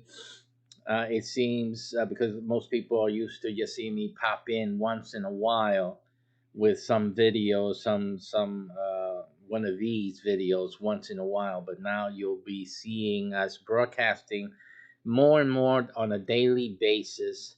And I just wanted to let you guys know why that is happening and what we're doing in the background. We are working. You guys who have chat, uh, most likely, if you're seeing this video, if you're seeing this now, and if you're watching, us broadcasting, it's very likely, not all the time, but very likely that I am watching the chat room. So you can put in a comment in the chat. If I don't respond right away, understand I may be away for a while. Maybe have to go run to the store or pick up the kids at the bus stop. You can look at the time, Eastern Standard Time, pretty much know if you're gonna catch me or not. But you'll have when I get back, I'll see your messages. So hold on, wait, for a while, or come back, and I will respond to all messages. And so, thank you for commenting. I really do appreciate that you do interact with our channel and make a comment, and even whatever it is, it's still appreciated, really. And I thank you for that, obviously. And also, if anyone has any question, you want to leave your contact information in the comment, if that's allowed, or you know how to do that, and you needed to ask a question about any of the programs that you're watching, the videos that you watch, you can do that as well. I will answer. If you're seeing the broadcast, I'm around. I'll either get here before we end the day of broadcasting or whatever. I'll be answering you, so you don't worry about that. So that's enough for now. Let's enjoy the rest of the programming for today. Thank you for watching.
Hello, everyone. One moment, please. We have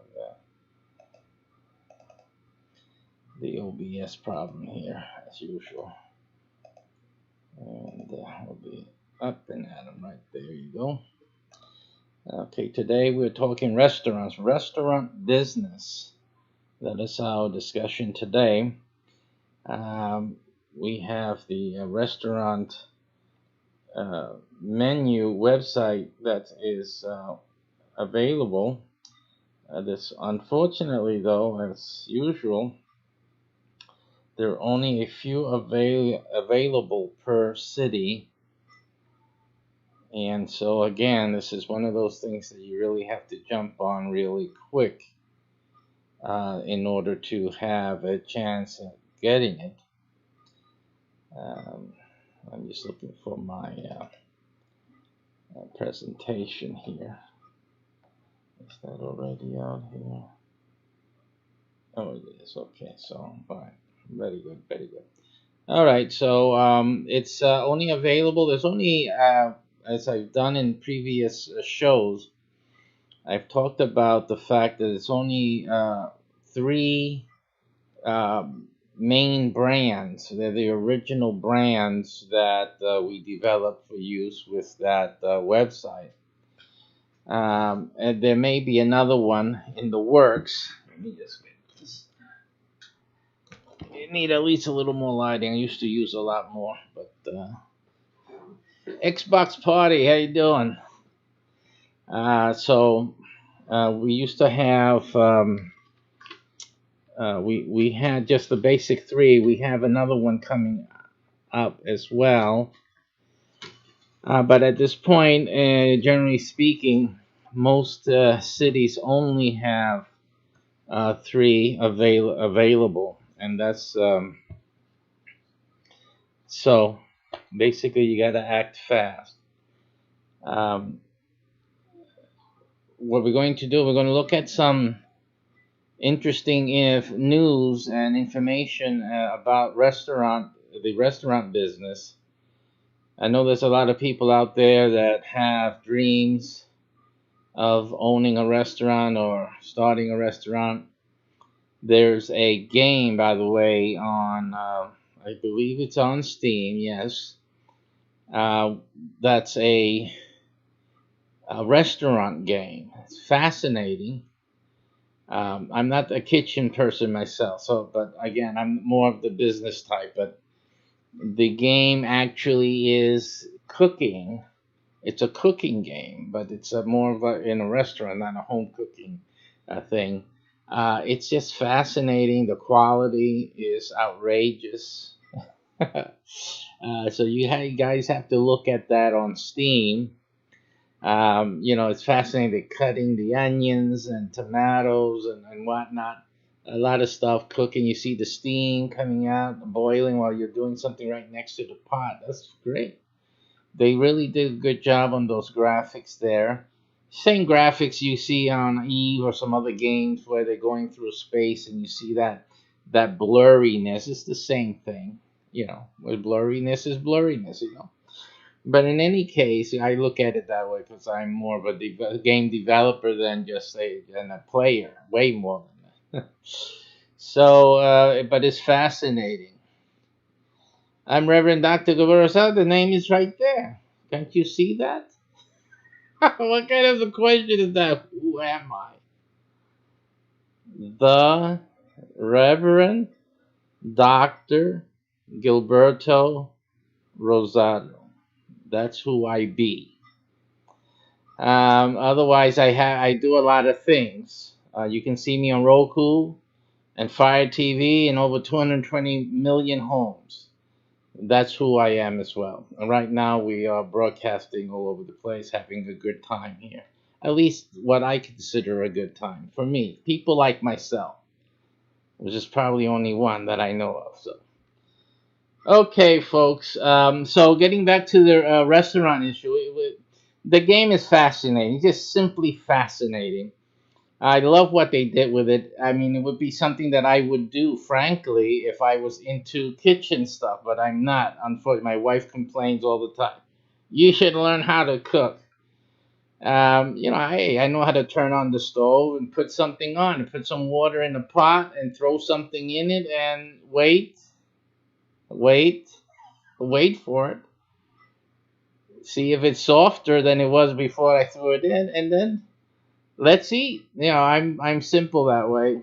I prefer obviously someone else cooking my meals than cooking them myself. So that's why I insist on that.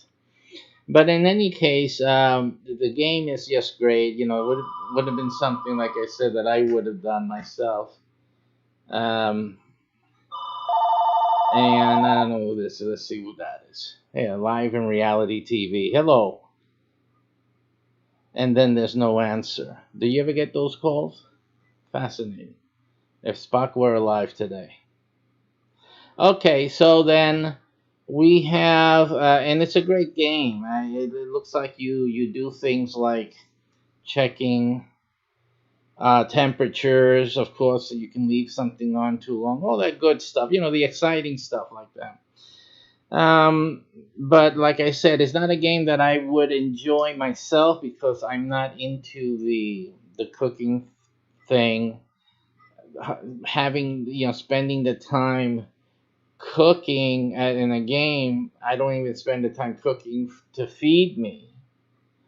It just doesn't match me. But if they would have made the game more of the administrative, business, marketing, and opening up the business, stuff like that. That's something I would get into. Yeah, I can see myself doing that. Dealing with employees, the management type of thing. That can get exciting, interesting for like a person that's into the administrative perspective. Because you got people in the restaurant business. Now, since we're talking about it, you have staff that's just loafing off. In the restaurant business, you have to also adjust the scheduling of tasks so that you don't have employees that have nothing to do because of the time of day. You're paying a salary and they all should be doing something. So, learning how to manage the time, employees, what they're doing at a certain time, and then having them rotate responsibilities and duties, and then making sure that you have enough staff when the rush comes in. If it's for lunch, the lunch rush.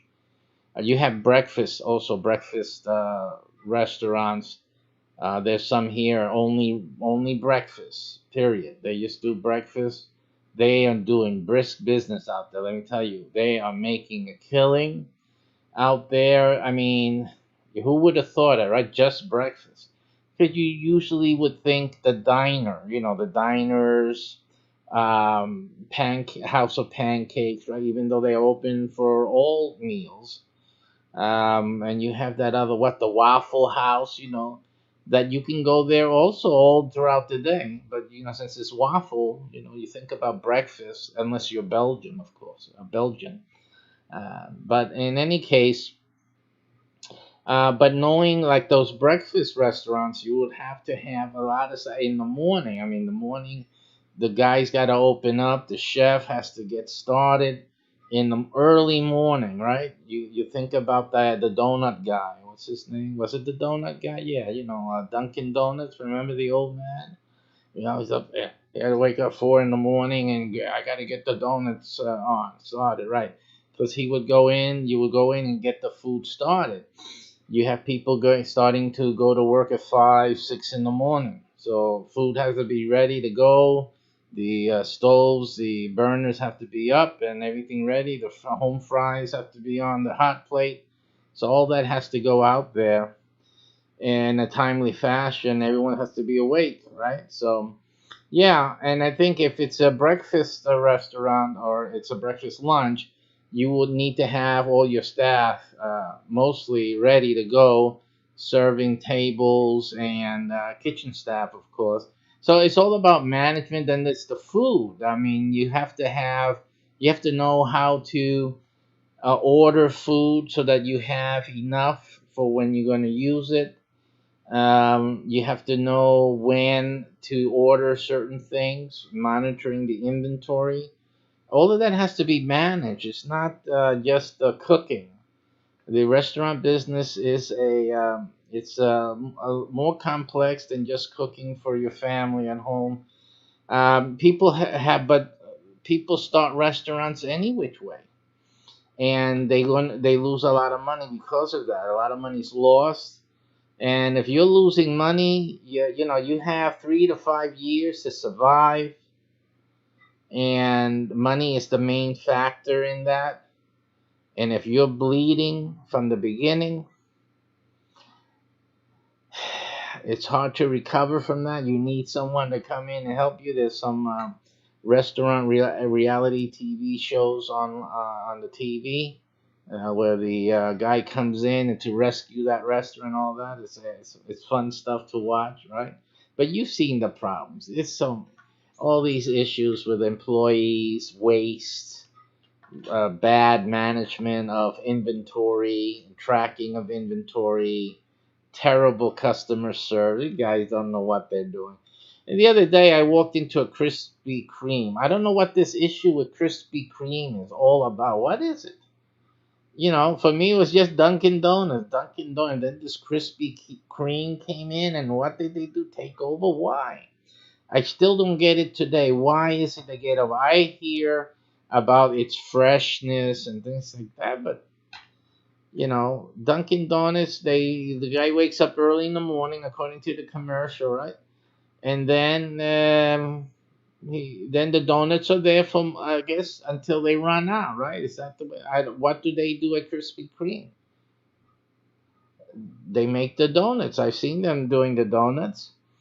So what? I mean, they got more customers than Dunkin' Donuts, or why aren't those donuts sitting there waiting to be sold? Because when I walk into a Krispy Kreme, I see donuts waiting to be sold. I don't see any difference between that and the Dunkin' Donuts, except the only difference I saw was you can see the machine making the donuts. That's it.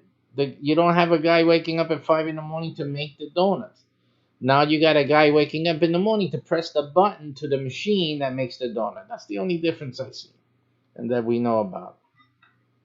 But anyway, that's not the story. The case is I walk into this Krispy Kreme because now everybody in the family wants Krispy Kreme all of a sudden. And I'm looking at these workers there, the employees, and they seemed beside themselves. They don't look like they're happy. Now, it's not like you've been dreaming all your life to become a donut maker and in Krispy Kreme. Like, is that's a good? What do you want, Junior, to be when you grow up? I want to be a Krispy Kreme employee. It's not like we hear that, you know. But if you're working for a place, it helps if if you feel good and happy that you look like it. At least the customers feel good about eating those donuts that are supposed to be so great. But these guys were dismal. It looked like somebody shot their mothers or something. It really was. It was. I said, what's wrong with these guys? They're young people, but how can these young people be so distraught? You know, the way they carry themselves. And then I was with my son who's working at some other places he's been working at, and so he's been promoted to supervisor, so he has to deal with employees and stuff like that. So we were just commenting, and uh, and he walks up to one of the workers there and he starts talking. So what he finds out that the workers there feel all like in prison. The Krispy Kreme, I can't talk about all the Krispy Kremes. This is, I don't know what's going on in the other. I do understand that a franchise owner can run his operation, you know, the way they run. They have a personality, even though Krispy Kreme has a standard and has training and whatnot. It's still, you know, if you have a rotten owner, you know, you people don't feel good about working, you know. So it seems to be that that Krispy Kreme, let's talk straight, has these cameras all over the place, and the what the employees have in their mind for some reason is that the owner is always watching what they're doing, and the owner is watching them to see if they are stealing merchandise or the product, or if they are stealing money in terms of not just physical money. The other way you steal money from an employee, like you guys don't know this, is by not doing your job. Because if you don't do your job, you're sitting around talking or chat typing on the phone or watching me on your phone, because everybody wants to do that, right? Then you're not doing your job. And that's a way of stealing, of course. You're getting paid for not doing the job that you're taking money deceitfully. So the owner then is always watching them, and then when he sees someone lacking off or someone doing, you know, makes the wrong move, Tring, like the phone call we just got, but except he's on the other side. Yeah, we tell so and so, I'm looking at him. Tell him to get up his butt and start working on. Make some more donuts. Make some more donuts. You know, whatever.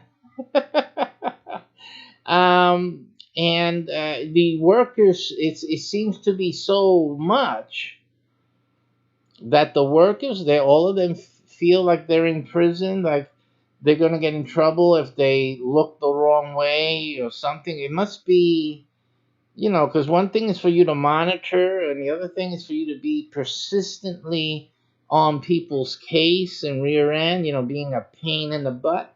You know, you can be a pain in the butt, and I think that in this case, I doubt that Krispy Kreme as a company and a franchise would be inculcating its owners or its, you know, and its administrative training and whatnot, be implicating or inferring that owners should be this way. You know, one thing, and I've there's this guy on YouTube as well. He does restaurant consulting, and I've heard him say certain things that disturb me.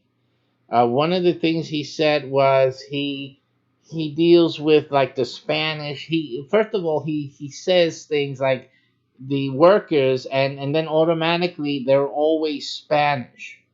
You see, so he says Pepe or Juan. You got to go and get Juan and see what Juan is doing, because you know, and and it seemed like it was a little racist the way he was the way he was always. I've been in restaurants. It's not just Hispanics working. That's the way he gets this idea. But probably because they're out in the Texas area and whatnot. Well, yeah, you'll have that a lot of Mexican descendants there, and the immigration. You know how that is. It's so silly.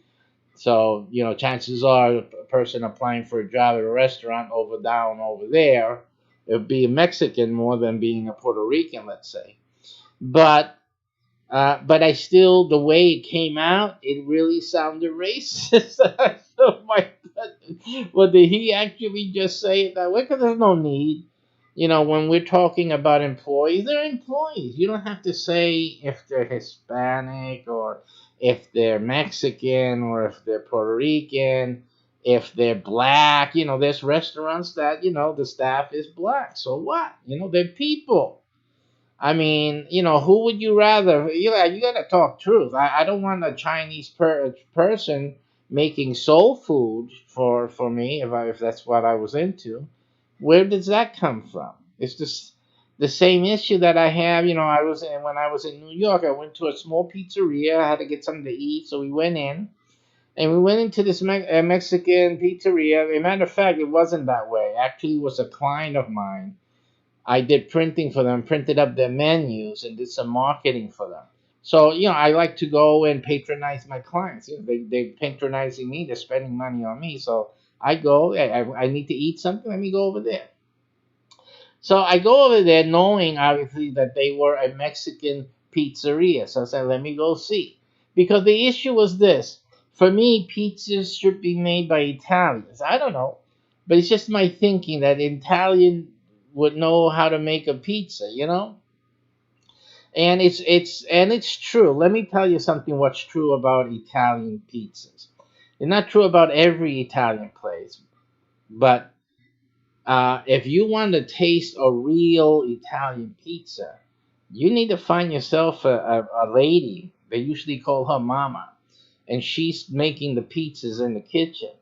Okay? That pizza is the best pizza that you're ever going to eat in your life. Okay? Because mama's making it. Hey, listen, if you haven't had pizza by mama, you haven't had pizza. Simple. Because I've been eating pizza all my life, growing up with pizzerias and getting pizza, and there is no pizza like mama makes it. I'm going to tell you right now. And it's probably just the sauce. But the issue is that Mama makes her own sauce. No capiche, huh? Mama makes the sauce. You have to understand that. You see that? That makes the difference because the other guy's Mexican or anything, Bulgarian. They get the Del Monte. That the, that's the pizza sauce. They're making that pizza with Del Monte, and you get that standard pizza where everyone's used to. Hey, this is pizza. This is the way it's supposed to taste. But if you're ever in New York City, you need to go to Howard Beach. I hope it's still that way. You go to Howard Beach, and you're gonna eat Mama's Pizza, and you'll see the difference.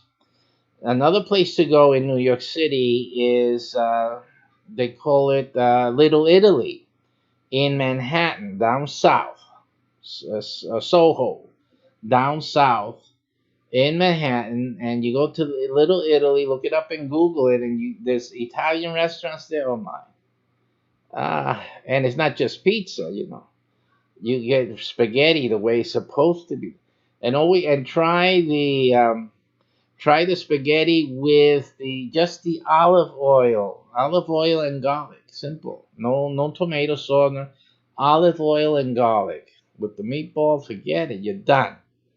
Man, they come out with that big bowl, and you taste the spaghetti. Let me tell you, that spaghetti was made in the restaurant. They didn't buy any dried up spaghetti from what is it, Progresso or whatever other companies there are out there. That spaghetti was made that day in the restaurant. Okay, that's handmade, and you can taste it. It's fantastic. So again, things you have to do before you die, right? So to get some real pizza. Now, New York is not the only place for real pizza. Surprisingly, and a big surprise is here in Florida. Shocked me. I found the same taste that I did in Little Italy and in Howard Beach, and that was from a small, nonchalant pizzeria in a mall.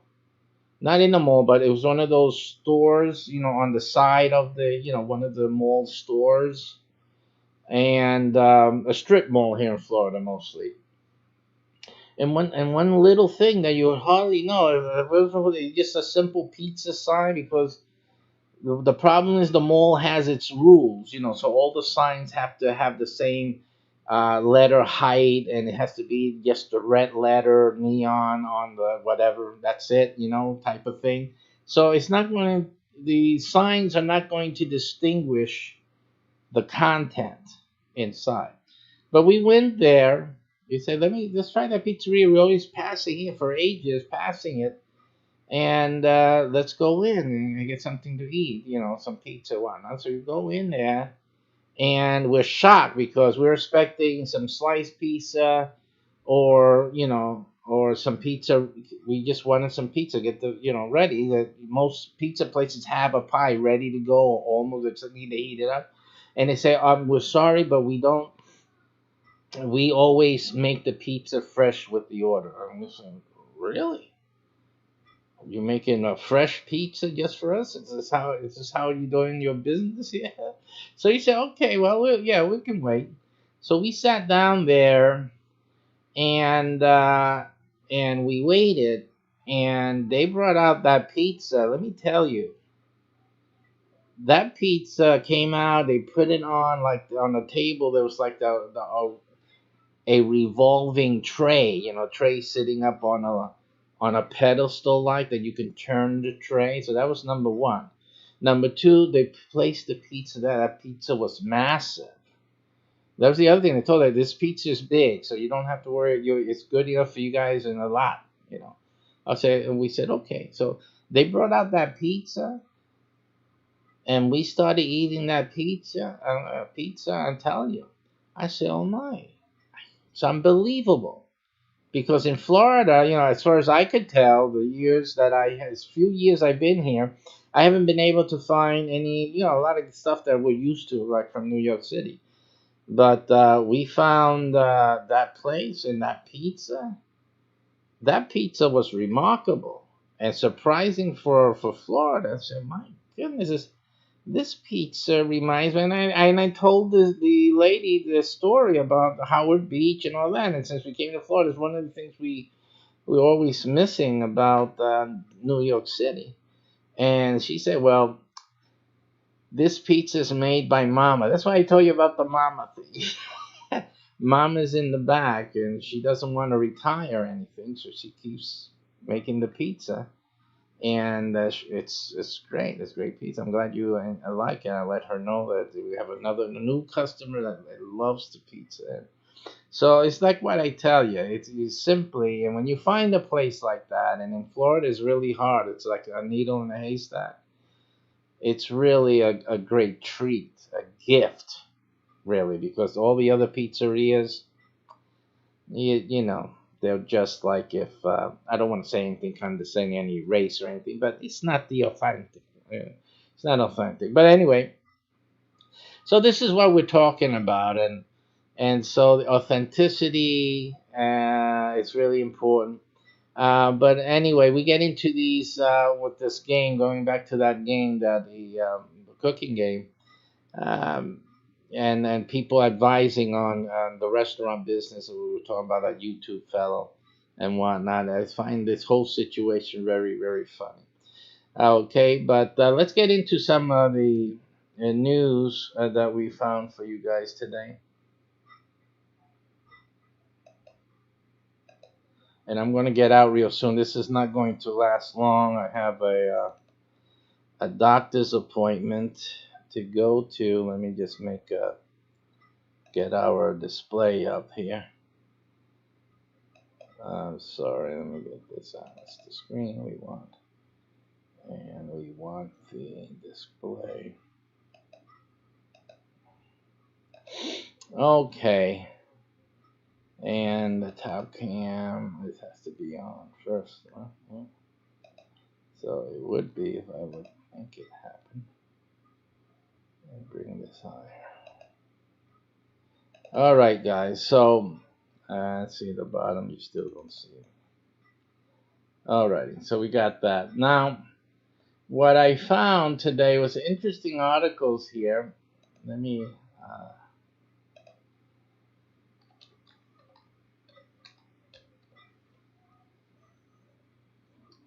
Some interesting articles that we found here. It's very interesting when you think about starting a restaurant. A lot of people are.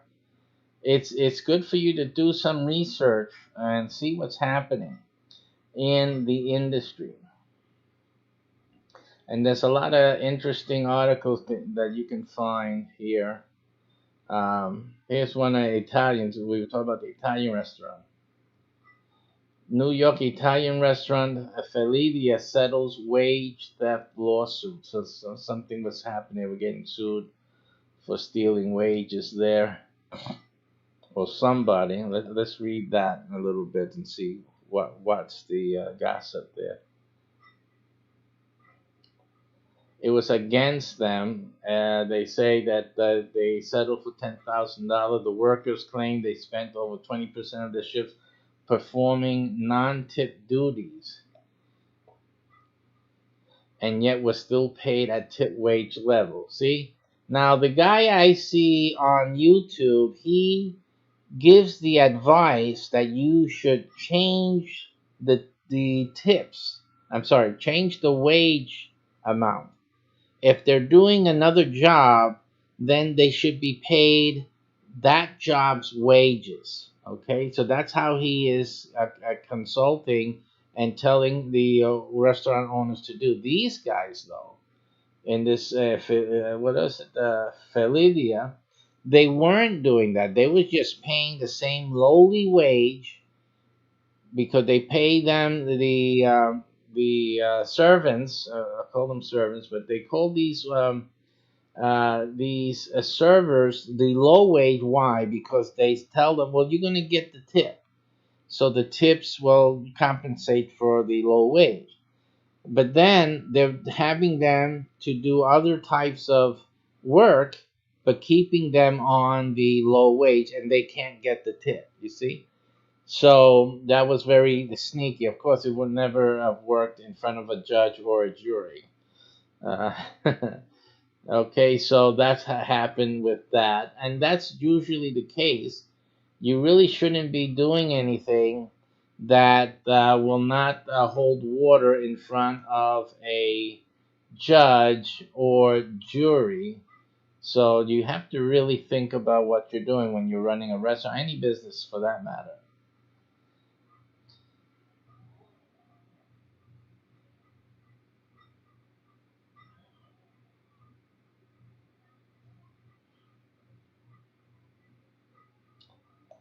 And this is from the Washington Post. The sky is falling for fast food, but not for Chick-fil-A. So we're seeing some of the issues with the restaurant business. Um, it says through the diligent efforts of those billboard cows with their poor penmanship and dubious spelling skills, Chick-fil-A has moved up the ranks from the seventh largest restaurant chain in the United States to become the third. Now that's a big move. That's a gigantic move. That's really good. Good for you. The chicken and that they're closed on Sundays. They're closed on Sundays for religious reasons at the core of it. So that's amazing. The chicken sandwich giant blew past Wendy's, open on Sundays. Burger King open on Sundays. Taco Bell open on the Sundays, and Subway open on Sunday on its asset with 10.46 billion in American store sales. Man, only if you had 1% of that. That's what we our restaurant menu business gives you 1 through 20%, depending on what the brand is and what part of the menu is being sold, or also if it's a reservation or not, etc. But can you imagine 1%? My goodness. And of course, this is the chain wide here. According to Nation's Restaurant News latest countdowns, up 17% for the year. Chick-fil-A stands behind only McDonald's and Starbucks. Can you mean so? Starbucks is not in the same category in terms of you're not going to go to Starbucks. At least I don't know. I don't use Starbucks, so I don't know what they have. I know it's coffee. That's all I know about Starbucks.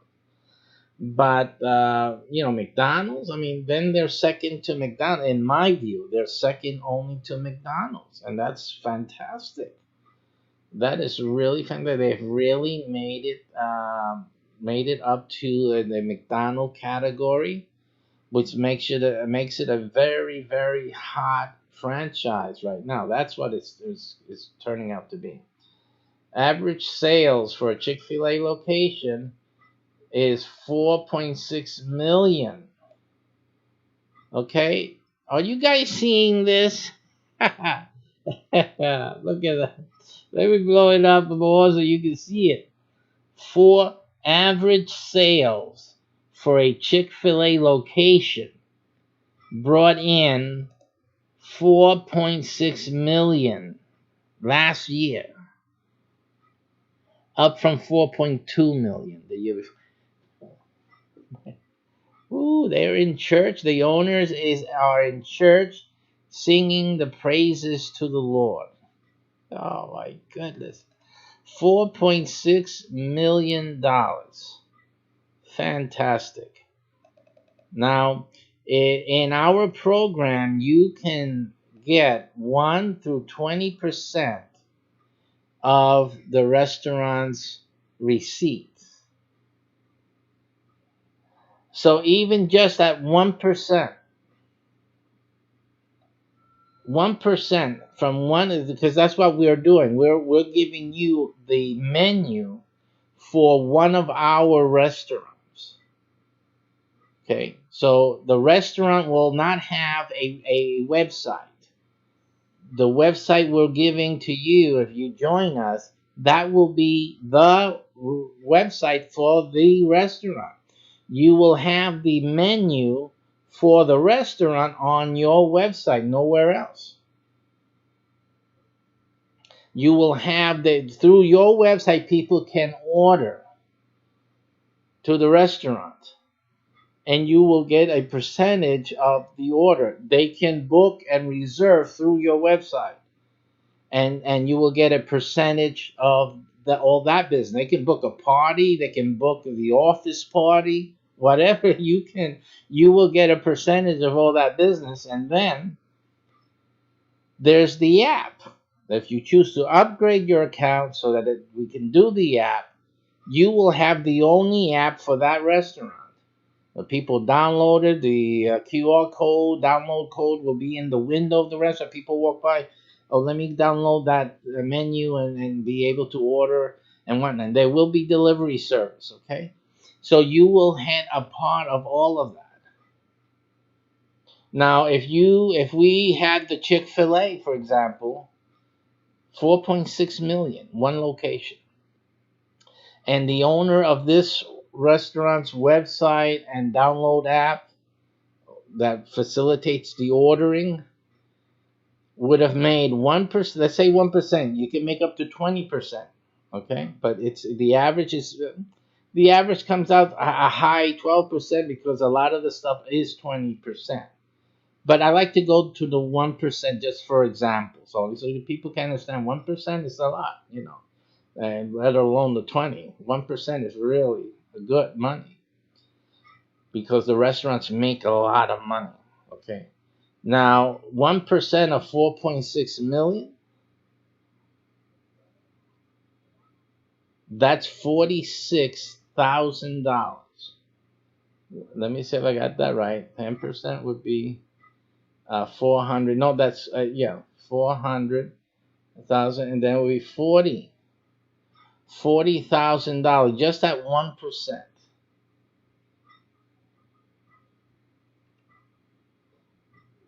Let me get the calculator out here because I yeah, 1% is what 1% because 10% of 4.6 million would be 460,000, and then 1% is $46,000, right?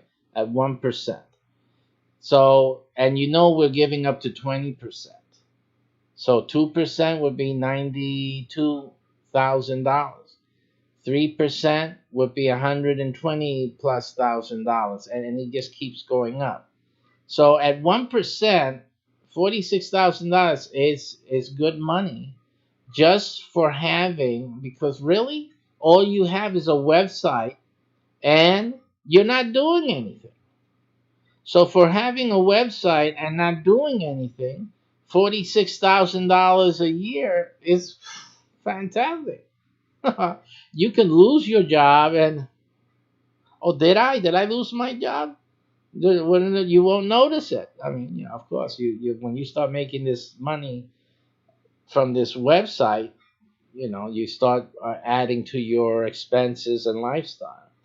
So I just wanted to point that out. Also, with this today, I gotta go, so I can't be with you guys longer today. When I get back, I'll do some more. I do want to encourage you to look into our restaurant website business, which I will do the full presentation later on this afternoon, and we will cover all the details, well, at least most of the details for the presentation, because this program is really really in depth. There's a lot of complexity in it. Not that it means more work for you, it just means more money for you. But we'll talk about that later on. But wow, what an opportunity. And unfortunately, only 3 to 4 of you listening to me now could have one of these, because that's the limit per city. So you really need to move on this if you have ever. And the thing is, well, but I've always wanted to make my Peruvian restaurant. Or you're talking about a restaurant that you guys are making. But when do I make my own restaurant, if that's something that you want to do? Well, that's why you got to listen to the presentation.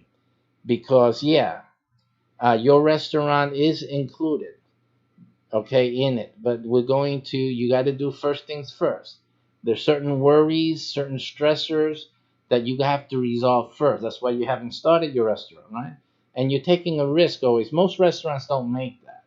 And most restaurants don't survive.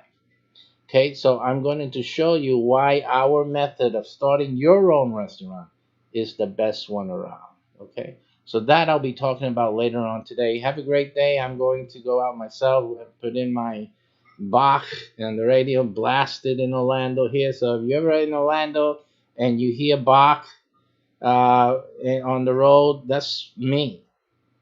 Yeah, I can say that quite literally. I haven't heard anyone else do that. So you know that I'm around when you hear that on the road. Take care. I'm going to have some fun right now. Take care. Bye bye. Oh man.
Super easy to start earning great profits from your restaurant business or from a new startup.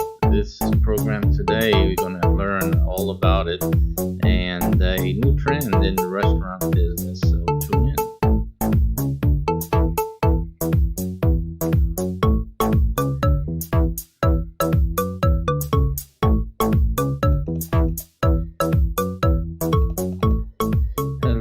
Hello, and welcome. Thank you very much. We're starting today on the restaurant business. Today's restaurant business today here at Mycbh, and we're going to focus in on a growing trend. I think it's something that's been around. It hasn't been really incorporated into mainstream restauranting, but I think it's something that is worth taking a look at. Definitely some big players in the marketplace are already getting into this, but I think it's something you guys need to pay attention to. And it really is an easier way to approach the food business and earning great income, and from this easier way of getting into the restaurant business. And as you know, at this URL is the super easiest way to get started in the restaurant business. You don't even have to worry about starting the restaurant. This is the best thing ever if you really want to get started earning profits. If you want to make money, you don't know how to cook a lick, this is the thing to do. Now, for those of you who want to have a restaurant idea, or want to have some recipes, some mom's or the family secret recipe for something, this is also your best option, because it helps you get everything in place, and even it helps you get your restaurant idea, your food business idea started, and within protection, and with super a massive help in getting your restaurant known and busy. And so this is the best option also for you too. So for those two reasons, check that URL after the video. Today, let's go into some article that we are going to use as our base today. We're going to look at what IHOP is doing. Actually, IHOP is the um, focus of our inquiry today. So we're going to take a look at that and see what it is that IHOP is planning to do. I see. Okay, so let me just fix up some cameras here for you guys, and then we'll get right into it right after that. So let's get that going. Very good. All right, so everyone's watching me on the screen. I have to launch fast casual concept in spring. What's a fast casual? It used to be fast and casual with it. It's a place where people, an option for people that need to get something quickly, and not to sit down formally, and just to have a quick something to eat, and then get into their cars and keep going. That's what the fast casual concept is. Now, when you think, I know a lot of you do this every day, when you're out on the road, or you have a busy schedule this day, and you run out the house. Many people don't eat breakfast in the house. We're eating less and less in our homes, right? And we just get on into the car, and we'll pick something up on the way. This is basically what the fast casual is. It's something along the way. Where do you go? What does a person usually do? Where do you guys go when you run out the house without breakfast and you want something You have to have breakfast, but you have to get it on the go. A lot of things come to mind, right? In the past, I say that was at least for me, when before the gas station places came into play, right? You had the Dunkin' Donut place, right? So you will go get some coffee and get a croissant, or do the donut thing so early in the morning, but some people like it. So, but anyway, that's the type of thing that you had mostly. Then we had these gas stations that revived the gas station store concept, but had an eatery, had some food in there. And you have that with the 7-Eleven that's been around for some time, but nothing really more substantial than that until you have now, at least here in the South, we've discovered Wawa. I believe up there north you have that too, the Wawas and other Speedway, other type of gas stations that feature a more of a eating opportunity, a fast casual opportunity where you can get sandwiches made and with your coffee or with a cold drink, or whatever have you. They got milkshakes and all of that. So that's what's going on with the Wawas. And when people want something quick to eat, sometimes the Wawa, sometimes that Speedway is the only place to go. Only place that's open 24 hours 7. You can get something to eat, a sandwich or a burrito, whatever else they guys sell there. So this is basically what's happening. People are more and more on the move, on the go, as we can say, and they need a place to stop at and get something quick to eat, wash it down with a beverage, and then move on. It says here IHOP to launch fast casual concept in spring. Flipped by IHOP will allow the iconic brand to enter urban markets. And it all starts with Atlanta. So, Atlanta, you guys have the luck. You got it starting over there in your part of the country. And so I have spent the past year developing a spin off fast casual concept. President Jay John says is going to flip expectations, so much so that IHOP even put it in the name. The company announced Wednesday morning it plans to launch Flipped by IHOP next April in Atlanta, Georgia. Additional sites in New York City, Washington, D.C., Denver, and San Francisco are under exploration for 2020 as well, IHOP says. The double entendre branding refers to the obvious burgers and pancakes on the griddle, but also a hopeful category differentiator. John says a breakfast fast casual that leads with food and not beverages. So basically, what we've been seeing is the like we saw with McDonald's. What the McDonald's uh, launched their breakfast on the go type of campaign with the coffee, right? We have Mickey D's coffee, that famous coffee, for better or for worse. And then you had the breakfast with the croissants and all of this, and they have the regular drive-through experience with that. Not that McDonald's is like set up for fast and furious. However, there is a segment or a division of the franchise that does the small express McDonald's. That I haven't seen any of those here in Florida, but I know up north they have them. So that's basically one adaptation to the fast casual segment. To address that segment, the obviously the gas station was like a sure winner in terms of where people are going to get gas. They're in the car. This is a car stop, if you will. And so they ran out of the house without any breakfast. So here's the place they're going to most likely find easy to get in and to come out, right? Gas station, you can get in and out 2 or 3 different ways out of the gas station. It's it's available in the community, easy to spot, easy to get in, easy to go out, people on the move. So it's constantly turning over. Parking spaces are constantly available. So it's just like the perfect combination there for having some type of food sales. Here, IHOP is also keying in on an important aspect, as we've always discussed here in our business videos, and now also with the restaurant videos, is to be different. The key to success right now, and I think always has been, is to be different in some way that brings the benefit. So they're differentiating their breakfast offering, providing a more and also a name brand, right? Because the name recognition.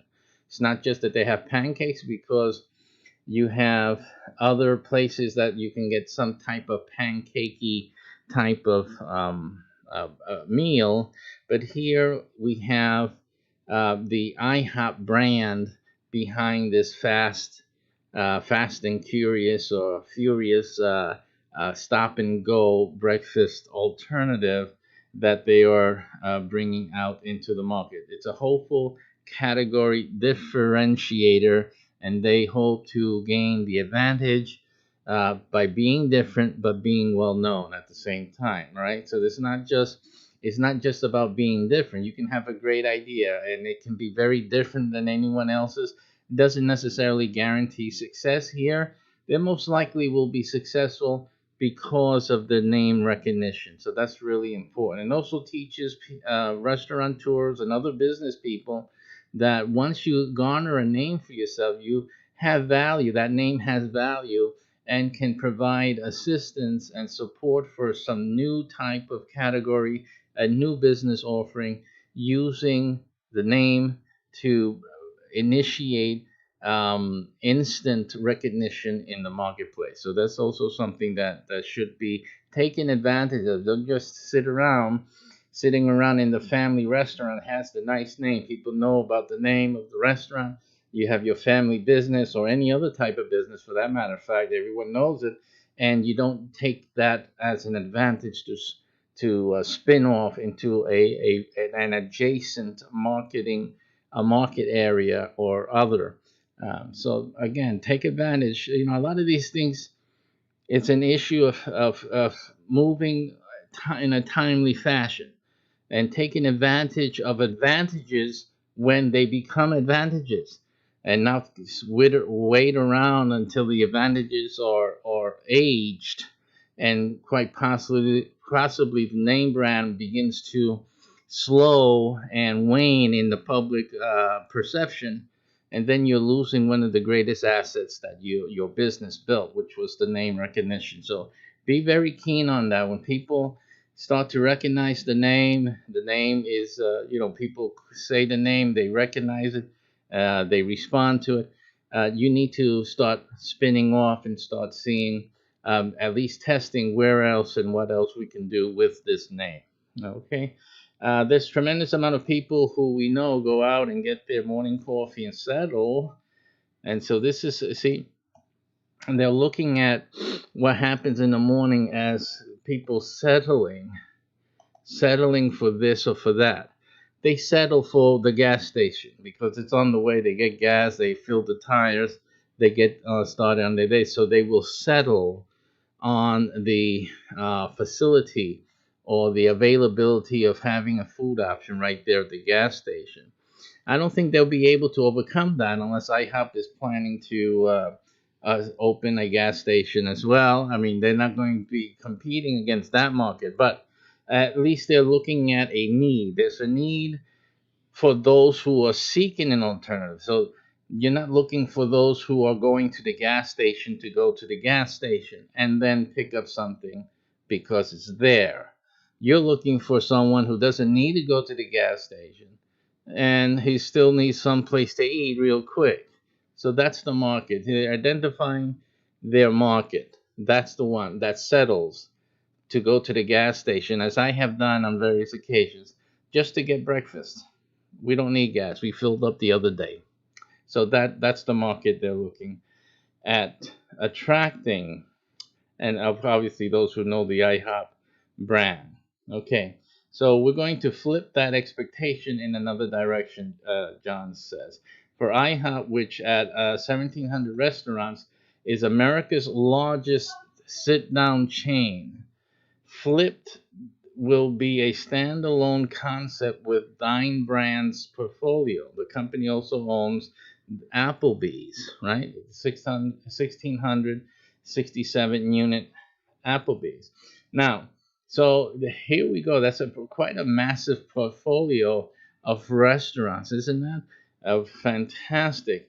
Again, as I've expressed to you guys before, our restaurant opportunity, restaurant profit opportunity, also has the ability to allow you as a restaurateur to expand immensely, almost like what these guys have. It's very possible to be done through our network. But realize that unlike them, they are running it as a company, as a gigantic company. But realize that through our network, you can have and pretty much come close to that same portfolio, being the direct owner of all of it. That's the what's possible with our network. So when you finish with this video today, you want to head on over and watch that other video explaining the restaurant business that you can start immediately today after this video. Okay, so how IHOP build America's largest casual dining chain. This isn't the first time a casual giant has dipped into fast casual. You have Cracker Barrel, who's converting 7 Holler and Dash units to Maple Street Biscuit Company stores, which is something they had brought recently for $36 million in cash. It's big money restaurants, folks, big money. And so they also have the Cheesecake Factory, which is another example. Not that they have it. I'm sorry, I misspoke there. It's just another example. It's the Cheesecake Factory, who debuted an Asian counter service brand, Social Monk Asian Kitchen, in February. Blooming brands tested Outback and Carrabba's Express models. It's usually the type of thing the most businesses, especially the food businesses, will try to mod into. Mod is short for modify, which I like to do mods myself. Mods are my game. I love it. But they try to reduce their concept, successful models, and make it a smaller, faster, quicker selection or offering in the marketplace. Remember, quicker and smaller and quicker is always an option, always. So that's really where they're looking at. But you also, and they're feeding off of their name brand. But is there a marketplace for smaller and quicker? So I think that the gas station proves that there is. There's obviously a small and quicker need out there. The issue is, how can you have growth, especially if you're not a gas station? I think that you had issue with sandwich makers. You had the Subways. You had, I think, I forgot what the other one. There's another one, but since I don't frequent the sandwich places much, I don't have it at hand in my mind. But we have the Wawas, which is able to compete out of thin air simply because they have the gas station. I think the gas station is the anchor or the drawer for these now brand names that have come into this quick service food niche, and obviously a competitor to the sandwich kings. So that is what you have. This is something that obviously all you guys are not going to start gas stations just to support a restaurant offering or a quick and easy option. But this is something to think about. This is why starting also with a network will be most advantageous to you, especially if you want to go into the quick and easy, because you'll need the support. You need the support. You just can't open up a little corner and expect to have instant success, because you have a lot of competition. It's easier to go to the gas station, get a sandwich, than to hunt you down someplace, a mile away from Main Street. and just depending on word of mouth and social media posts. So that's the thing to think about there. Again, our networking can really be a great advantage for you. So you have that. You have, after first shifting also from quick service, Buffalo Wild Wings rolled a B Dubs Express prototype in 2017, which I haven't seen yet. Well, there's one in Hopkins, Minnesota, is marked at this point. Part of Hooters' July sale to North Bay Capital and its advisor. Tri Artisan Capital advisors included the potential growth of Hoots. Again, shorter and faster, right? A fast casual introduced nearly 3 years ago. Red Robin, which we have over here also locally, Scrap Burger Works in 2016. I think a lot of burger places. I think it's too much, too many, and there's not enough differentiation and not enough reason for someone to go to that burger place. I mean, there's a burger place that's around here in Orlando. I've been eyeing for, I guess, over a year or two, and realized I haven't yet been able to go over there and sit down and try it out. So many different options here, especially here because we're in the tourist area, so it's not typical. But there's so many options, and there's Wawa, So the times that I've gone out actually looking to eat something, I find the convenience of the gas station model very convenient and overwhelming, to say the least. These are things that a restaurateur has to consider, especially if you're doing the quick and easy. But for the most part, no major full service restaurant chain has successfully penetrated the space with a serious growth vehicle. Okay, because again, that what I've been talking about all this program long. All this program long, I've been highlighting where the strengths are in this model, but really without that name brand, you really wouldn't have much. You wouldn't have much to go by in order to be successful. But these guys can do it because of the name recognition. That's very important. You understand? So it's not that restaurant business is easy. It is by far not easy. You need to have certain advantages.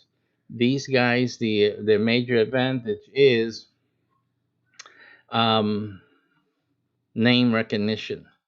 In addition to and competing in a very narrow corridor of the fast and casual type of eatery. As you see here, they have this is what's the new concept right now is coming in, going to a kiosk as McDonald's has as well, and just clicking through. Wawa has basically the same thing, a lot of computers.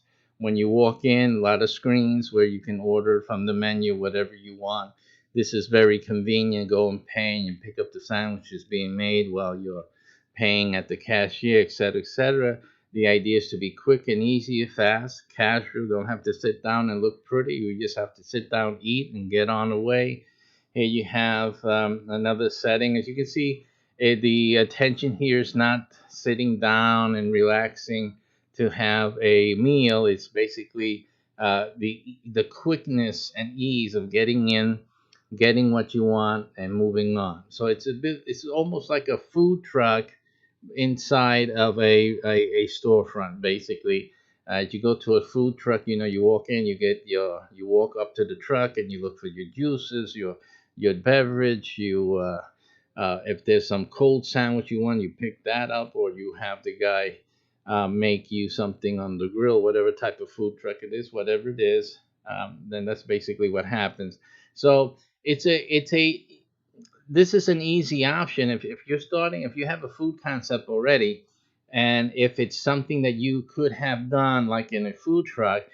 Doing this is another step up. Again, without the name recognition, it might be foolhardy for you to do, because you really should do the food truck in that case, to get some name recognition. You have something, a differentiator, something particular that you do, get some fame from that, some word of mouth, and grow that into opening an establishment. And that would be a pattern to follow if you had such a thing, but you need something, you see.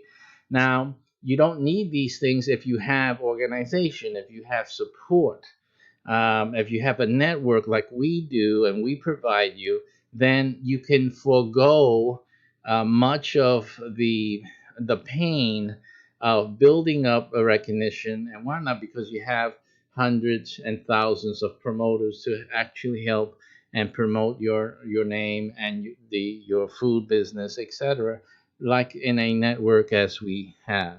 So this is an alternative for you. We still, you still need to have some quality items. You still need to differentiate, but that's something that at least is a great help in the right direction, right? At least you don't need to be a recognized name brand just to begin to start opening up a food business like these guys are doing.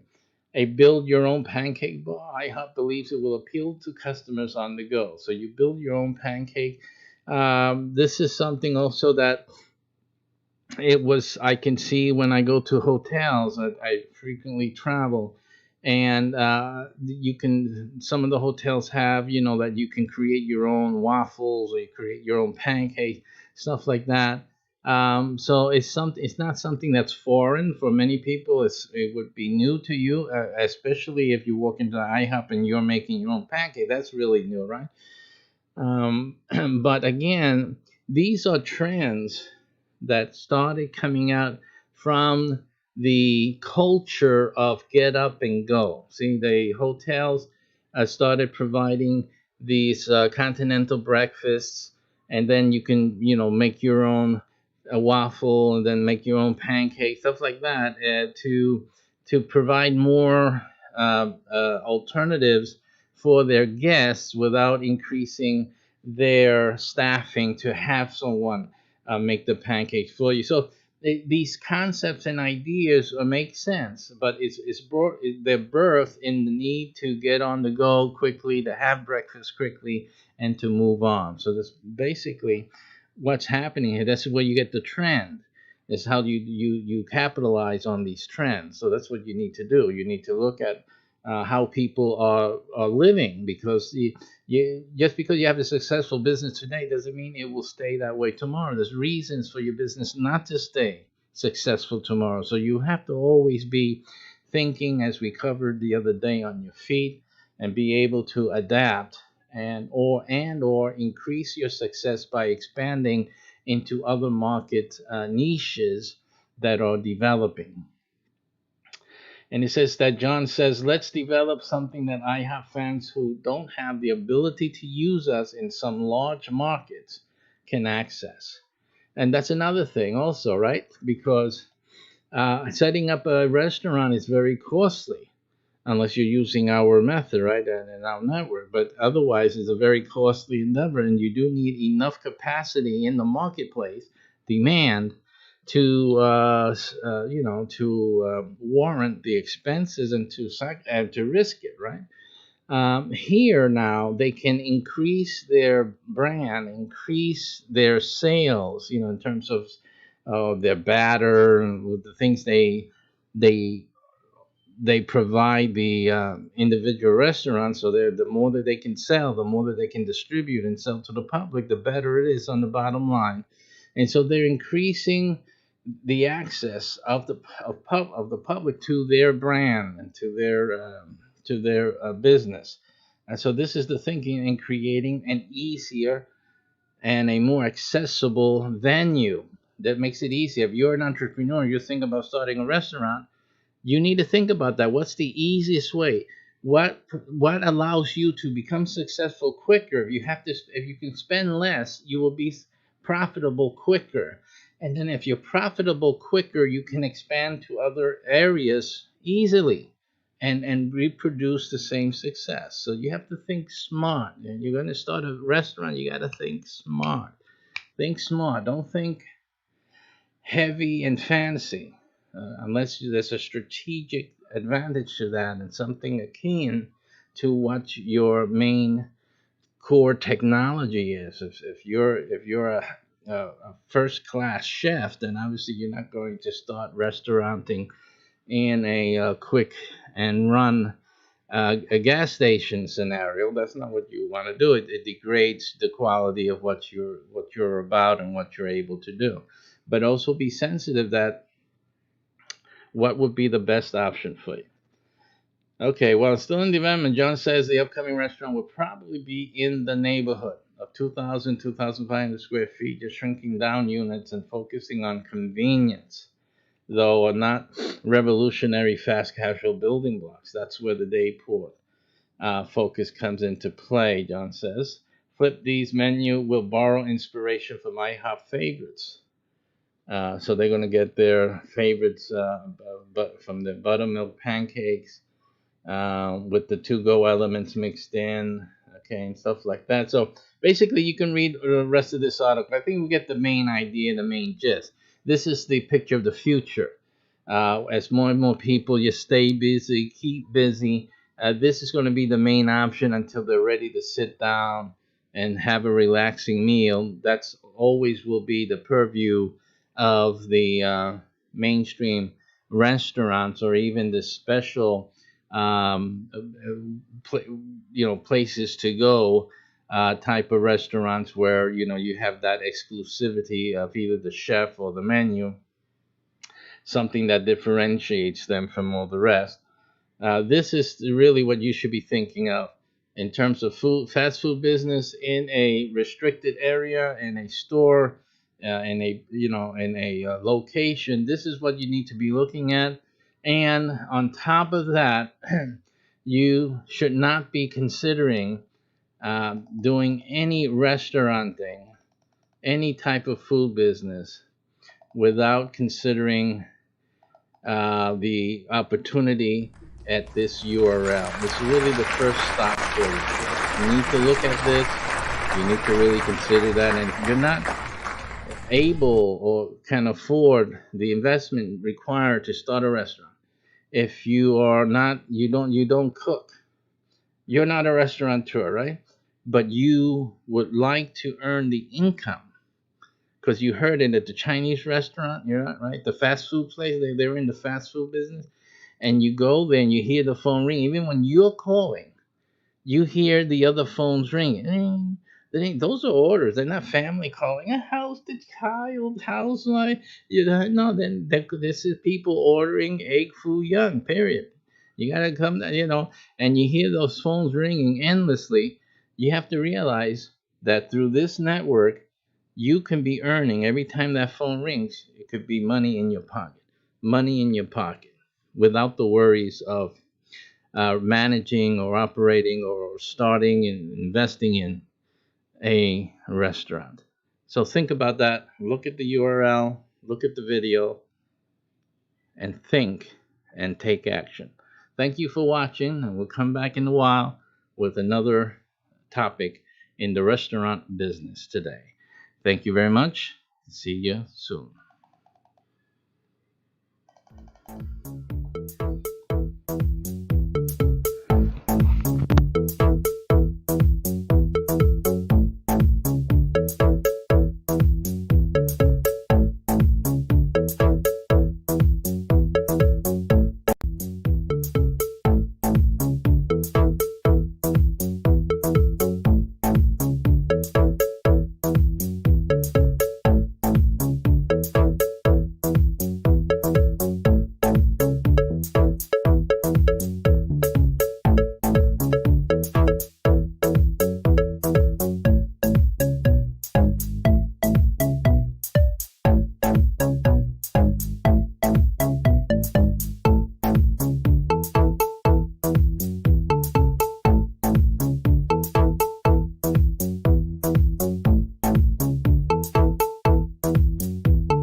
Come on in. We're going to talk about how our business network ensures survivability, guaranteed success, really, no matter what happening, we're going to show you how our network really makes surviving this quarantine and other emergencies like this very real. A great insurance that you will come out shining and in profit. So we're going to talk about that today. Join us in restaurant business.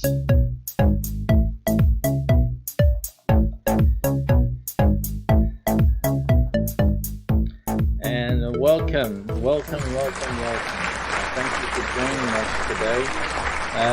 We're in the mid of all of the things going on. That's right. Our business is going straight forward, and we're going to discuss why that is right now. A lot of things going on with the happenings with this quarantine going across the nation, across the world, and I've been telling a lot of my viewers in other shows with other topics and themes basically that this is the time, regardless of what's going on, it's really the time to be prepared for the aftermath. In other words, the boom that's going to happen after all of this is said and done. But most of us, most of the people in business are suffering right now. So we're going to talk about how my business network, the things I've been talking about for such a long time, and focusing my business on in these broadcasts, we've been focusing on the details of our business, the features of it, and now we're going to talk about the benefit in light of what's going on around us. Now, I don't know how many of you are really having a rough time now. You should be having a very rough time if you can't be, serving the same amount of food that you did before. You don't have the customers coming in most instances. What do you do? What is it that you do? A lot of you guys had to reassess the way you run your business, and that's unfortunate because that takes time. It takes time to get things changed over into a new way of doing things, to adapt. So when things happen and come to fruition, and then we have to make changes. Those changes can be stressors. Do you have the budget to make the changes? Do you have the staffing to make the changes? Do you have the connections to make those changes and to continue? What happens to marketing?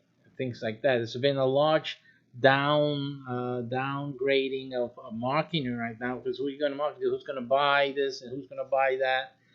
Stuff like but restaurants, that's one thing is buying things that are not essential, but food is something that people need, and with everything that's going on, there's still a need to to have food, but to also have it.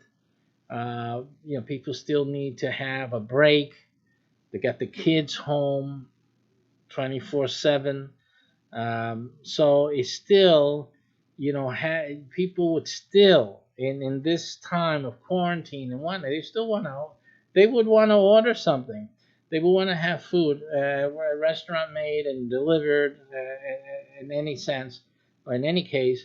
And this is what we're talking about. So when we talk to you first about the restaurant business, we focused on the network and how vital the network was. Just with our network alone, our network has more customers in it, potential customers for your restaurant in it by itself, regardless of the community around. The network itself is a customer base that many restaurants would be all too glad just to have that. So you have a steady customer base with our network. Again, before I keep going, this is not just for restaurants starting up. It's fantastic. If your restaurant is starting up, it's the best way to get your restaurant started. But also, if you already have an established restaurant, to associate yourself with our network is a no-brainer. And so the benefits are tremendous, especially they're highlighted in situations like this.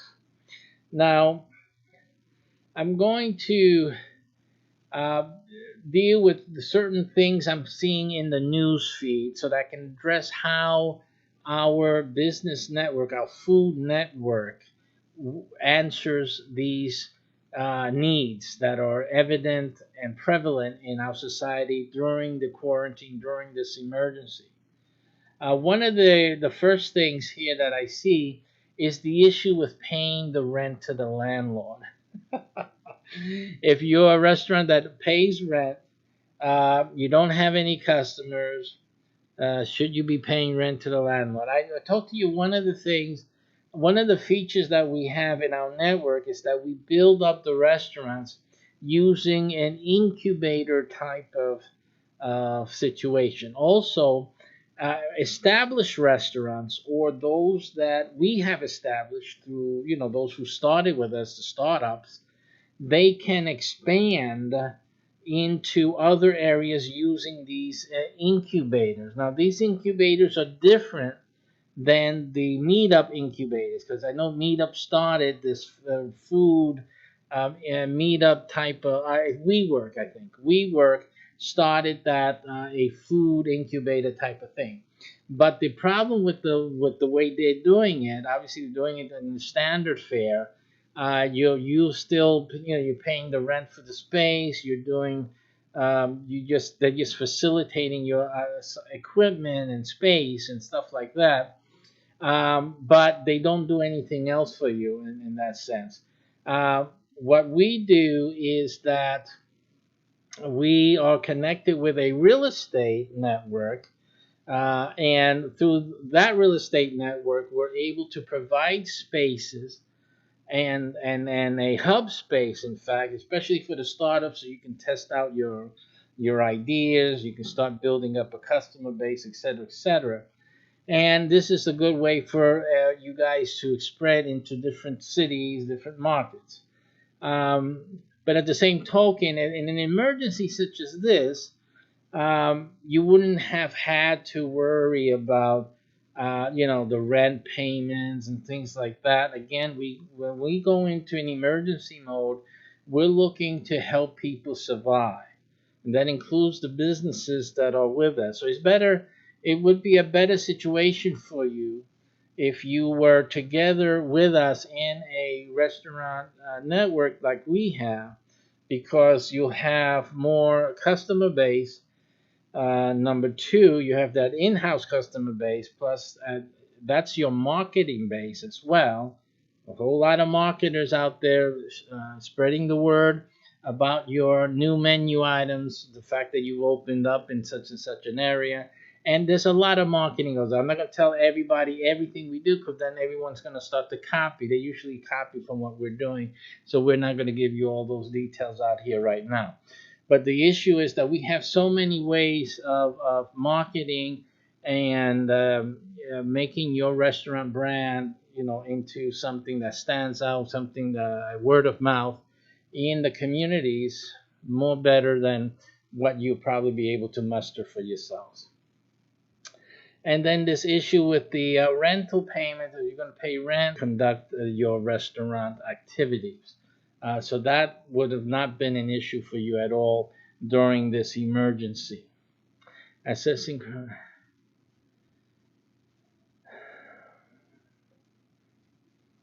Um, and so that's one of the benefits, obviously, of many that we have had that we will be looking at and dealing with. Also, there's issues of coronavirus insurances, assessing the risk for your restaurant. Again, you wouldn't be alone. So you will have the network of restaurants and our dealings with the insurance agencies to ensure that everyone is protected and covered.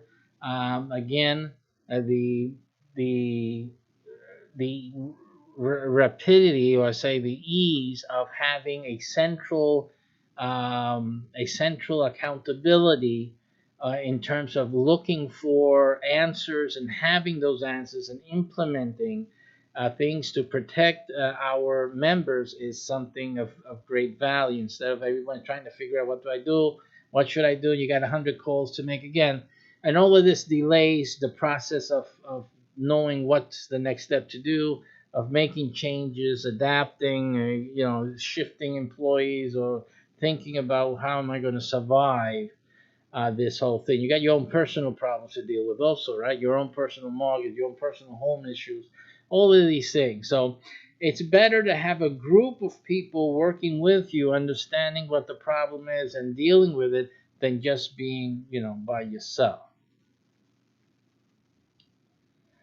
Let's see whatever else here.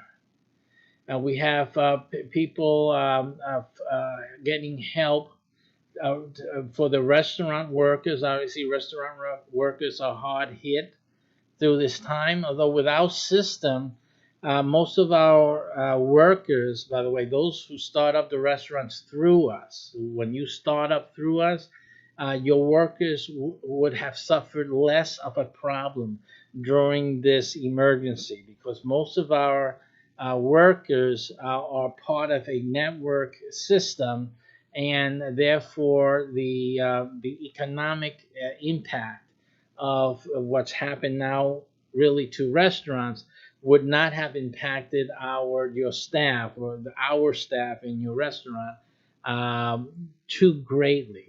They have other options. We have those options, and that would have been a great help for the restaurant workers. Again, going through this the standard way, where everyone, your restaurant is independent, it's there, and you have to think about what you're going to do. You have to worry about, you have to fire employees. They have no other recourse. They're out of a job simply. Again, that's more strife. That's more problematic. If things should get better and then you want to reopen, um, the staff may have found a better place. They may have found a different thing. They may have to do something. They may have had to move away.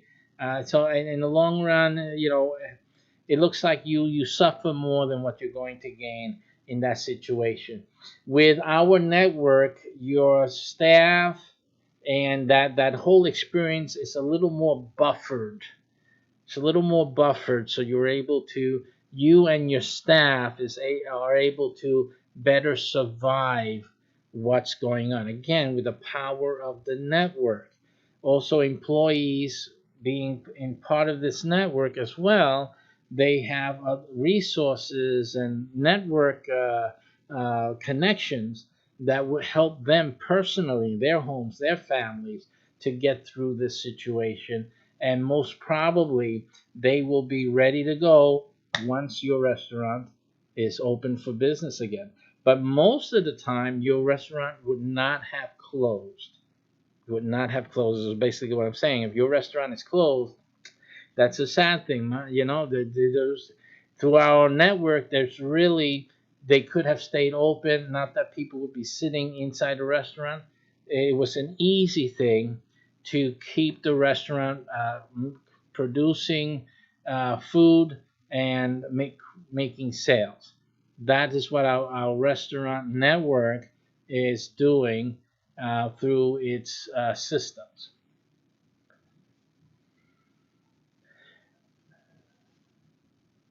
So let's see. There's another article that says, after trying off premise, some restaurants instead opt to close. Let's read a little bit of that. It says the number of independent operators have made the difficult choice in recent days to shutter completely rather than continuing takeout and delivery.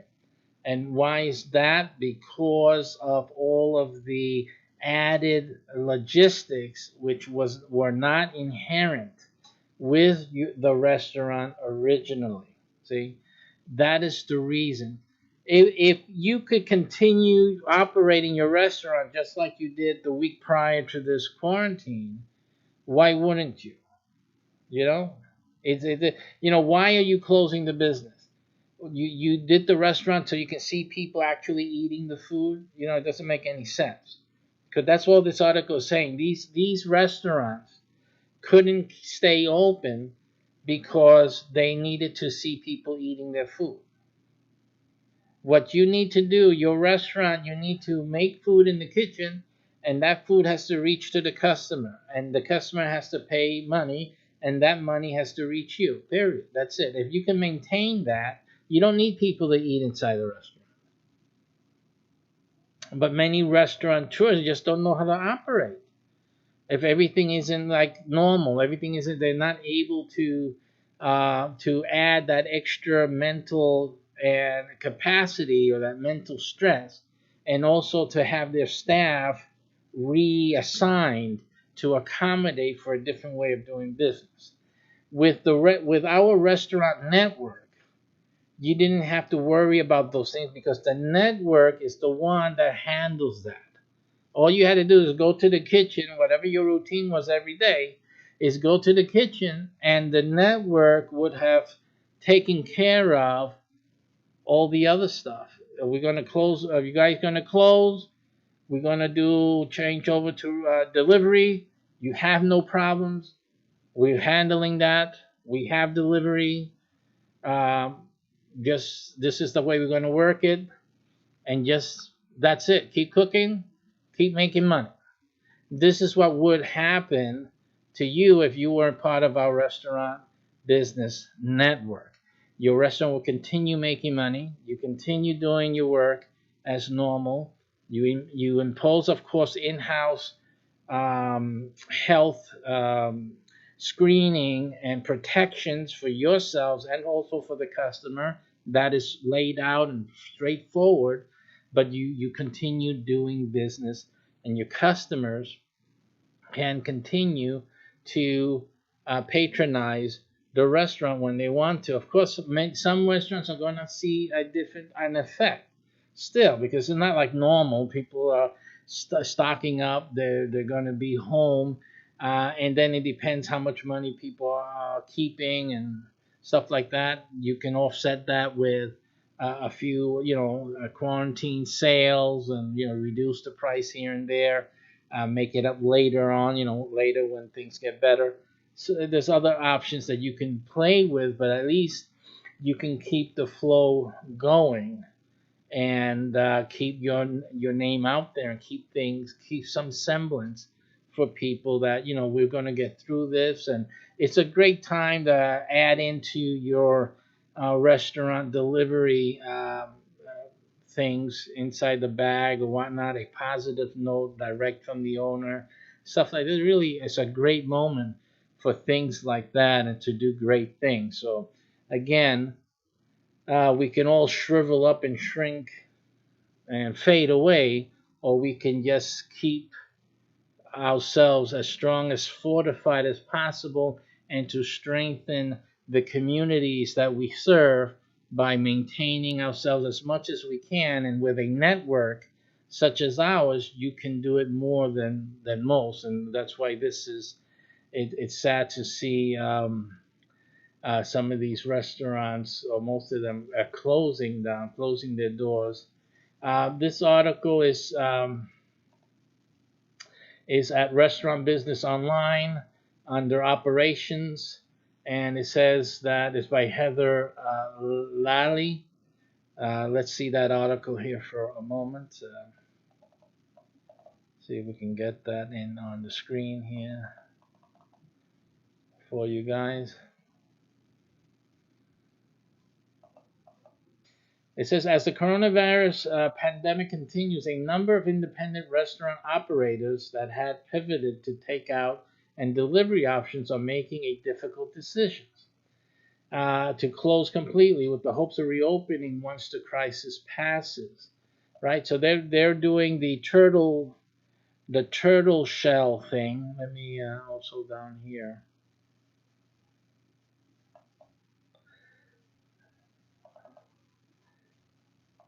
and they're doing the turtle shell method, which is to shutter up and weather it through.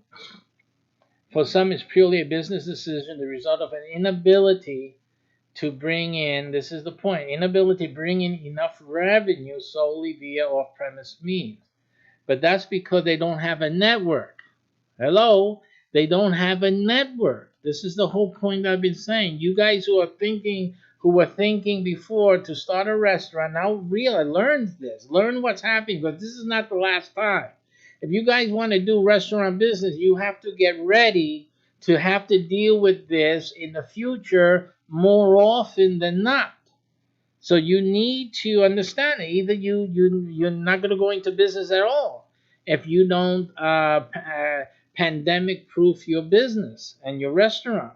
So you need to understand that working with a business network, a restaurant network like we have, we help you give you an ability to bring in enough revenue from different models. And just simply, when you are unable to continue one model, you just continue on with the others, because at any moment the other is available to you and should be operating for you at all times. I don't know if some of you, oh yes, yes, because even in this in the food business URL, and what some people may get confused with is, let me just try, I have to redo those scenes for you. What some people may get confused with is that the the things we talk about in the food business video at the URL that you have to look at that we send to you, that video is talking mainly about about owning the menu of a restaurant. It's like for people who want to start up in the food business, but maybe they don't want to or don't have the money to start up the restaurant. Well, they can start up with the menu, of the restaurant, an online menu. The people make orders and whatnot, and they participate in the profits of one of our restaurants.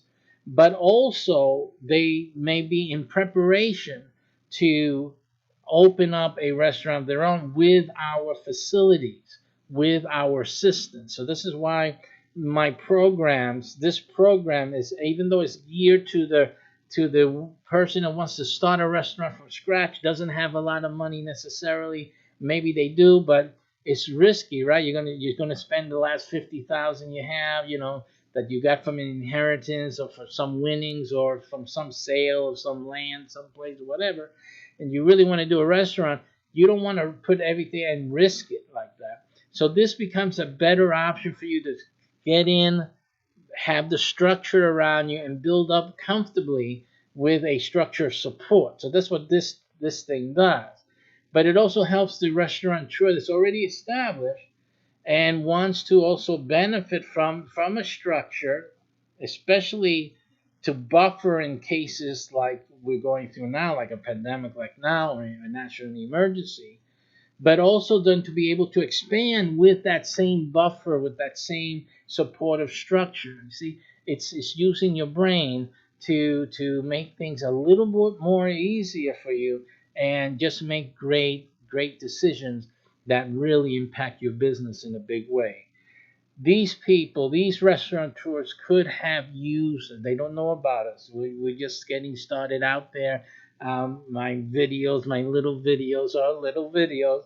But, if they had known of what we offered, even beforehand, they would have been better situated, automatically be able to, and not even switch. It's just continue, because the revenue would have continued. Simply, no more people sitting inside the restaurant. That's all. But everything else would have continued, even would have gone greater, because the people who used to come in and sit down, they're going to order. They would have gone and ordered and have it delivered to their home. So this is what our network does, and is ready at any moment to deliver to our membership, to those who are part of our network. So yes, and so here you see it. You can see it in this article um, very clearly. Let's go back there so you can see that. And forgive me for the switching thing. They finally resolved that with our broadcast software. They finally got that resolved. But I this particular scene broadcast phase has not been updated with it yet. So I'm going to do that right after this show. It's the first show I've done in some time. So you see here the pressure on independent operators amid this pandemic is enormous, as many do not have cash reserves. I mean, they put everything down into the restaurant. So things I've been saying all the time, or the ability to assume large amounts of additional debt. You see, so they would assume more debt because they have to refurbish, they have to readjust to do things a little differently, and so they're unable to do that now. But if you had a network that was already geared to doing that, then it wouldn't have been a big problem. And that's what our network does. So at any given moment, because our network handles all different types of delivery options of food, we have our restaurant branding, in-house sit down, but we also have a massive delivery system, period. Okay, so we have, again, our network focuses on various features that would help a restaurant survive a pandemic such as this, and even an extended period of time, and gain market share. Because while these other guys are shutting down, we would be expanding your market share, because the people will be looking for an option, looking for something, and you will be the one able to deliver and bring it there, and they will discover your restaurant, your menu items, wonderful, and your great messaging during this event, during this time, and positive notes and things like that we recommend that you do. Like I do these videos, I'm going to tell you guys, listen, we have, you should be drawing up a little piece of paper that says XYZ. We'll probably send it out to you, make your printer print them out, put them in every package, and people getting these positive messages. This is great time for good word of mouth, sending out some great food, doing some great things, great press releases, really taking advantage while others are shut down in their homes, moping and wondering when they're going to come out of this, and how they're going to come out of this, and how they're going to get started again in their restaurant.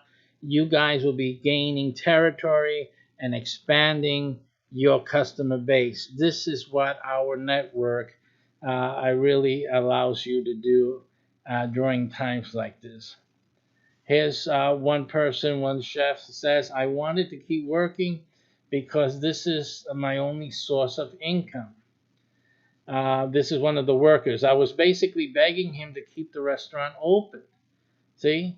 And right now, if you start with us, if you had started with us and your staffing is composed or comprised of our staffing, your staff would not be saying this. Your staff is happy with us, okay? Because again, I'm not going to give out the whole secrets here, but your staff is not suffering this when you're getting them from us. Okay, this is not happening. And so um, and so you have all of this. It's a lot of things going on, folks. Listen, I'm not going to belabor this point. This is just one of the things that our network, you wouldn't be suffering with our network at all. Let's see what else we can find Here we got $15,000 in aid payments to small restaurants. Swamp. So it shows you where the urgency that these restaurants have for cash. This is the reality. This is why I know that my restaurant network is the best solution. That's the proof. It's the absolute proof right there. You would do far better with my restaurant network than you will going alone. These guys are out there doing it alone. They're in deep trouble right now. In deep trouble right now. We got the big guys getting credit downgrades. I don't know why anyone is bothering giving anyone any credit downgrade. This is the problem with that system, right? We have a national emergency, and these guys are busy lowering their credit rating. It's just ridiculous. Who's the enemy here? Who's the enemy? Uh, okay. So let me, before I go on trying to look for other stuff, let me just deal with the big elephant here in the room, okay? Which isn't me. Uh, the big elephant in the room, and that is how exactly could you have gotten started again back when the pandemic started going strong and the quarantine happened, no one could go into the restaurant. The reality was that when you see this program and you see this video had that URL, you will see that one of the things that we develop while you're developing the restaurant and your restaurant business, the things that are going on in your area and your target market is also that there's a delivery system being developed. And it isn't just for your restaurant. This is the thing you have to understand. We have over 10 to 15 different networks in a given city. And these networks are building up delivery transportation systems that support those networks. Now, between the 10 to 15 networks with transportation support, you think that you can get transportation for your food delivery made for you, have for your restaurant? Of course, immediate. That's not even a question. This is ready. The moment you and during the time that you're with us and you have a delivery, you don't. It's not an issue that you need to call Uber Eats or this other company, whoever else is doing these delivery of food, and they're charging their customer, or they're charging something from you, whichever way it is. You don't have to worry about getting all that set up and putting it in place because it's already in place. When you start your restaurant up with our restaurant network, it's already in place. It develops within other networks. Every network that we have, and we have 10 to 15, not restaurant, only one of them, one of the 10 through 15 networks is restaurant based, is food. The other 10 to 15, the other 10 to 14 are different types of business networks. Okay, but they are all people, right? They're all people, and they all need delivery of something, here or there, some more than others. But the fact is that they're all developing and helping to develop a delivery network of cars and vehicles and trucks. So this delivery network is always available to the restaurant. They are your delivery network. Okay, so this is all of our restaurants in our network enjoy having automatically delivery service. Automatically, it's built in. Nothing else to worry about. With that delivery service is marketing.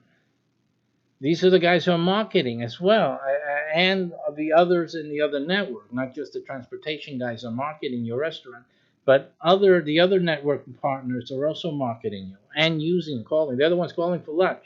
They'll be calling your restaurant. You're in the network. You're going to get calls. You're the one going to bring the food to the office.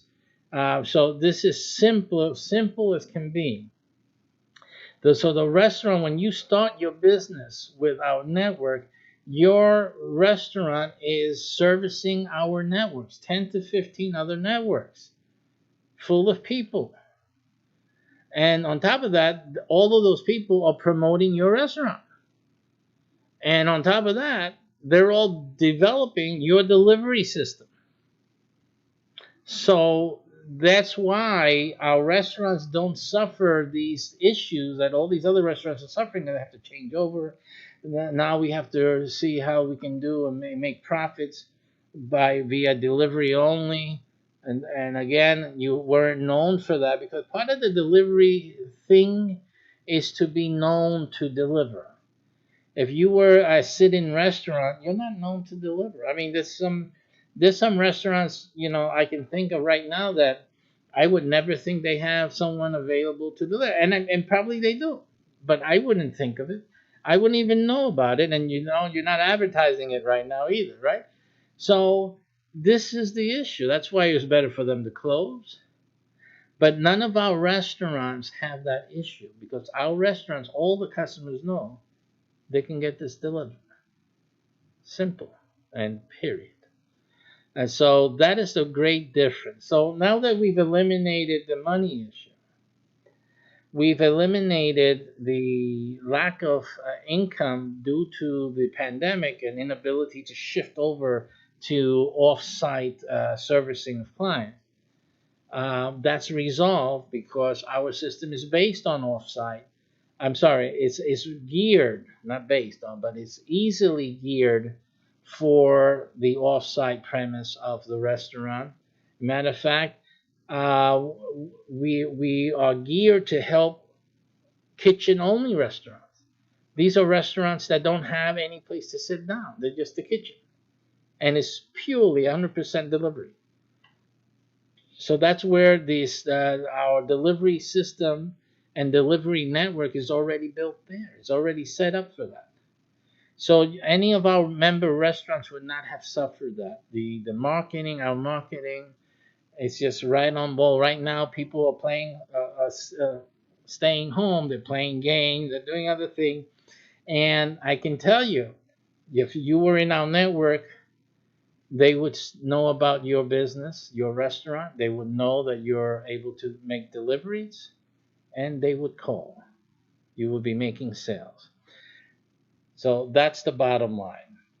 And there's a lot of people who are still making income.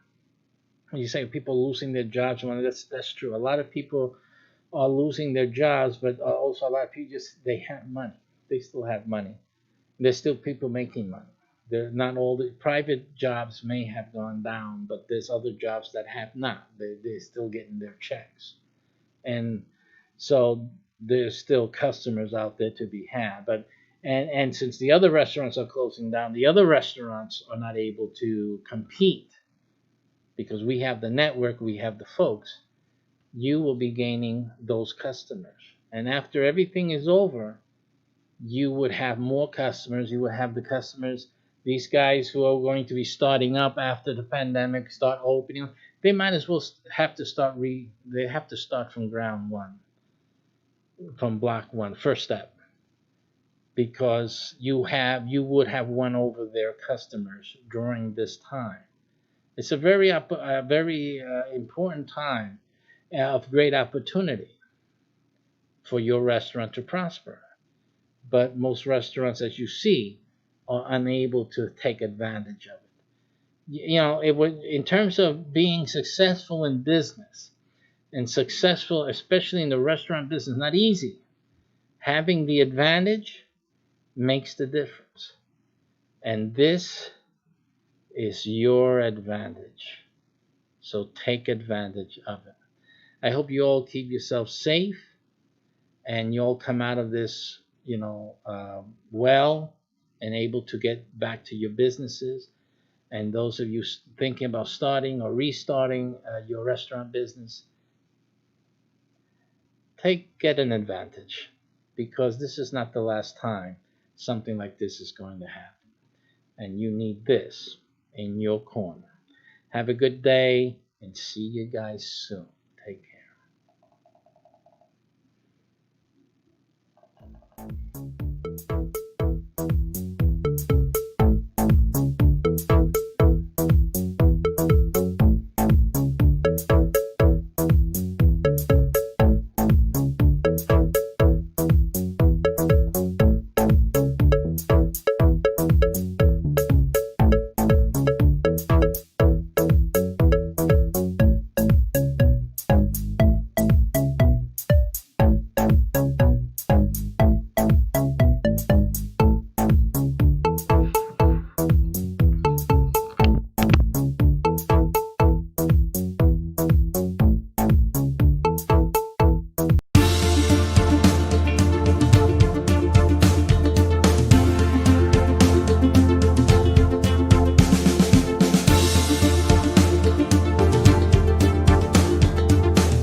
Roberto Rosado, once again with a wonderful website business that we have been announcing for some time that would launch.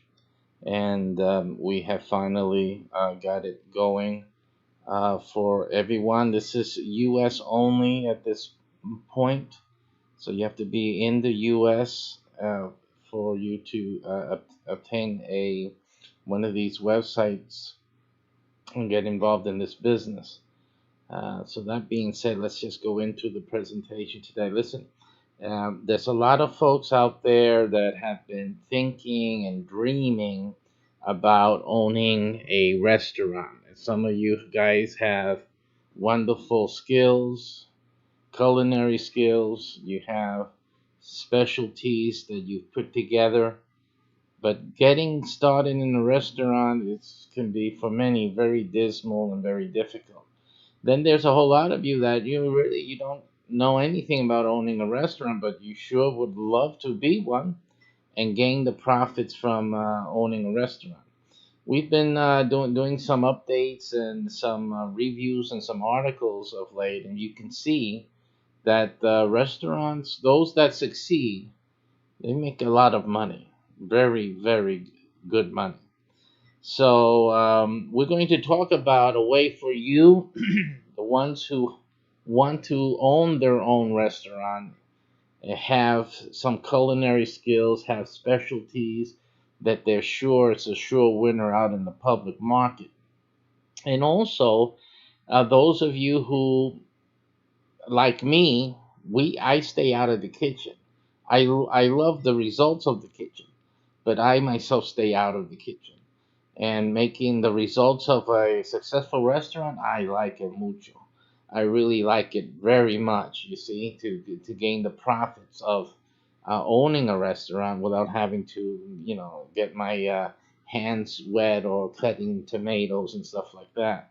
So this is perfect, like for a person like myself and a person who just doesn't want to get their hands dirty in the restaurant itself, but would like to share the profits, right, from the restaurant. So this is the perfect thing for both of those groups of folks.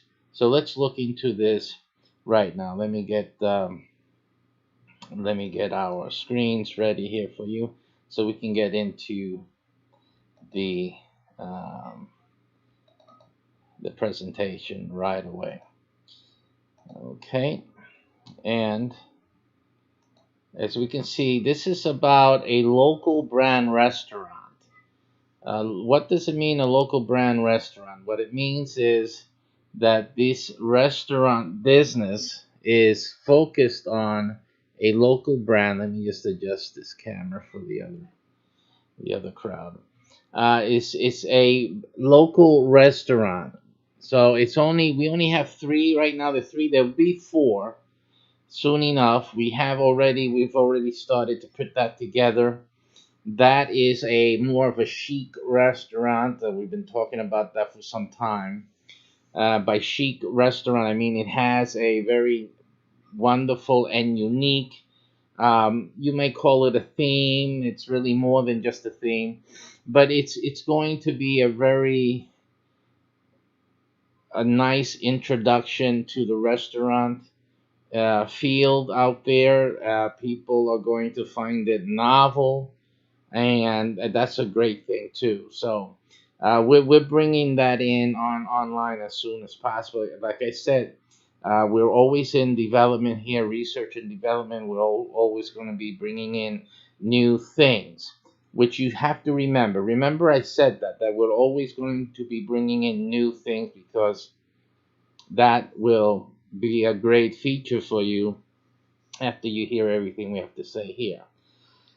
So being what you have the opportunity today of getting into is a local restaurant, actually a restaurant that is planned to be open. These are not open yet. They're in planning to be open in your city.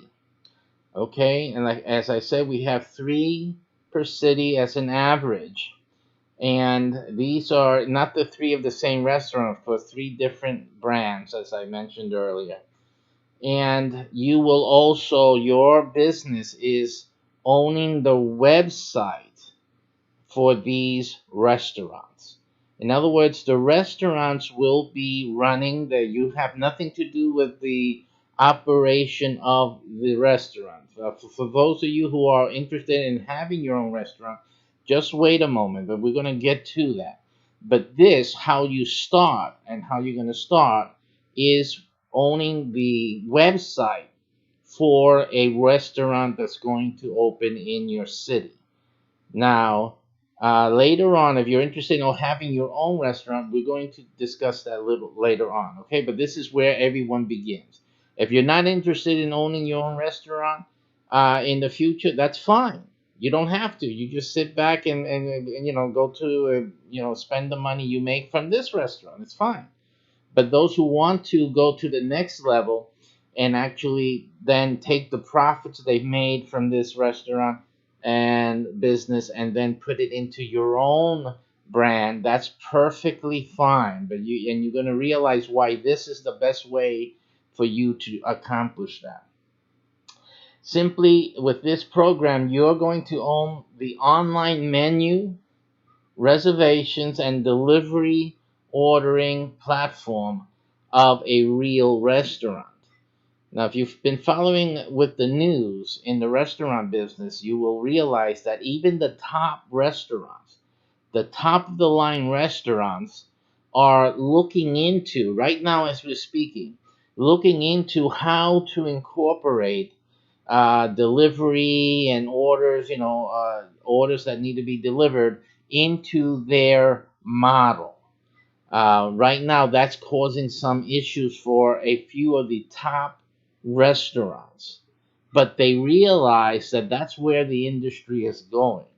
So we are at the cusp, we're at the front end of where the industry is trending right now. So this is great, you know, forward thinking and looking on our part as we are placing you with this business opportunity. We're placing you at the forefront. No, you're not starting from behind, you're starting ahead, even of the top producing restaurants in the United States. The other day we did a video, taking some articles which were discussing about the top grossing restaurants. And we're talking about millions of dollars that these restaurants bring in. Okay. And they still don't have their act together. With this business opportunity that you have right now, you are starting where those top restaurants are only now starting to think about and test and try and see how they can uh, catch up with the rest of us. So again, you are with this, you're instantly at the front of the line. And these restaurants that we're making for you to profit from, they are top of the line. We're using all the technology. We're doing everything in the modern sense and giving the restaurants a an advantage, a distinct advantage, even over the $1 million grossers out there. So at this rate and with this opportunity, your restaurant business, your startup in the restaurant industry looking pretty good. Looking pretty good because all of the features that modern restaurants are needing to succeed, you're starting with it from day one with us. We're talking here. There's the three main brands, as I said, include fast food, family style dining and bar, and breakfast and lunch. And as I said, we're adding another um, another brand that is a little higher end, not too high end, but it has the brandability or the brand recognition of being a higher end restaurant. It's going to be a really nice place for people to even take their families, but especially for corporate events, and so taking out, anniversary, celebrating anniversaries. You're taking, really making an impression on someone else, or you're dating, etc., etc. It's going to be a really nice place, really nice brand for people to start to patronize. It's really going to be a good thing. So, again, that is coming into play right now. Actually, it's already going to be available as you register for your restaurant, and you may get it. The thing here is to act quickly. You cannot order any particular brand. You have to just order it because you will be given one of the available ones simply, period. Okay? And so that's what you need to do, and do it as soon as possible. I'm showing you the different types that you may get when you do place your order. As I said again, there's only an average of three. The first three will have will have that brand in the order that your order came in. So it starts from the top and goes to the first one. So the latest one that we've added, that's the latest one that gets placed on top, and then the second, third, and then now the fourth, right? So these are the things that you need to that you'll understand as you need to place your order quickly before someone else beats you to the only slots available. All right, and we'll talk a little more about that later on. How do you make money from this website? Good question, right? Because you're not owning. Remember, you're not owning the restaurant. You're just owning the website to the restaurant. So that's what you have to understand. You're owning the website. The restaurant will not have its own website. The one we give you is the official website, and everything else happens on that website in terms of ordering and booking and stuff like that. You will own that website. That is the only website for that restaurant. Okay, so that's what you need to understand what's happening with that. Now, what we've added new to almost all of our business packages, like this one, is the ability to get on TV. I mean, have the restaurant that your website is featured that features on your website. You will be able to be that website. Your website will be on TV. The restaurant will get promoted through the channels and shows that will be produced for the restaurant. Now, before you start thinking, oh, that seems to be a lot of work, I have to do TV. No, no, you don't have to do anything. You just have to realize that this is what is going to be available to help your website make money. You have to realize that if your website and the restaurant that is featured on your website is on TV, and although these TV channels reach 220 million homes, not that there are 220 million homes in your local town, but it will include people in your town. Um, but you have to understand that the power of this medium is immense. And even though you don't have you don't have all that 220 million in your town, there's still people who travel, who have business meetings. They will travel to your town. They would have had seen the restaurant that's on your website in your channel, in the channels and the shows that are featuring their ads and other things like that.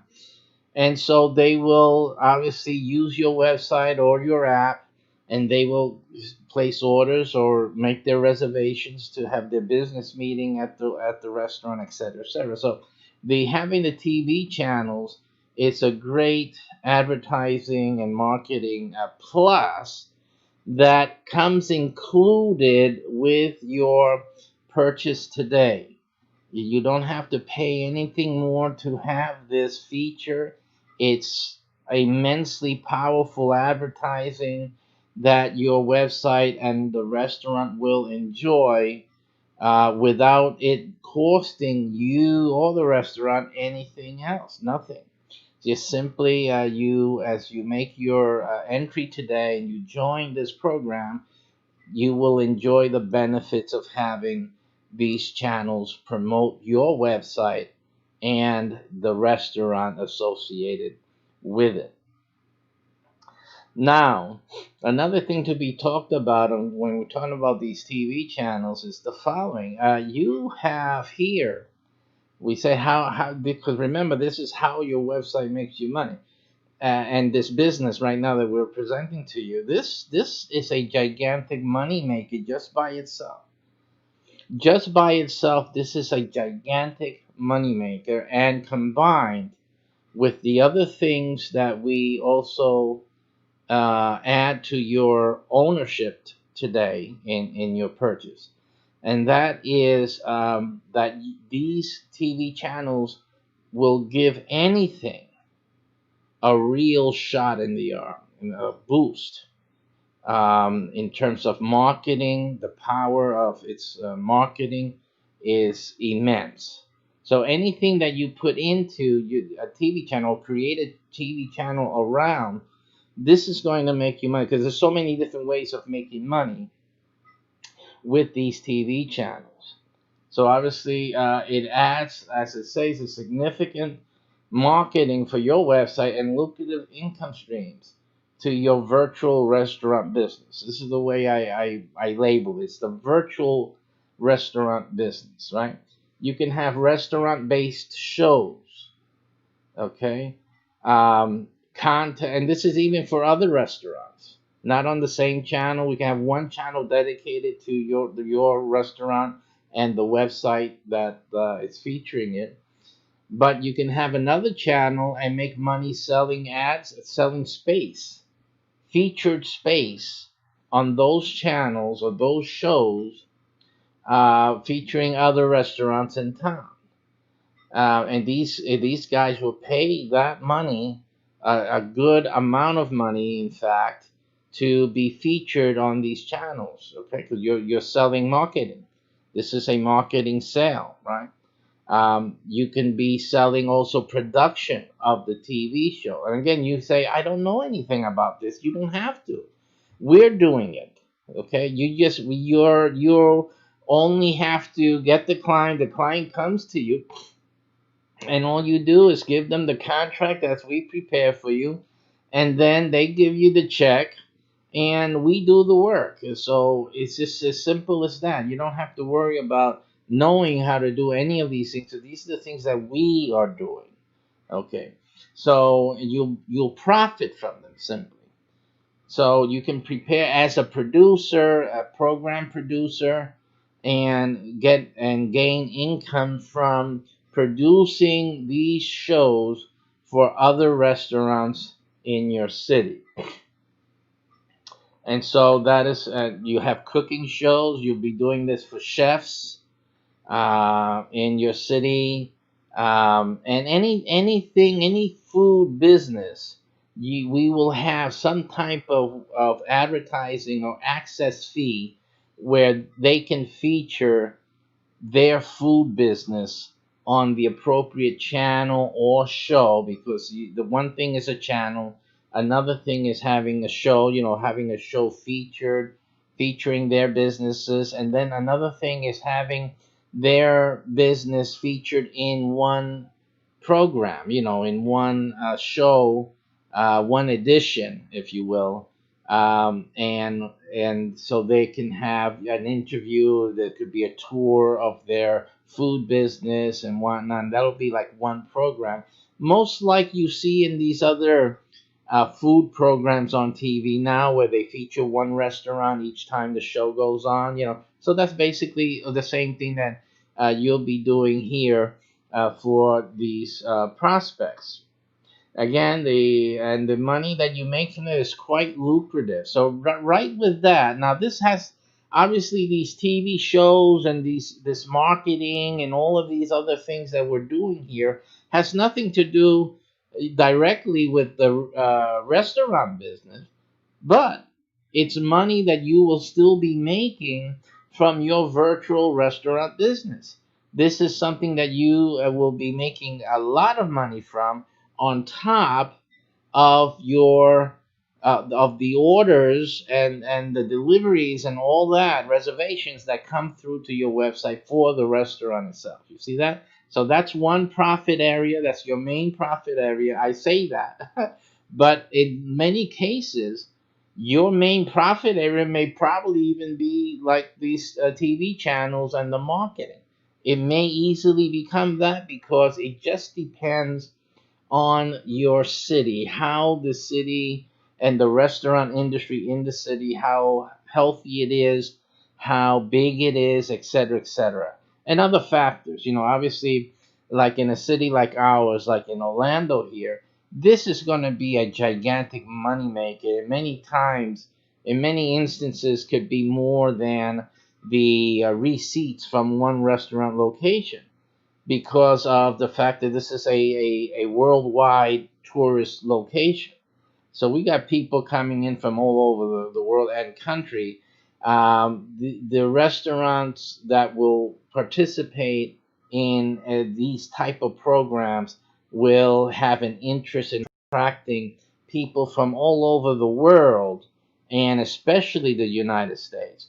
So it's a lot different depending what city you're in. Of course, the major metropolitan cities, cities which attract conventions and things like that. If you're in one of those cities, you might well overpass your receipts from the menu orders and reservations and whatnot with these types of marketing programs, which now you can do through this relationship.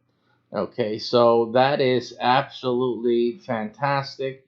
You also always enjoy ad space sales to commercial application network partners. So we have ad sales even within the network that will also provide you with ongoing profits. And in many of these instances, these these income streams are perpetual, because once they have a channel, that's a consistent income. Once they have a their own show, that will be a consistent income. You'll always be making money from each of those show installments. And if it's a channel, again, the same thing. This is like freezing in or locking in a paying client for the rest of their business life. So these are very real things as well. If the restaurant owns these channels, they can do that. And also, if they are featured on their own show through one of your channels, then that becomes almost an asset, that when they sell their restaurant, if ever, they can always say their restaurant is featured on so and so show. The show belongs to them, and so the selling the business with the show. And so again, that's a money making opportunity there. It continues. The new owner will continue to maintain the show, seeing the value that it does bring into the show. So there's a lot of things here that you will be making money with, just on this alone, just on this ability alone. Later on, I'll show you, if I remember, to how you can connect this, connecting the TV channel thing to the other stuff that you'll also be able to provide through this association. Now, before your site is launched, there's about the 3 to 4 month waiting period while you're waiting for the website to get populated and to be ready. Now, it may be longer than that. The good news for you is that you don't have to pay anything until the website is ready. It's simple. That's the good news. So whatever you pay today is like the only payment you have to worry about until the website is ready. Okay, so that gives you a good 3, 4 months, if not more, to keep preparing to prepare other things so that you can make your monthly payments. And then also you'll be taking training. During the training program, you will be learning how to make sure you're able to start making profits from this website. In fact, you should, and the training will help you to make profits before the website is even launched. One of the things that we do is help you develop what we call the local restaurant diners club. And so with this club, there's clubs that you develop, and you will be earning before the website is ready. You will be earning $2,500 per month, up to that amount, per activated club managed. So that's where you will be busy with, or that's what you will be busy with until the website is up and running. So, starting upon the first payment and through the grand opening of your restaurant and beyond, you make income as follows as well. So, on top of that, we got abbreviations for these things because these things you will learn about during your training. So, we don't put it here. We also don't want to educate any competitors on the things that we're doing. But we call these on all of our business programs RFP, and with RFP, it's a $30 per sale. The RFP is a popular thing that people buy into all over the United States. The RFP is something that should be easy for you to make and realize sales with. You earn $30 per sale again, and with that, there's no limit and there's no cap. Everybody in the city can order this from your website, for example, and you will make $30 per sale. The sale does not have to happen on your website either. It's good to have people start coming to the website so that they can get ready that this new restaurant is going to open, and they can start sending out the buzz and all that. But the sales don't have are not limited to your website. They're not website specific. You can sell it on Craigslist. You can market this on Twitter, anywhere. It's just simply $30 per sale. As a matter of fact, it doesn't even have to be in your city. It can be anywhere in the United States. So that doesn't matter. So if you have any affiliate marketing abilities, and this is something that would be of great profit and interest to you. But even if you weren't, just simply marketing it in your city, it would produce for you great income. Another program is CFP. This also, again, is a seminar which you will earn $1,000 per sale. With this, though, there is a limit. The good thing is that you are a one person out. You will be one, if not two or three, who would be the only ones marketing this seminar. And so you have a real chance of selling a whole lot of this. 100 tickets available. You guys, it's a hundred capacity. It doesn't really have to be tied into a singular event. The event will be had for you. There'll be a time where the I will be giving this event in your city, but it is not tied to this event alone. You will have opportunity to sell webinar versions of this before and after the live event in your city. I like to do the live events because most of the members find that they can sell a bulk amount of tickets for a live event as opposed to a webinar anytime they order it. But in either case, and after the event is taking place, some people don't want to wait for the event. They want to get started as quickly as possible. So that's an urgency that they want to purchase it as a webinar. And after the event is over, then that's another urgency. Oh, the event is already taking place. We already have quite a number of people taking this limited amount. And assuming that there is any seats available, you can say whatever. There's 5 seats available. There's only 10 available after we gave our live seminar, whenever it was. So this is the last chance for you to get this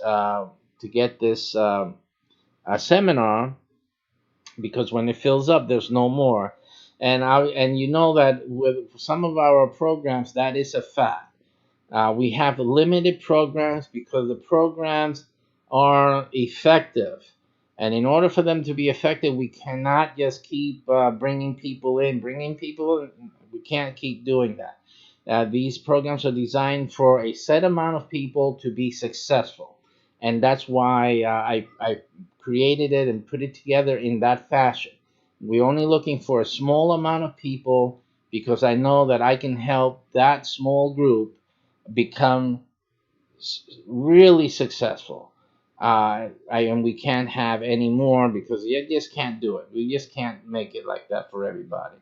And again, so that's a good thing for you, even though there is a cap. Now, the other issue with that is that each sale is $1,000, like you see, but the good thing is that you'll make it, it's a recurring income product. So that means that every year you will still get the $1,000 from each sale that you make.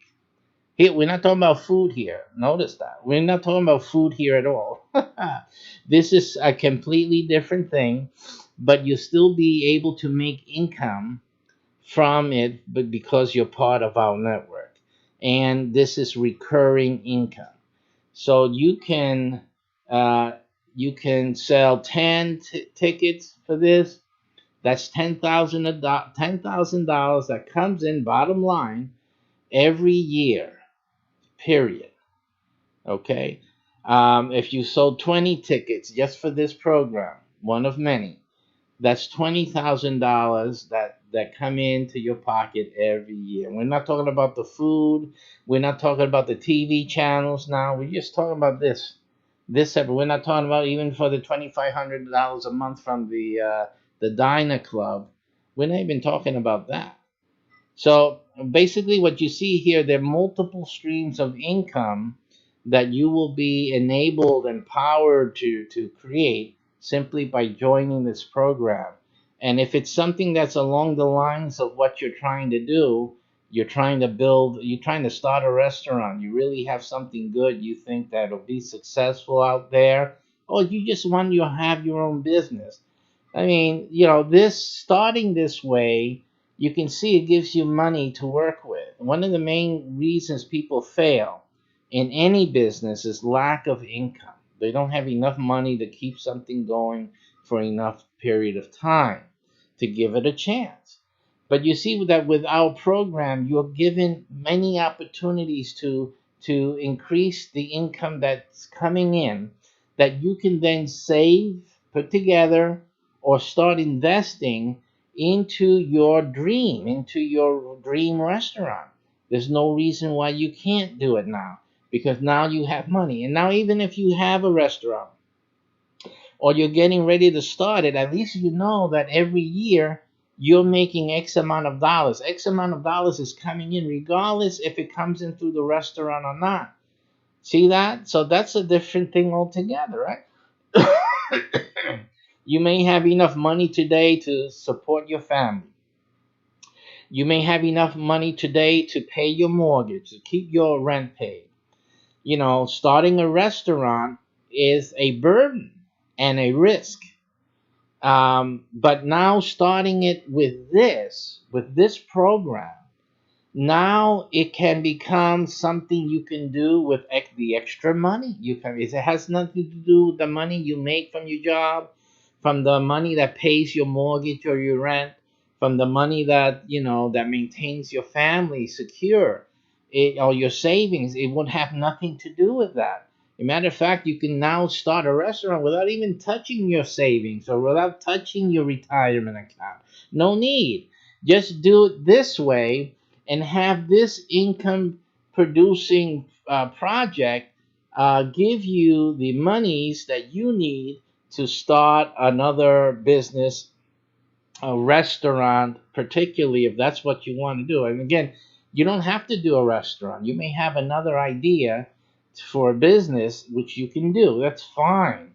But and you may find that this type of virtual restaurant ownership is the ticket for you to start raking in some money to then invest in that other project you have. That's okay as well. We're not telling you you can only do this if you're going to make your own restaurant. That is not what we're saying.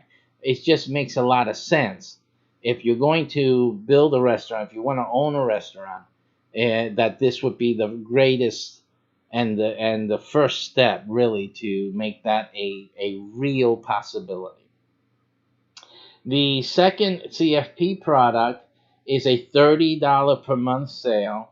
And you can realize with that product an average of about 100 sales within the first few months. So with that, you can be looking at if that's also recurring. So that's $30 recurring with a hundred sales. You're looking at another $3,000 per month coming in from the CFP product two alone. And again, combined with the other monthlies that you're getting with this program, that will really make a whole lot. I know a lot of restaurateurs that would really have been able to make it if they had another 30, another 60,000, another $120,000 coming in separately, and would have helped them maintain the restaurant, try a few other marketing tricks, because of course they didn't have us. You're pretty much on your own when you're out there and you're starting a restaurant on your own. They could have used this type of money. Many businesses could have used this type of money coming in. So we are featuring this type of money so that you can have it coming in as soon as possible. Again, we're trying for you to have this come in before the website even gets up and running, before you start making money from the website's ordering and reservation system. You can be realizing this amount of money for yourself. The training program we provide you focuses on this from day one. From day one, this is what we're trying to help you. We first try to help you to make sure your monthly payment is taken care of, so you don't have to worry about any other monthly payment after the first installment, which is what secures this program for you. So that's our first intention. Those of you who don't worry about that, who don't have a worry about that, just want to get into the business involved. So, then we go into these other projects so that you can then start making the money from this program itself. Okay, and that's all before the website gets lost. Not lost, gets launched. Now, the issue here is this: the website is really nothing outside of the tour, which we will give you once the website is ready. We will give you a tour of the website, and that tour of the website is intended to give you a greater understanding of what the virtual restaurant website and business entails. And this will help you to position yourself mentally with what business you have. Because, of course, you don't own the restaurant, you simply own the website that the restaurant really needs and the people need in order to facilitate their interaction with this restaurant. There's going to be a lot of things in your website that are very important for the restaurant and for the people who would like to, visit the restaurant, who like to patronize it, and all these things. There's a lot of things that are going to be happening on your website that will really make your website very used a lot by the people who have already eaten at the restaurant, or those who are hearing about it and want to know more, or those who are visiting town and they come across your website, or the ones that are watching from across the US on TV, they will be visiting your website. That will be the place to go to find out about this restaurant and to interact with it. Now, once the restaurant has its grand opening, you will have through your website will be available online menu orders. So that is where you get more income now, or the income from the virtual restaurant itself. You will get it now at this time. Online menu orders. You have also with an upgrade, it doesn't come with what you're doing today. What we're offering you today does not come with this upgrade of the phone app. The phone app is a separate thing that you will pay separately if you want it, which I really suggest that you get it. But it is not urgent for you to have it yet, right? Because the restaurant is not open yet, so you don't need it today. But in the future, as you making the money, you will want to invest some of that into the getting the phone app. Okay. And the other reason that you got to get the phone app, and we're going to give you some time to get it, because if you don't get it after the restaurant is open for a little time, a few months at most, oh, and you don't get the phone app, we're going to offer the phone app to someone else because the restaurant needs the phone app. We can't hold up the restaurant because you, for some odd reason, you're not understanding that a lot of people use the phone app to place their orders. So you got to get with it, folks. Okay. So anyhow, if we see that you're still not getting the phone app, you're making the money, you're not getting the phone app, we have to offer the phone app to someone else, and that will be it. Okay, so we advise you that soon after the restaurant is open to get the phone app. So while you're making the money before the restaurant goes open and before your website goes open and gets up there, and you're making that money, don't go spending the money. Save that money because you're going to need it for the phone app. And we'll give you more information about that during the training. You're going to need that money for the phone app. So don't just spend it. Now, because a lot of people, when they cross the front of the store, even before it is open, the restaurant should say, the QR code to download the phone app will already be up available. That's assuming you upgrade it. It's an advantage, a powerful advantage, that you get the phone app sooner than later. Because the sooner people start downloading the app, the more people will have it when the restaurant is open, and they'll be able to start ordering, they'll be able to start reserving space, and et cetera, et cetera. So you have to think smart. This is your opportunity. You're having this restaurant business, doing it virtually without the headaches and all the other stuff and the financial burden that typical owners of restaurants have to go through. You can get this without all of that, but you still need to be a smart business person. That I can't sell to you. You have to be it. So that's something you have to come with. Now, the other thing is reservations that they will be able to now make through the website and through the phone app itself. And you will earn a percentage of their check tab. Now, depending on what they are ordering and what they're doing, reservation, or they're reserving a party or an event, whatever have you, because most of our restaurants will have that type of facility, you will earn a percentage between 1 and 20%. Okay, now we did a few videos before showing you some restaurants, their gross income, and showing you what 1% was. Now 1% becomes very significant. It's really powerful when the restaurant is well performing. But in reality, 1% is not where you're starting, and 1% is on only a few things.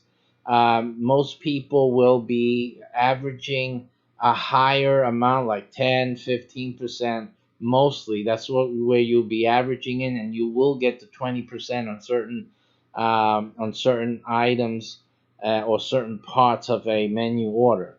So, uh, with an average of 10 to 15%, that's a lot of income. Even like if you have a $500,000 a year restaurant site, that 10% becomes 50,000, right? 15% becomes 75,000, right? So it becomes very significant. So you have to think about that. 20% is $100,000 per year, and the restaurant can only grow. Now, we have a great advantage here, and that is that our restaurants are part of our network. So, as you'll be seeing, there's a lot of people involved here they're going to talk about your restaurant. They're going to really highlight the features. Again, it's part of a national chain. So, it's not just that little restaurant in your town. That little restaurant in that town is part of a national chain, and then there's going to be a lot of people talking about it, and a lot of things going on. You have sales, you have contests, you have a whole bunch of other things that we will be doing on the national level. That's really going to make your restaurant, the one associated with your website, really be well known in your community. People are going to come out. They're going to come out and find out what all the hoopla is about. So your website is going to be a very hot place to be at, and it's going to produce. It's just simply going to produce. So you can think about those percentages. The percentage, they add up. We did a explanation. I had uh, one of our consultants here, restaurant owner, he tells us that the weekends you can make. He was making a small. We're talking about one of the small fast food places. We're not even talking about the big restaurant, but the small fast food place. He said like during the week, he would see easily take home money. This is after expenses and whatnot. Take home money. He's looking at what, $2,000, $3,000, right? But then he tells us that on the weekends, he can take home another $3,000. A Friday, Saturday, 3,000 just take home. That's after paying bills, paying the costs of operation in the restaurant. When you have even a small restaurant, I mean, that thing can make you a lot of money. These people are making a lot of money. Okay, so uh, don't be afraid of that. Afraid of what your profit margin is going to be, because your profits, you're going to be making profits. But one thing, and even he says that he never had, and he had times where he would have really needed it, and between you and us here, he had to go borrow some money sometimes even to get a new place together. He still had a bar because taking it from the first place would have been too much of a strain on the first place. You got to be careful when you're doing business. So he tells us that this program really, if he had this program when he was in his small business, when it was starting out, he said that would have changed the whole thing for him. It really would have made it easy for him. And so this is what we're talking about. We're talking about adding income base so that it's easier for you to make decisions to start a business. If it's a restaurant, but to start a restaurant business, because you have the financial wherewithal to do it with all the help that we're providing through these programs. Here you have some seminars that we're also giving, and this is limited time only though, and that is that you'll make 2,000 per sale on our EREI, our seminar. This is a 3-day workshop, real estate investing, by the way.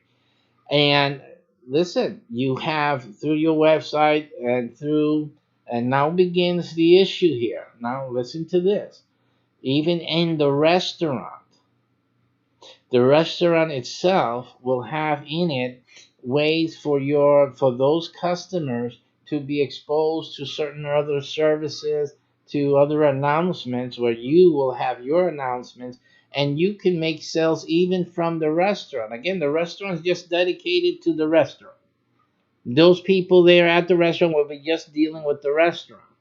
But these other things will be from you, from your website and from your business, so that those, even the restaurant will serve as a point of contact and a marketing exposure to people that are coming to the restaurant to eat and to be at events.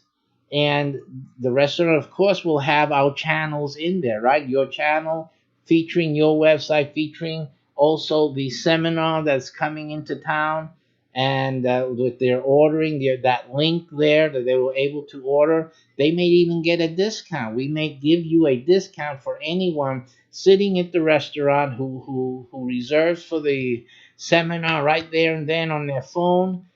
That's it. And you get this commission. So there's a lot of things. Think about what I just said, because what I just said opens up a whole new ball game, because you will be able to market to people sitting at the restaurant eating. They will have literature. They'll take home literature. They'll see the TV monitors. There will be announcements happening every once in a while, and the other programs, right? This is a powerful thing. This is the power of what we're talking about, and how it helps you make money other ways, not just from people eating food. Because when they're eating food, there's other things that people enjoy doing when you go to a restaurant. I haven't seen any restaurant people not ignore the TV screens. They always look at the TV screen. One time or another, something on the TV screen that they're interested in, and they'll look. And obviously, they all like to take home something. There's always some way to give them something that they can take home and review later. So this is all every. And now remember, this is your right, because you own the website. You're the marketing.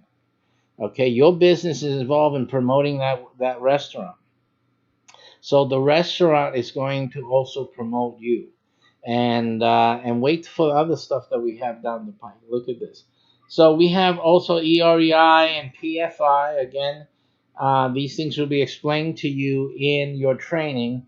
These are other networks that I have, and they have need for advertising, and they will be urged to advertise on your website as well. So you will earn advertising fees from your website. Your website's making money by being a website and by being a place where people are going to go and visit.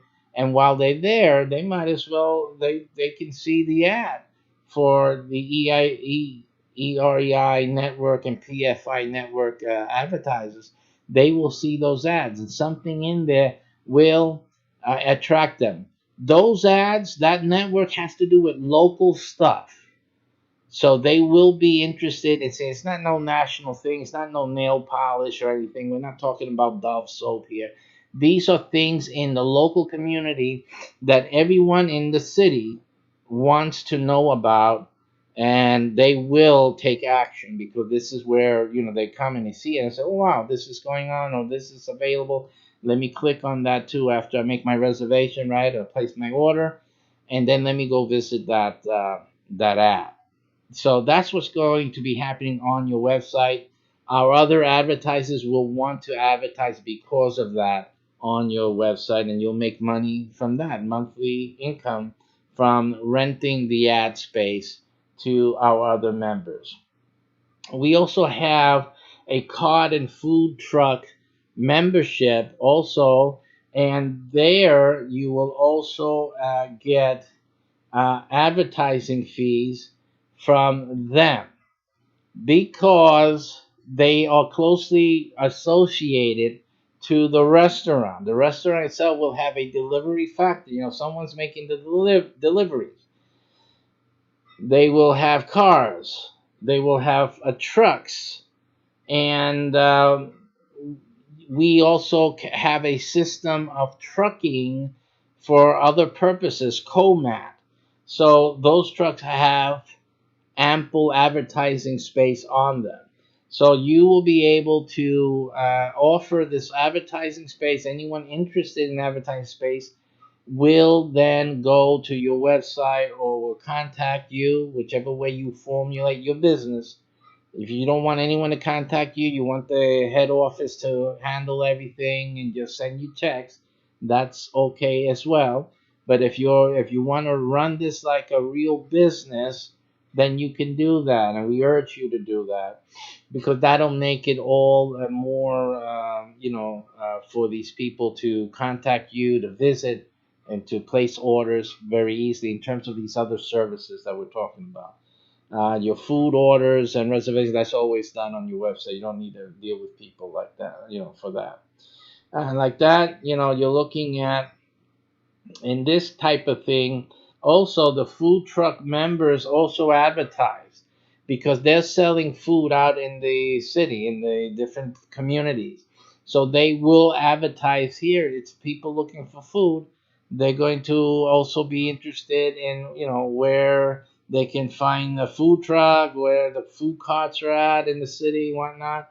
And since a lot of these food trucks and carts have specialty items, they will want to try those specialty items, so they'll want to go and visit them.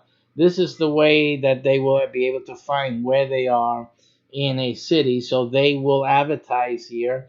You can look at about $20 a month. It's fair for a food truck to pay for a placement on your website. And with 100 of those food trucks, it very easily can happen, is about $2,000 per month just from that. That's one segment of an ad space. That's all we're talking about here. One segment, one group. And you're already looking at a potential of $2,000 a month just from that grouping alone. Okay, so this is the potential in what this website represents for you. Of course, you have the TV channel ad spots, and you can also include YouTube and local website embeds with that, and that you can charge $25 per month for a $2,500 per month income. And then, of course, as we already mentioned, the CFP seminar, which is $1,000 per sale, and that is a recurring income per year. Every year you will make that income without doing anything else. So the most important thing you need to do as you start your business with us is to begin with these recurring income products, because that's going to give you that money every year, every single year, without doing anything other. Okay, so that becomes a main point for you to look at. When we do your website, you're getting the latest optimized website design. Beautiful websites depicting the food in just the most beautiful and beautiful way that really get people, hungry. Say, wow, I want to try that plate and whatnot. And another feature about our restaurants, by the way, we're not just creating another hamburger place. It's not going to be just another this or just another that. Our restaurants, each of them, all of them, are special. They have and they will feature unique plates, unique foods. Okay, so, and I dare say in many cities, they will be the only ones offering that type of food in the city. Okay, so you have an exclusive, quite potentially exclusive, unshoppable food at at these restaurants, at your restaurant that you will be your website will be associated with. So that's another plus, because then of course everybody's going to want to try the new thing. So they'll be doing that. Plus, our chefs will always be creating. We have creative chefs. They're the ones that will be creating nice menus, new plates, new menu items from time to time. and that will also bring in more new people and also bring back some of the regular people, people that tried the restaurant before and got busy and whatnot, but then bring it back to them. Oh, they got this new thing. I want to try that out, and that always works. The other day we were at a tropical cafe where we were talking about restaurants, and they had that free tropical cafe, the free smoothie for wearing your floppies, right? I always wear my flops, so I went over there and got that free Slurpee. Hey, it worked. The place was packed. The place was packed. So that type of thing always works. So, and then you have also, we're waiting for the cow day just in a few weeks here. It'll be the Chick-fil-A cow day. You dress up like a cow and you get a free sandwich or something, right? So, or free meal. I think it's a sandwich, but in any case, whatever, it still brings the people. So, in not these type of special things not only bring people out to the restaurant, but they come out doing silly things. They come out dressed like anything, whatever you had told them to do, and they'll do it. To get a free this or a free that. I mean, really. But in any case, so listen, when there's something new, everybody goes goo goo gaga, so to speak, over something new. And so that is one of the things that we'll be also featuring in all of our restaurant brands is to bring in new items that, to always bring in a constant flow of new item traffic. I guess we can call that new item traffic, and keep that income. Now, again, that's going to mean a burst in orders, right, through your website. It's going to mean a big increase in reservations, etc., etc. So, from time and time again, you're going to see inflated orders through your website and your phone apps, and that's a good thing. It's not a bad thing at all. Some restaurant, by the way, these things are so effective that the phone app, especially the phone app, is so effective that most of the top restaurants turn it off because they are unable to handle all the traffic that comes in from the phone app and the walk-ins that come into the store. So that's the power of having the phone app. The phone app is a powerful thing. Okay? And so that's why I made sure that you guys understand that. When you're going to get into a business like this, you need the phone app, okay? And you're not going to turn off the phone You're not going to turn off the phone app, but these are the things that you need to realize that that are concerns that a lot of these restaurants have because of the sheer volume of people. And these are restaurants obviously that did not have a delivery factor before. Now I'm going to explain that, because you say, well, if they have to turn off the phone app, then my phone app's going to get turned on. No, because the problem is that they're having this problem because they were built on a traditional restaurant model, which means that they're built to just to accommodate only sit-in people. Then they added the delivery thing, so they're geared only for sit-in.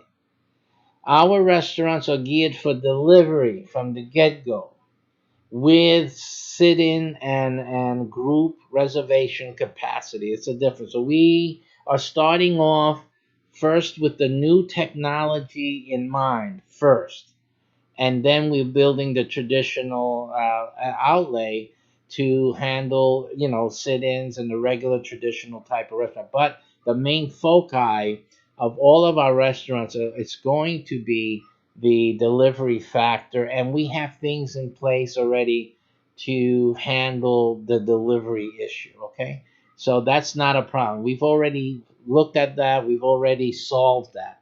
While most of the other restaurants are trying to figure out a way to solve it, we've already solved it. Matter of fact, if you're a restaurateur and you got this issue, you can call me, okay? Because I can handle that issue and solve it for you.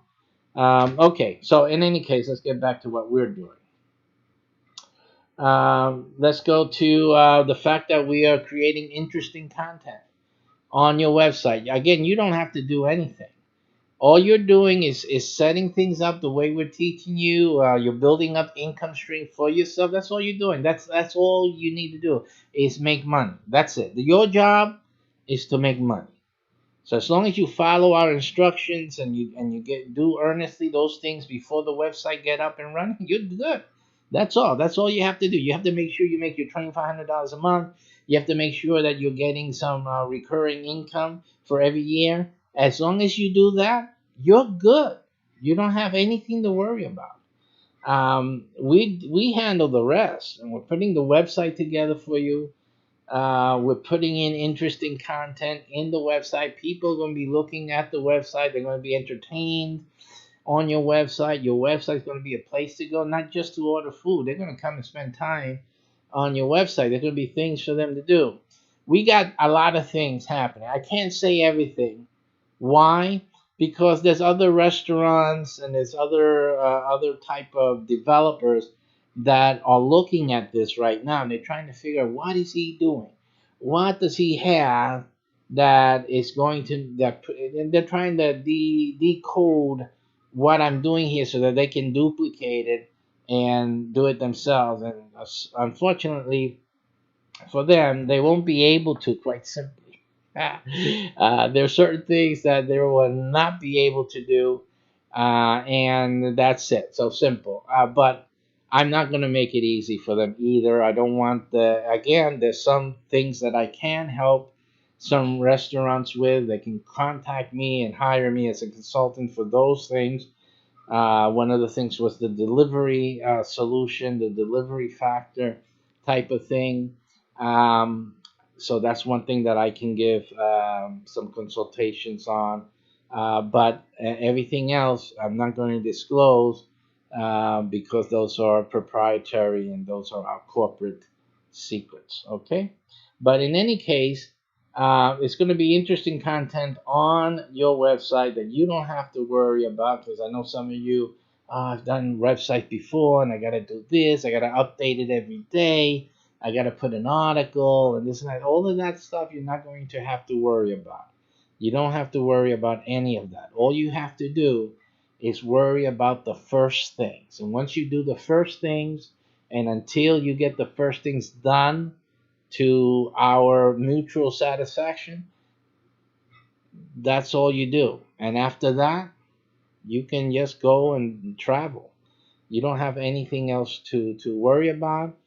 It's the only thing that I warn you that if you set your phone to notifications from PayPal, for example, every time you get money, that it gives you a little ping on your phone, that it will be bothersome to you, especially on the weekends because on the weekends that thing will be nonstop. The orders come in. If it's anything like the Chinese restaurant, have you ever been to a Chinese restaurant on a weeknight?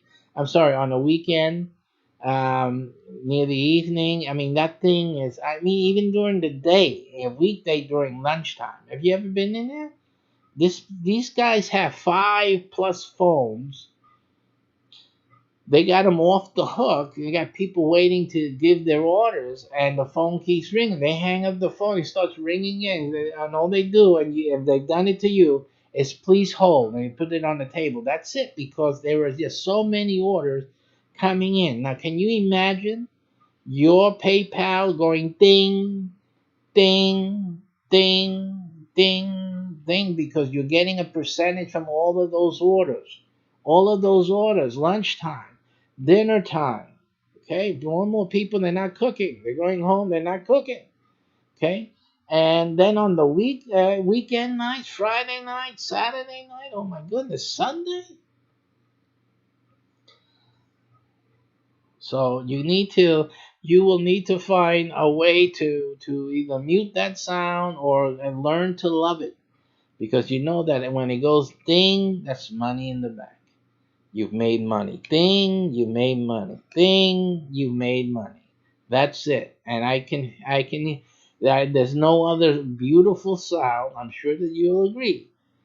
that you want to hear. This is up to now you have to understand and know. If you know anything about websites, affiliate marketing, and what have you, this is totally different. This is a game changer. You've had websites before did nothing. You were waiting for a sale, 3 months, 4 months, five. This is a daily thing, ladies and gentlemen, a daily thing. Okay, this is real business here. Okay, so what I've done was sneak you into a real business. That's all we've done here. Sneak you in to own an asset of a real business. Okay, and that's it. So that's what we've done. And your phone will be ringing, dinging, I should say, with all the orders that come in. Now, did you have to pay a rental for the restaurant?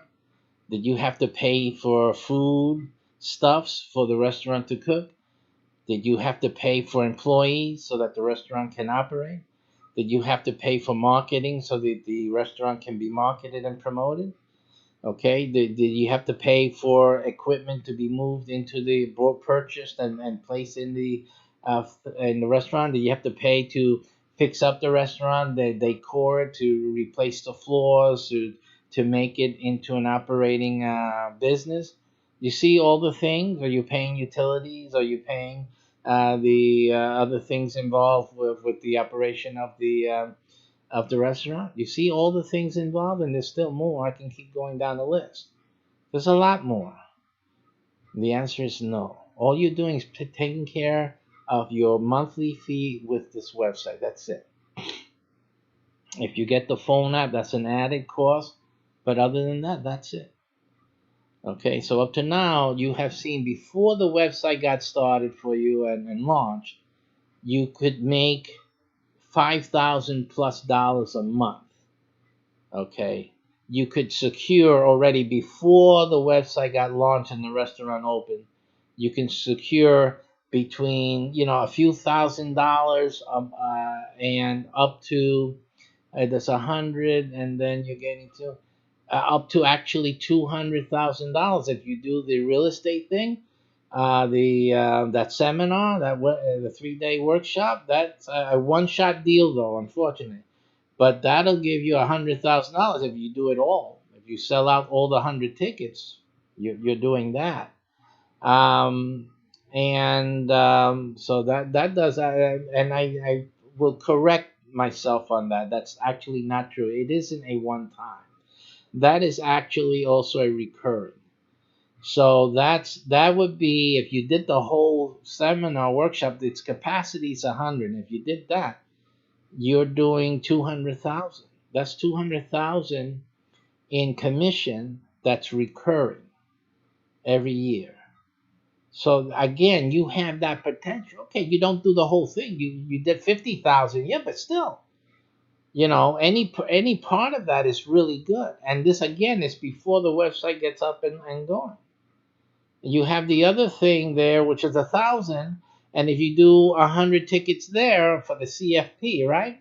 If you do 100 tickets there, again, you're looking at $100,000 recurring. So you can make 100,000 from the CFP. You can make 200,000 from the EREI. If you're the one that sells all the tickets, the limited tickets that we have, you will make that amount of money. That's 300,000 just in those two things alone. Yearly, every year comes into your pocket without even the restaurant or the menu even being online. Okay, so again, this is what else do you need? I mean, this is perfect for anyone wanting to. Of course, you have to sell those things.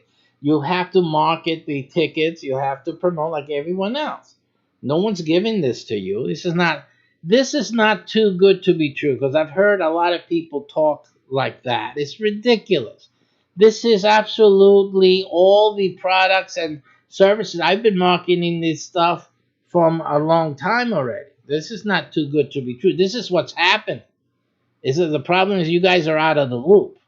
You guys are not realizing what's happening in the marketplace. So what I'm talking about is nothing like it's out of at least my ordinary. I know these things. These things we do all the time.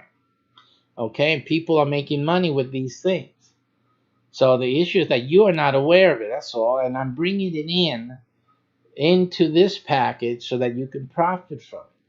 That's all that's going on. Webinars are always being given. You see this rich man poor dad, even though he gives you the free thing before he gives it to you with the premium one. They're still selling premium webinars. They're making money at that. There's a lot of money being made with these seminars, workshops, etc. All that we're doing is bringing it in here where you can make a profit as well. Why not?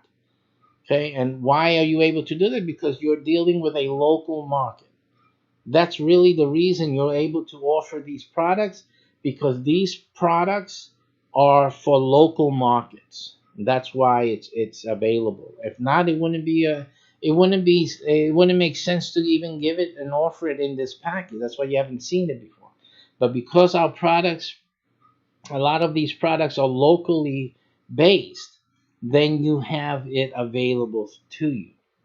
And then because we're associating with other businesses and other networks in the local area, you're able to offer those products as well. That is the reason that you have that. So again, now look at this. You have also with your website and virtual restaurant business, you have added income streams even with that. So you'll be able, since the restaurants are branded, and they're going to be a special brand, they got their logos, right? They're going to have merchandise.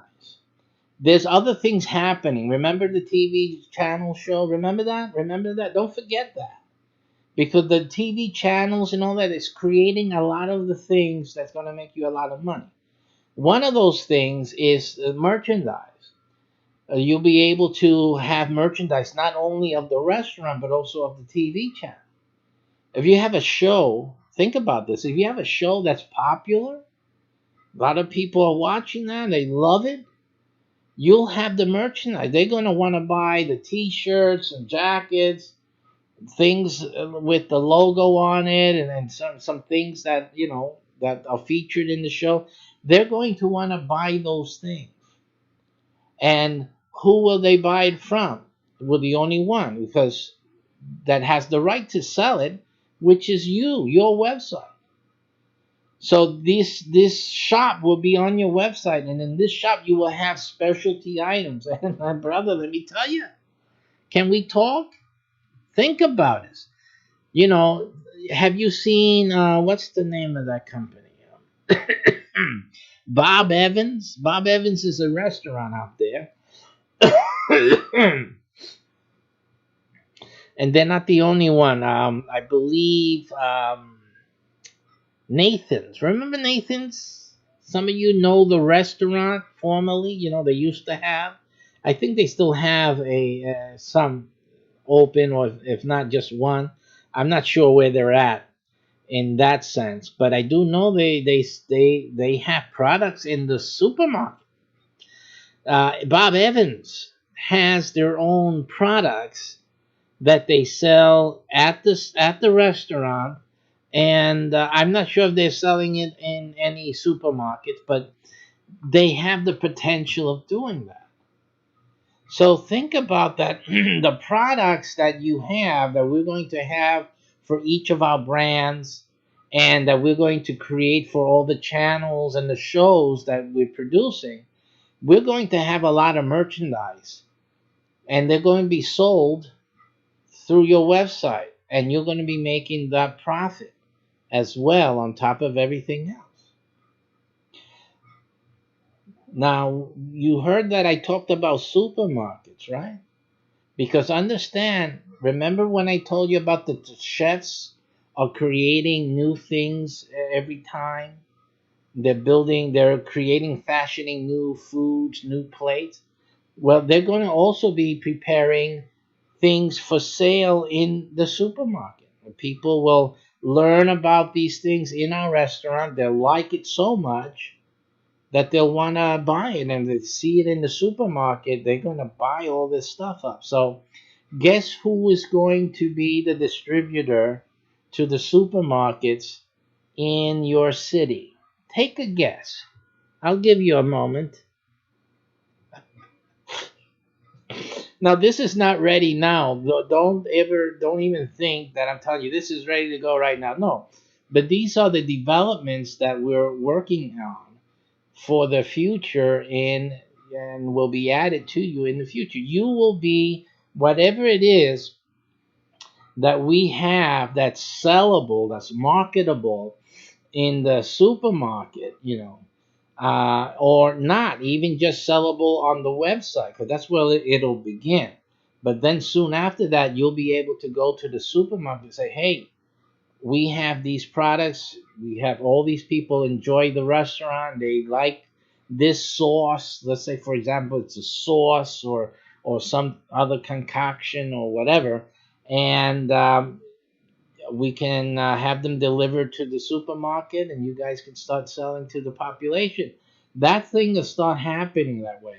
But even if it's from the main headquarters here, and we do a national distribution through a national supermarket chain, you will still be included in that deal. So again, you guys again are included. You'll see a percentage of those sales come into your checks, and you'll see it in a national supermarket chain distribution. You'll see it on the check and you'll see the amount, whatever it is, it'll come to you. Any deals that we do, and of course, any deals that you do on a local basis is really something that you will add to your bottom line. There's a lot of small shops, a lot of small grocery stores and whatnot, and you can approach with this special product, a food product that we made available, and you can just rack up on those sales as well. So again, the future doesn't stop with your purchase here, it just begins. And the added things that we're going to be adding, and believe me, we have a few things already planned that's going to add to your bottom line.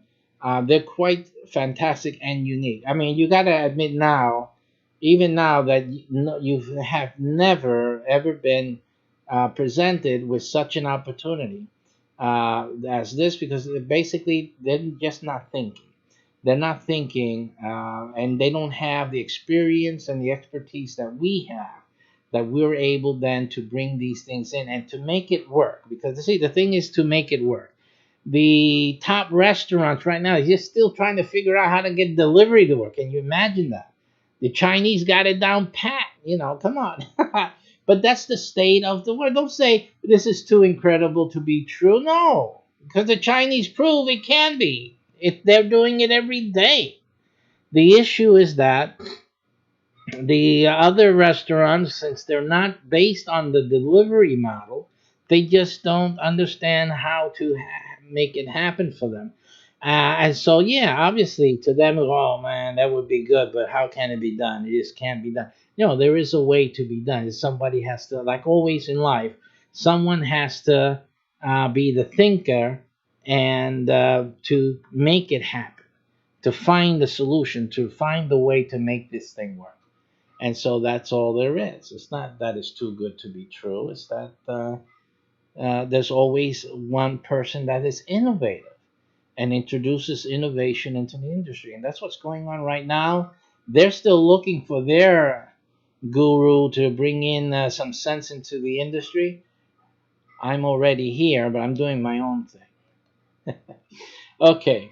So your website then also would be ready for reservation profit. Now, reservations are a big deal.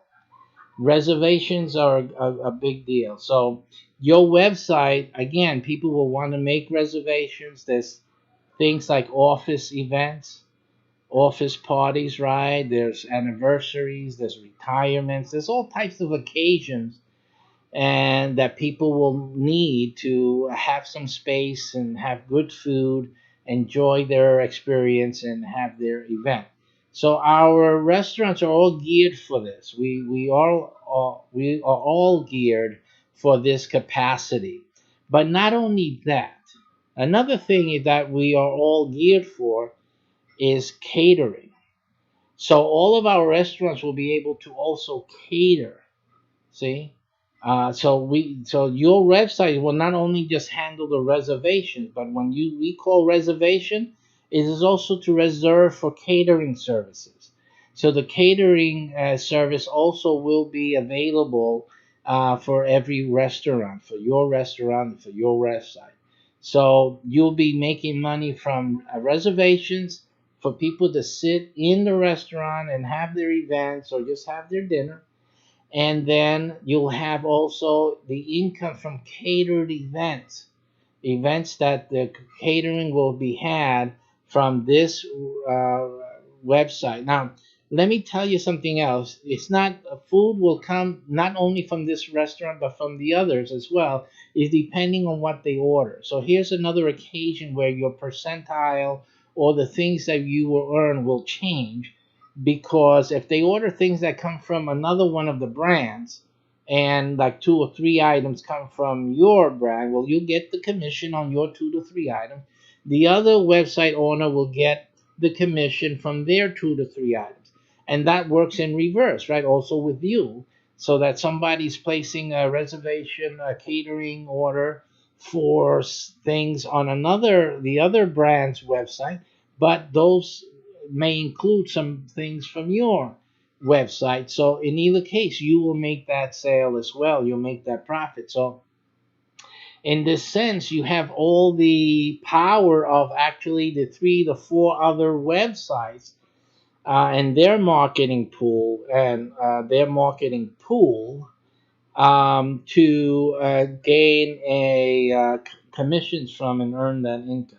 So that is very powerful. So remember, it's reservations, events, and catering. Those three things, they're big money makers.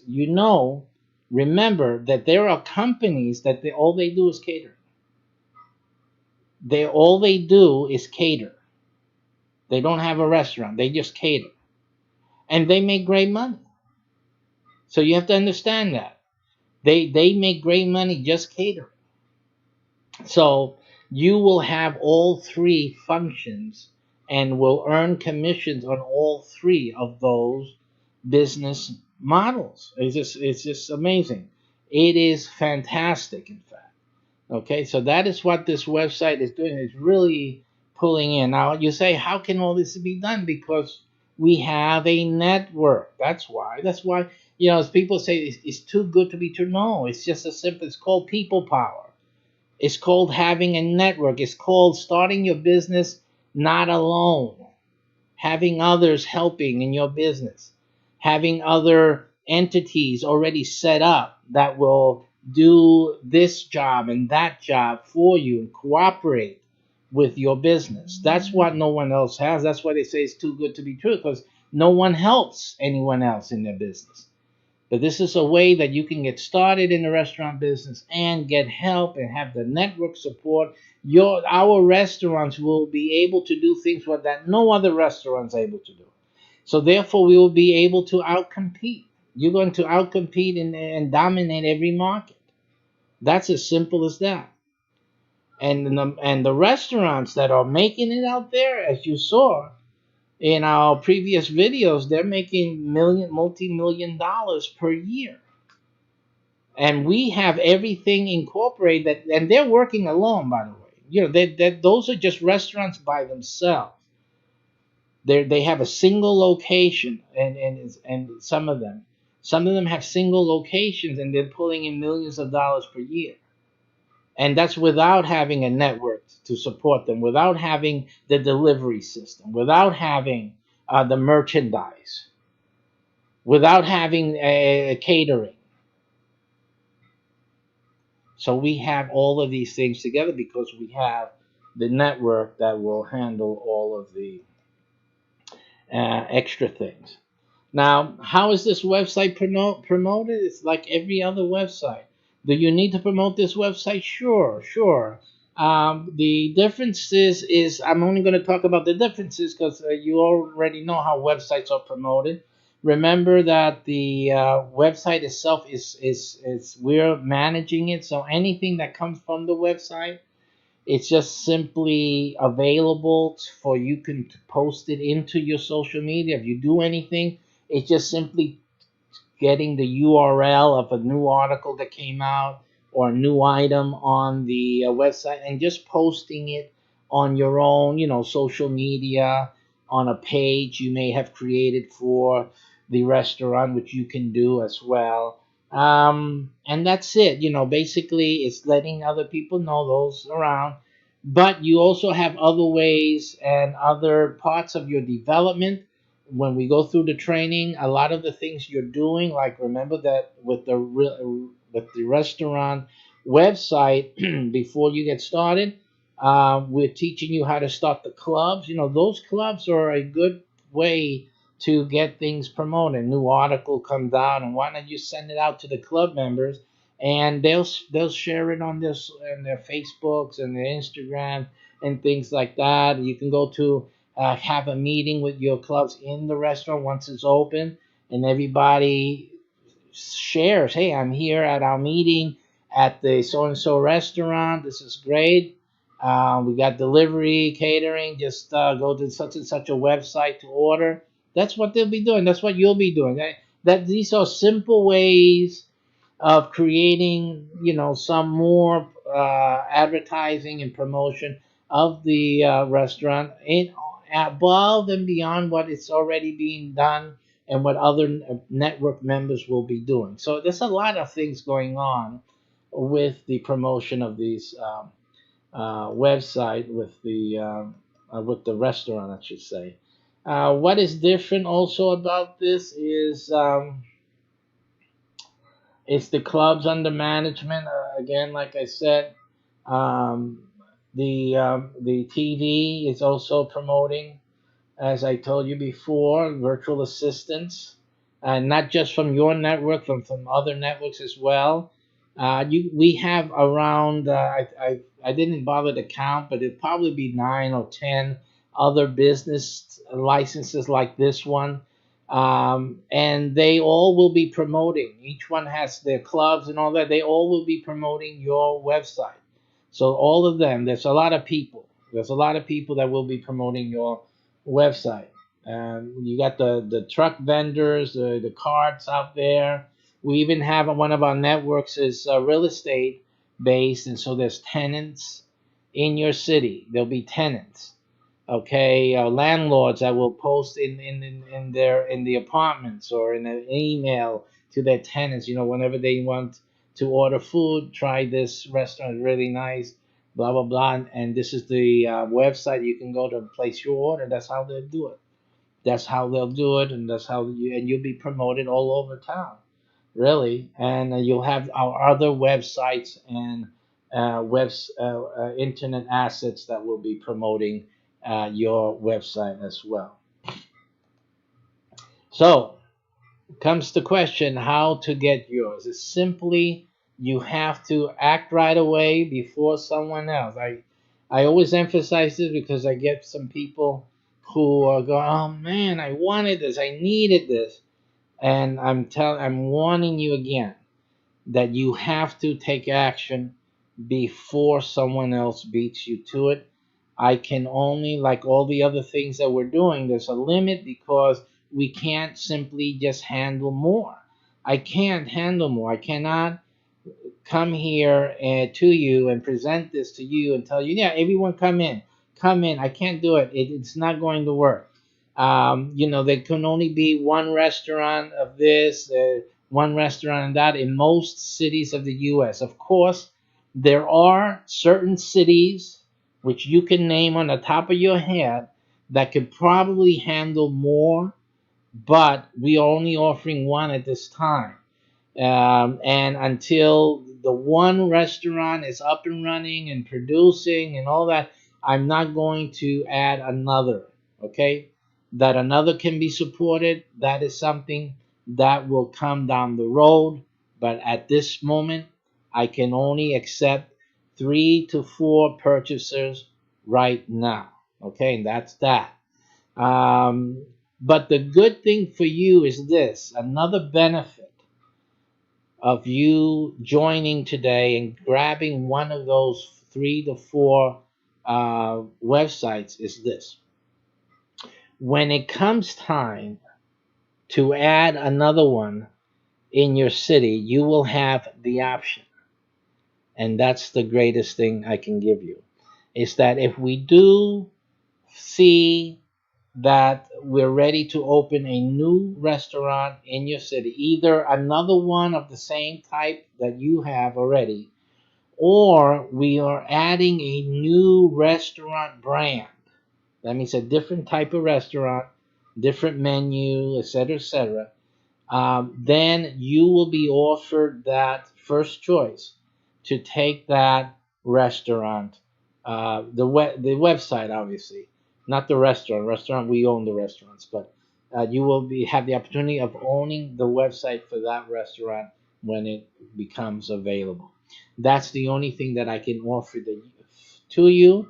And if you reject it and the others in your group reject it, you can't do it, or you don't want to do it, then I will open it up to the public. But until then, you get first dibs on any new opening when it becomes available.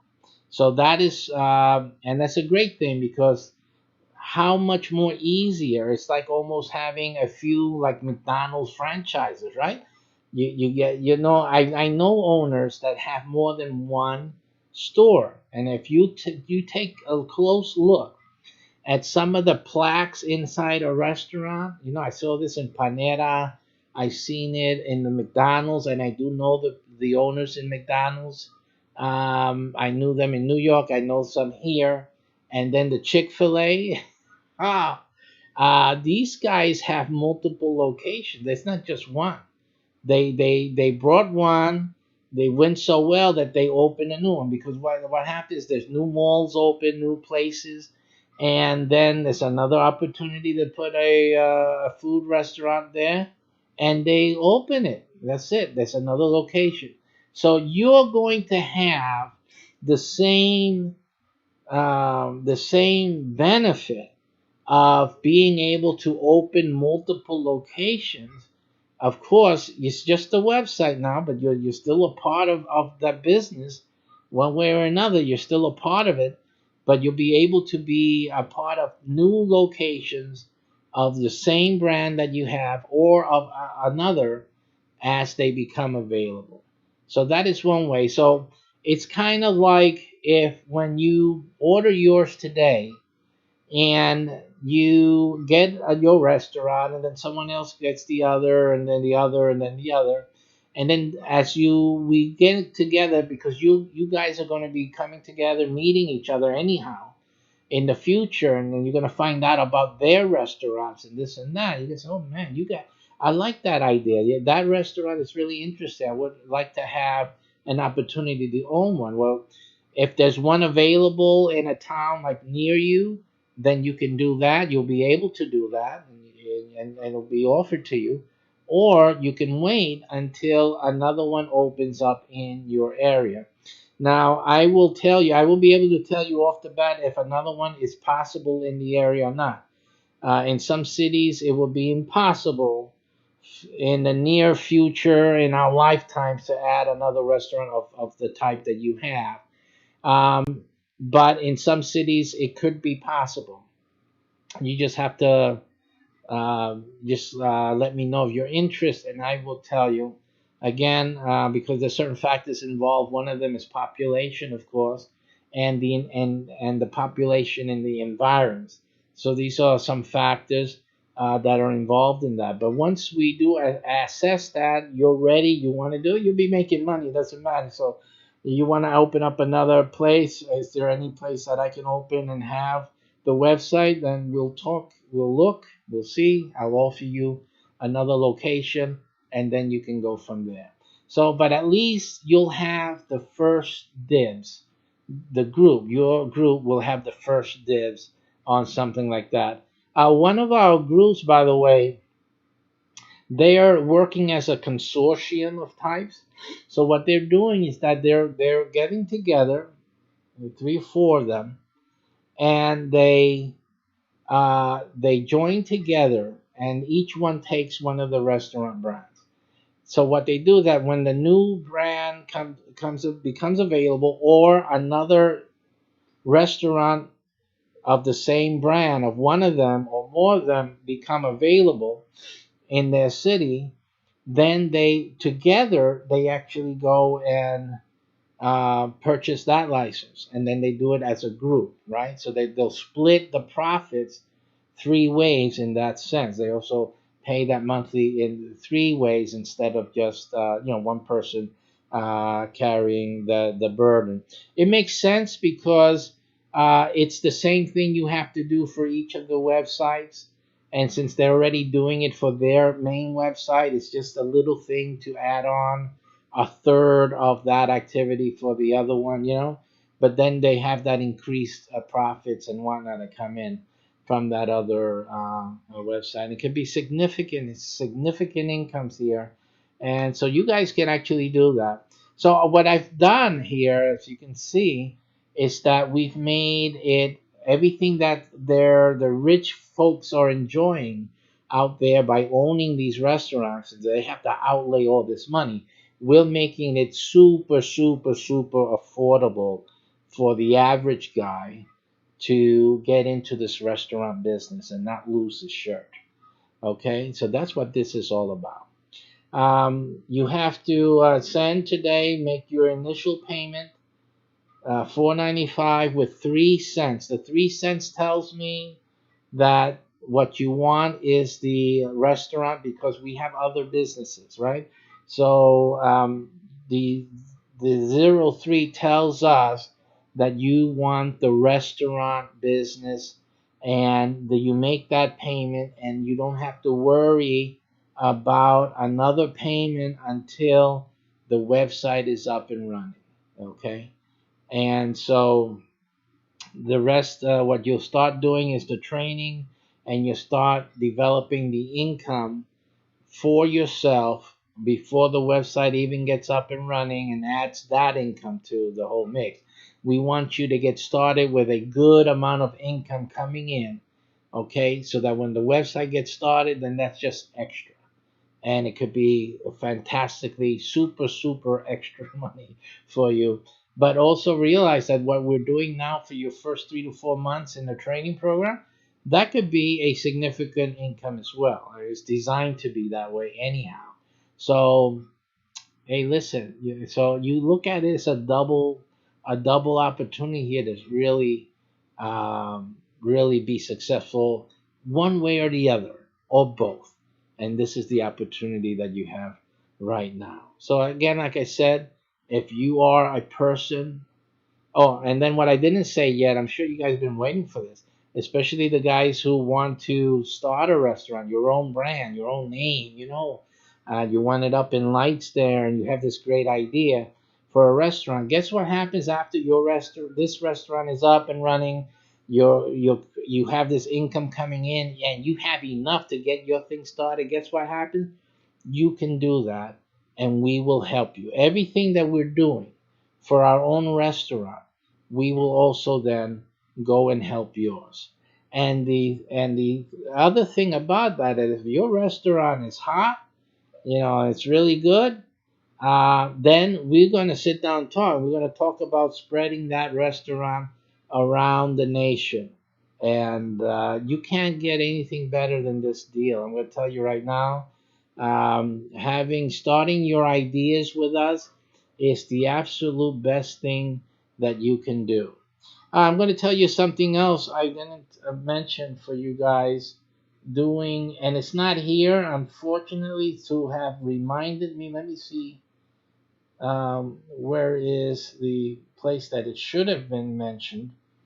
And I think it should have been mentioned here. Could have been a mistake when I was doing the slides. I could have deleted it because I know the other slides in the other business programs we have it, and I don't see why this one doesn't have it.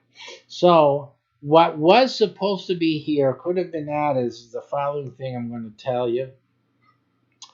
And in one of the methods that we have our members do is you start this program that we have in the food industry in this field of foods to help people. This is what I wanted to say. Even with the TV channel, and we have another group type of program that is to help people who know how to cook, who have some type of specialty, to have them get started in a restaurant type environment and business. So we have a system that starts them off actually in starting a business and a restaurant, an actual restaurant. And you will have those of you who are into this or into getting your hands wet, or into just making the money. You guys are going to make some big money. I mean, you have a program that actually helps people get their restaurant started. This is one of the little things that I didn't mention because again there was no reminder of it for me here, because I told you there's so many things that in any of the things that I explained to you, there are so many factors that it's impossible for me to remember everything. But it is one of those things in there where you can have a virtual different restaurant places. This is outside of your own of the restaurant your website is connected to, that you will be able to start anyway, and you can be making money from these locations, from people training and being participative in a real restaurant environment. And actually, these will be like incubators. I was going to say real estate, but it has to do with the real estate stuff that we're doing. But these will be restaurant incubators, so that actually different types of restaurants can be tested in these sites and see how it goes. It'll start as a plate, then it'll go to a night of the restaurant's operation, and then it can become its own full, mini restaurant, little restaurant until it has that popularity. It's working, so then to make it on its own. And so that's what we have incorporated also in this. Again, it involves the TV channel, it involves the shows, right? And it's a money maker. It's designed to make you a lot of money. You're the website owner. You got all of this happening. It's a lot of stuff where you'll have income coming in from those streams. Okay, so this is just one of the things that that is involved in these subheadings that we've discussed previously. So once again, to get involved with this, and again, it's only for 3, 4 people at this time. You have to act quickly and move on this fast before they grab it up and you're out. You will be out big time. A lot of things are going on here. It's and you'll be out of it. Unfortunate, but you'll just miss this opportunity. This is your time to get involved. It's $4.95. Again, one time with the 3 cents, 495.03. Make that payment and you sit pretty for 3 to 4 months easily while we get your website together. You'll be starting a training program to start creating the income that you'll need for yourself to become successful at this and at any other thing you want to do, including another restaurant. And you should have the money after your training program to make the monthly payments without a problem, without a hitch, and your restaurant website will be up and running. You'll still be making money. And when the restaurant itself opens, then that is it. You are running. And again, with all the things that we've talked about, all the other ways and strategies that you'll have with this website to create income, this is a very, very good package. So that's it for now. Thank you for watching. Take the immediate action of taking action and having this for you and your family. You deserve it. They deserve it. Do something now. Be proactive. Get your restaurant started. Get started in the restaurant business. You know food sales. You know everybody got to eat. This is a way for you to get started at a low entry point without the pain, without all the stresses and the problems of running and managing a restaurant. You know, if you've seen any of those programs, you know what I'm talking about. This is the easy way to do it and the most profitable because all you have to worry about is that monthly payment, and we take care of that in the first few classes of our training program. So that's it. The rest is up to you. Take care and thank you for watching.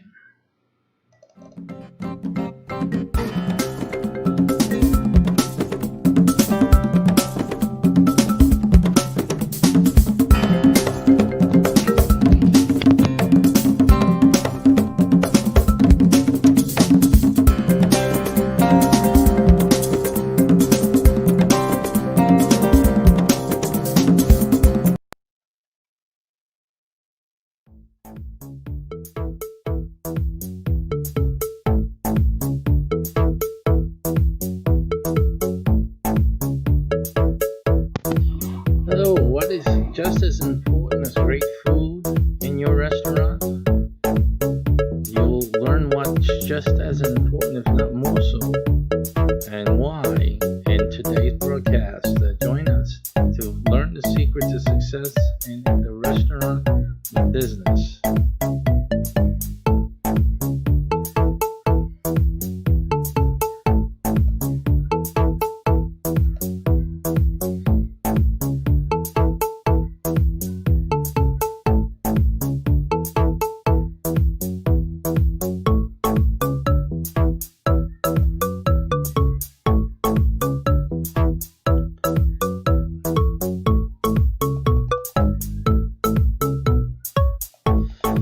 Hello and welcome to another broadcast. Today is restaurant day in my broadcasting schedule.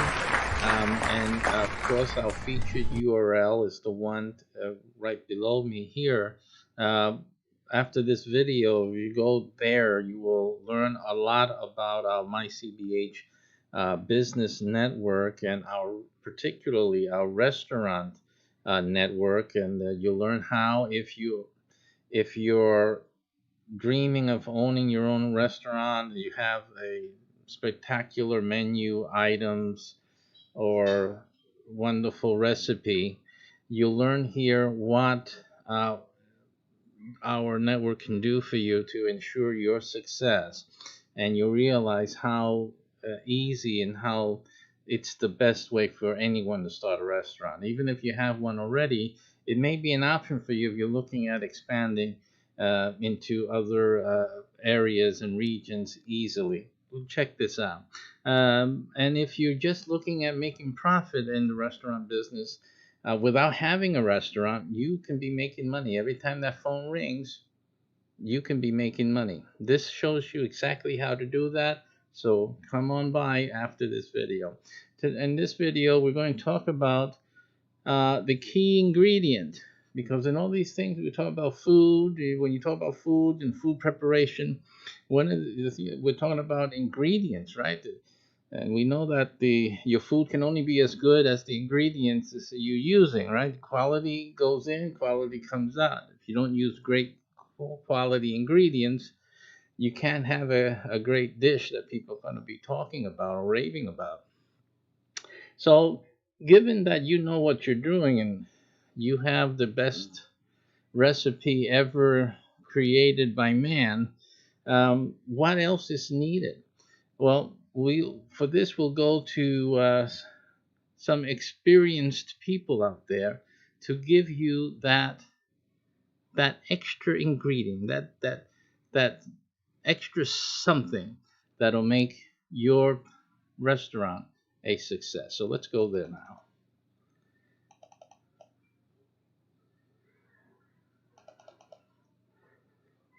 Here we are at this. These are feeds that I get for basically my most of my videos. And today we have a server spotlight. This is from Open for Business.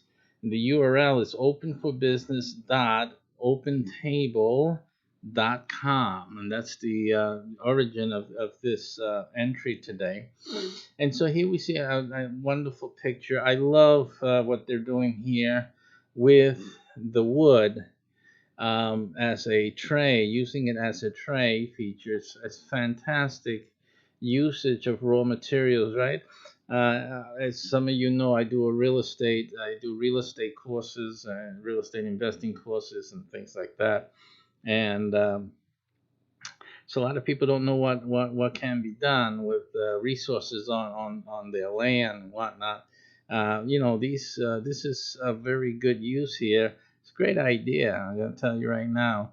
One of the things we ourselves were planning to do a lot, many things with resources on the lands that we acquired, and so this is beautiful to see that that it's being put to good use instead of what normally happens. You guys cut things down and just burn them up or have someone take them away and that's it. Be gone with you. Be gone. Okay, so let's get into this today. And they're introducing this new series there, so it's a good look to get to their website to take a look at that. But here it starts out with saying restaurateurs would be better than anyone else know that today's diners are savvy and have many choices. Boy, don't we know that, right? Diners may try a restaurant for the food, but they keep coming back for the service. So we can all have people coming in and trying your restaurant out, coming in, trying your food, and all of that. And we've discussed this type of topic before on our programs, where the way you're treating your staff can impact the quality of service that your customers or first timers are experiencing. And as you can see, that the quality of service is the key ingredient for a successful restauranting business. You cannot have a successful restaurant where you oppress your staffers, especially, but on all of them in total, because all of them have something to do. They're handling the food, they're preparing the food. You don't treat these people well, what reaches the table in terms of the handler and in terms of what they're bringing to the table will be greatly affected by what you're bringing to the table with your staffing. So please pay attention to that, guys. You really need to treat your staff as you would your customer. And if the way you're treating your staff is any indication, you guys are really in for some trouble. You guys, that's the reason that a lot of restaurants close shop. You don't realize you're trying to cut corners, but you're cutting off your foot. You need your staffers happy. You need them satisfied. You need them to have pleasant days as they're working for you, and to feel that they're valued, and that their time is valued as well, and that they're respected. They'll go and then treat your customers in like manner. So that's the thing to always remember.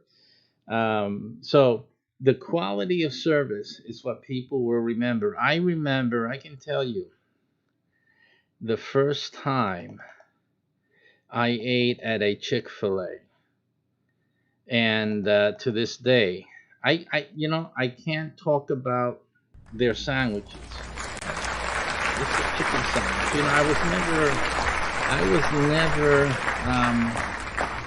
impressed with chicken sandwiches. I'm not impressed. They don't impress me. I went to just recently. We After they repopulated their chicken farm, I guess. We went to the Popeyes and tried their chicken sandwich, and that everyone seems to be raving over and killing over at times. And again, I'm trying to figure out what all the hoopla is. Chicken sandwiches don't. I'll eat them. You know, it's something to eat, but more than that, I just don't see it. It doesn't impact me and doesn't impress me to any degree. I mean, some people just, I guess, they're impressed by subtleties. So, in any case, but I do remember my first Chick fil A experience, but it wasn't for the sandwich at all. It was because of the service. And in fact, to this day, I still go back to Chick fil A's often. But it isn't for, like I said, it isn't because of the food, even though I've never experienced any concern of the food. Matter of fact, not even a wilted lettuce leaf or anything like that. I mean, the tomatoes are always crunchy, you know, fresh. And so, yeah, there's obviously quality. And even in the handling, I've never seen a Chick Fil A sandwich like thrown in its packaging or anything like that. You know, so the handling more than I can say about McDonald's. McDonald's gets a little sloppy. Okay, but anyway, let's leave them alone right now. The issue is chicken sandwiches that never impressed me, but Chick Fil A service always impresses me. Their staffing, I don't know what they do. I guess that prayer goes a long way. I don't want to get religious on y'all right now, but hey, there's something is about that. I remember that first service that we had.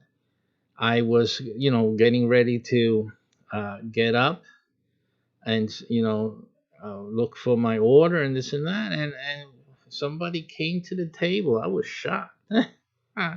In matter of fact, Chick Fil A was the first fast food restaurant experience I've ever had where someone brought the food to the table. I mean, you could say, well, so what's this?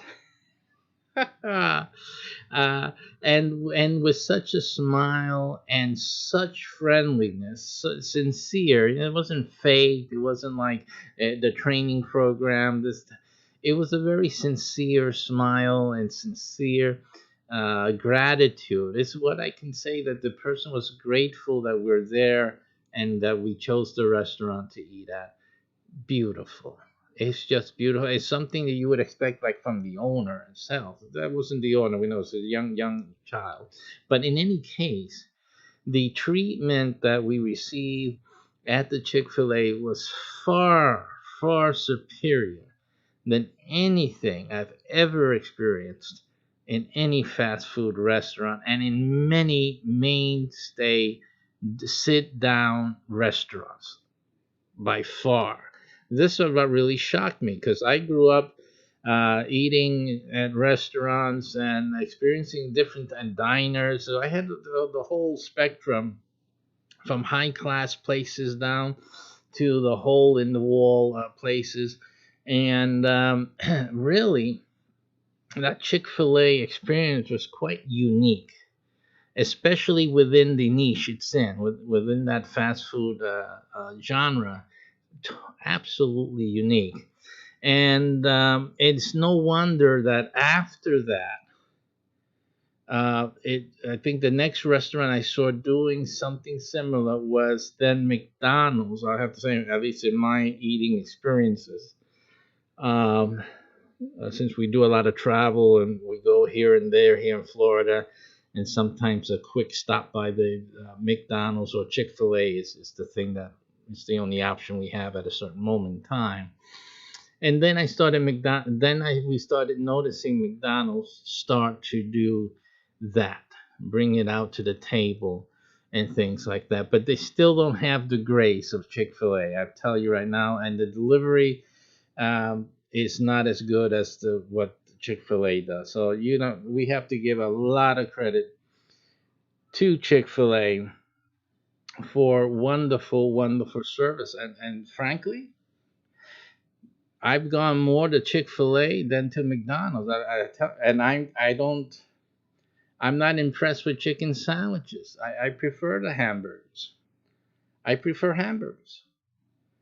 but I'll stop at a Chick-fil-A more often than I will at a McDonald's, even with their direct to table service, because it just does not compare. Really does not compare. I think they need to pray a little more. But in any case, but it goes to show, what happens is that the culture in the kitchen, the staffing culture is very different in from the between the Chick-fil-A and any one of the other competitors there. I think the main reason they're so successful is because of that culture. The culture of a business has a lot to do with its success. I mean, any business, if you advertise enough, you can get customers in, you can transact business.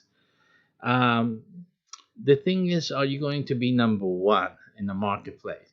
And the thing is that if you're going to grow, you want to ensure success while others fail, you really need to differentiate. Differentiation is a key to success. So I think that you really need to focus on providing quality service, very much so, not as a goal of the corporate office, but as a genuine product of your employee treatment and culture of the company with its employees, its relationship with its employees. You need to foster a different type of corporate atmosphere that will have the end product getting very close to that Chick-fil-A thing, because that Chick-fil-A thing is a good one. It really is. The experience is fantastic. It's phenomenal. So can it be better reasonably? I guess so. There's always room, but in the stark universe of other competitors out there, they're sitting pretty much at the top. So it'd be nice to see if they get some competition out there. It'd be really nice to see that, but it's going to be a long, cold winter before that, right? So anyway, you have to keep the quality in service. It's not just the food, folks. It really isn't. So again, how many things are you going to take care of? The one of the main reasons that no business is perfect is because you need like 110% attention on each of these areas. What makes the food great in a restaurant? A chef knows that it's quality ingredients. See, but did you grow the ingredients? Most of you don't. Most of you depend on others to give their 110% to create to produce great ingredients. You see, and you use that 110% from someone else in order to present and do your 110% of what you do. And now we want you to do what? You to give 110% from where? You see? So again, it's difficult for a person to like be perfect in everything.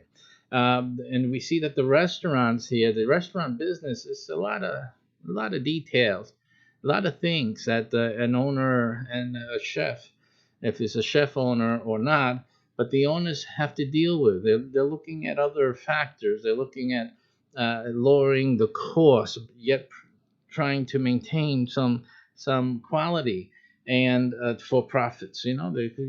The business is in there for the profits. It's not mama's kitchen. We're here to make money, not just to raise a family. So that's the concerns there. This is basically why some consultants to restaurants actually promote racism. Strikingly, yeah, I have to say, they actually promote racism. They even train their corporate clients referring to Pedro. What are you guys doing out there? You got to watch Pedro at the cash register. Come on now, you guys, so terrible. That's horrible. Now, if we already did a video on this one franchise location, which was really oppressing its staffers, its workers. It was dismal. It was terrible. Now you guys are consultants. You guys are paying these consultants six-figure income to tell you to be a racist. to treat Pedro, keep an eye out on Pedro. You gotta watch that. It's really sad. It's really sad. You can find YouTube on video, a video on YouTube. Look how it makes that one up, where you can actually hear the consultant say that. Outrageous. Anyway, so this is the conditions. You have to not treat your staffers in such a way. You need to build culture. How do you deal with this? See, the easy way to do it is like Chick-fil-A does. It builds a culture. It's not building a business in that sense. It's not building the business to be like that. It is building a culture so that the business can be that way. So you need culture developers. You don't need business consultants. Most restaurants, you should have a culture developer that works with the business developers, with the corporate guys. You need a culture guy so that you can work together to build a great atmosphere that when people come in, they receive the service and they sit in this ambiance of happy workers, friendly, serviceable, come and they bring and partake because they're partaking with the client in the meal. They're part of the meal. The meal tastes better when Pedro comes with a smile and so friendly and treats you like you're the king. You just came in to something else, whatever else, and actually goes above and beyond, to make you feel comfortable, make your children feel comfortable, welcome, and appreciated. This is invaluable. You're always going to get repeat customers and always new ones from the word of mouth. So that is just as important. I think it's vital that you're able to build that culture. So culture building in a restaurant is your easiest way to develop that end result, which is happy customers and returning customers and referring customers. So that's the best situation that you want for your restaurant. And the last line here, wonderful line here, which I'll show you right here, and with that we finish, is a statement shared by Alicot CEO Jeffrey Bank. And he's referring to one of his key ingredients for success. And the one thing he said, you can read more at their website, is we want everyone to feel like they're home. See that? We want everyone to feel like they are at home. That's a wonderful statement. And let's switch over here. So that should be the goal. But again, like I said, it shouldn't be the back office goal. It shouldn't be the business goal. It shouldn't be the corporate goal, right? It should be the culture that you develop your company around. So if you're in the best advice to you, if you're in the restaurant business, second to this advice here, is that you build culture. Build your culture, and everything else will fall into place. Great success to you, and bring your culture here. Let's start the culture with this. Take care, and see you next time.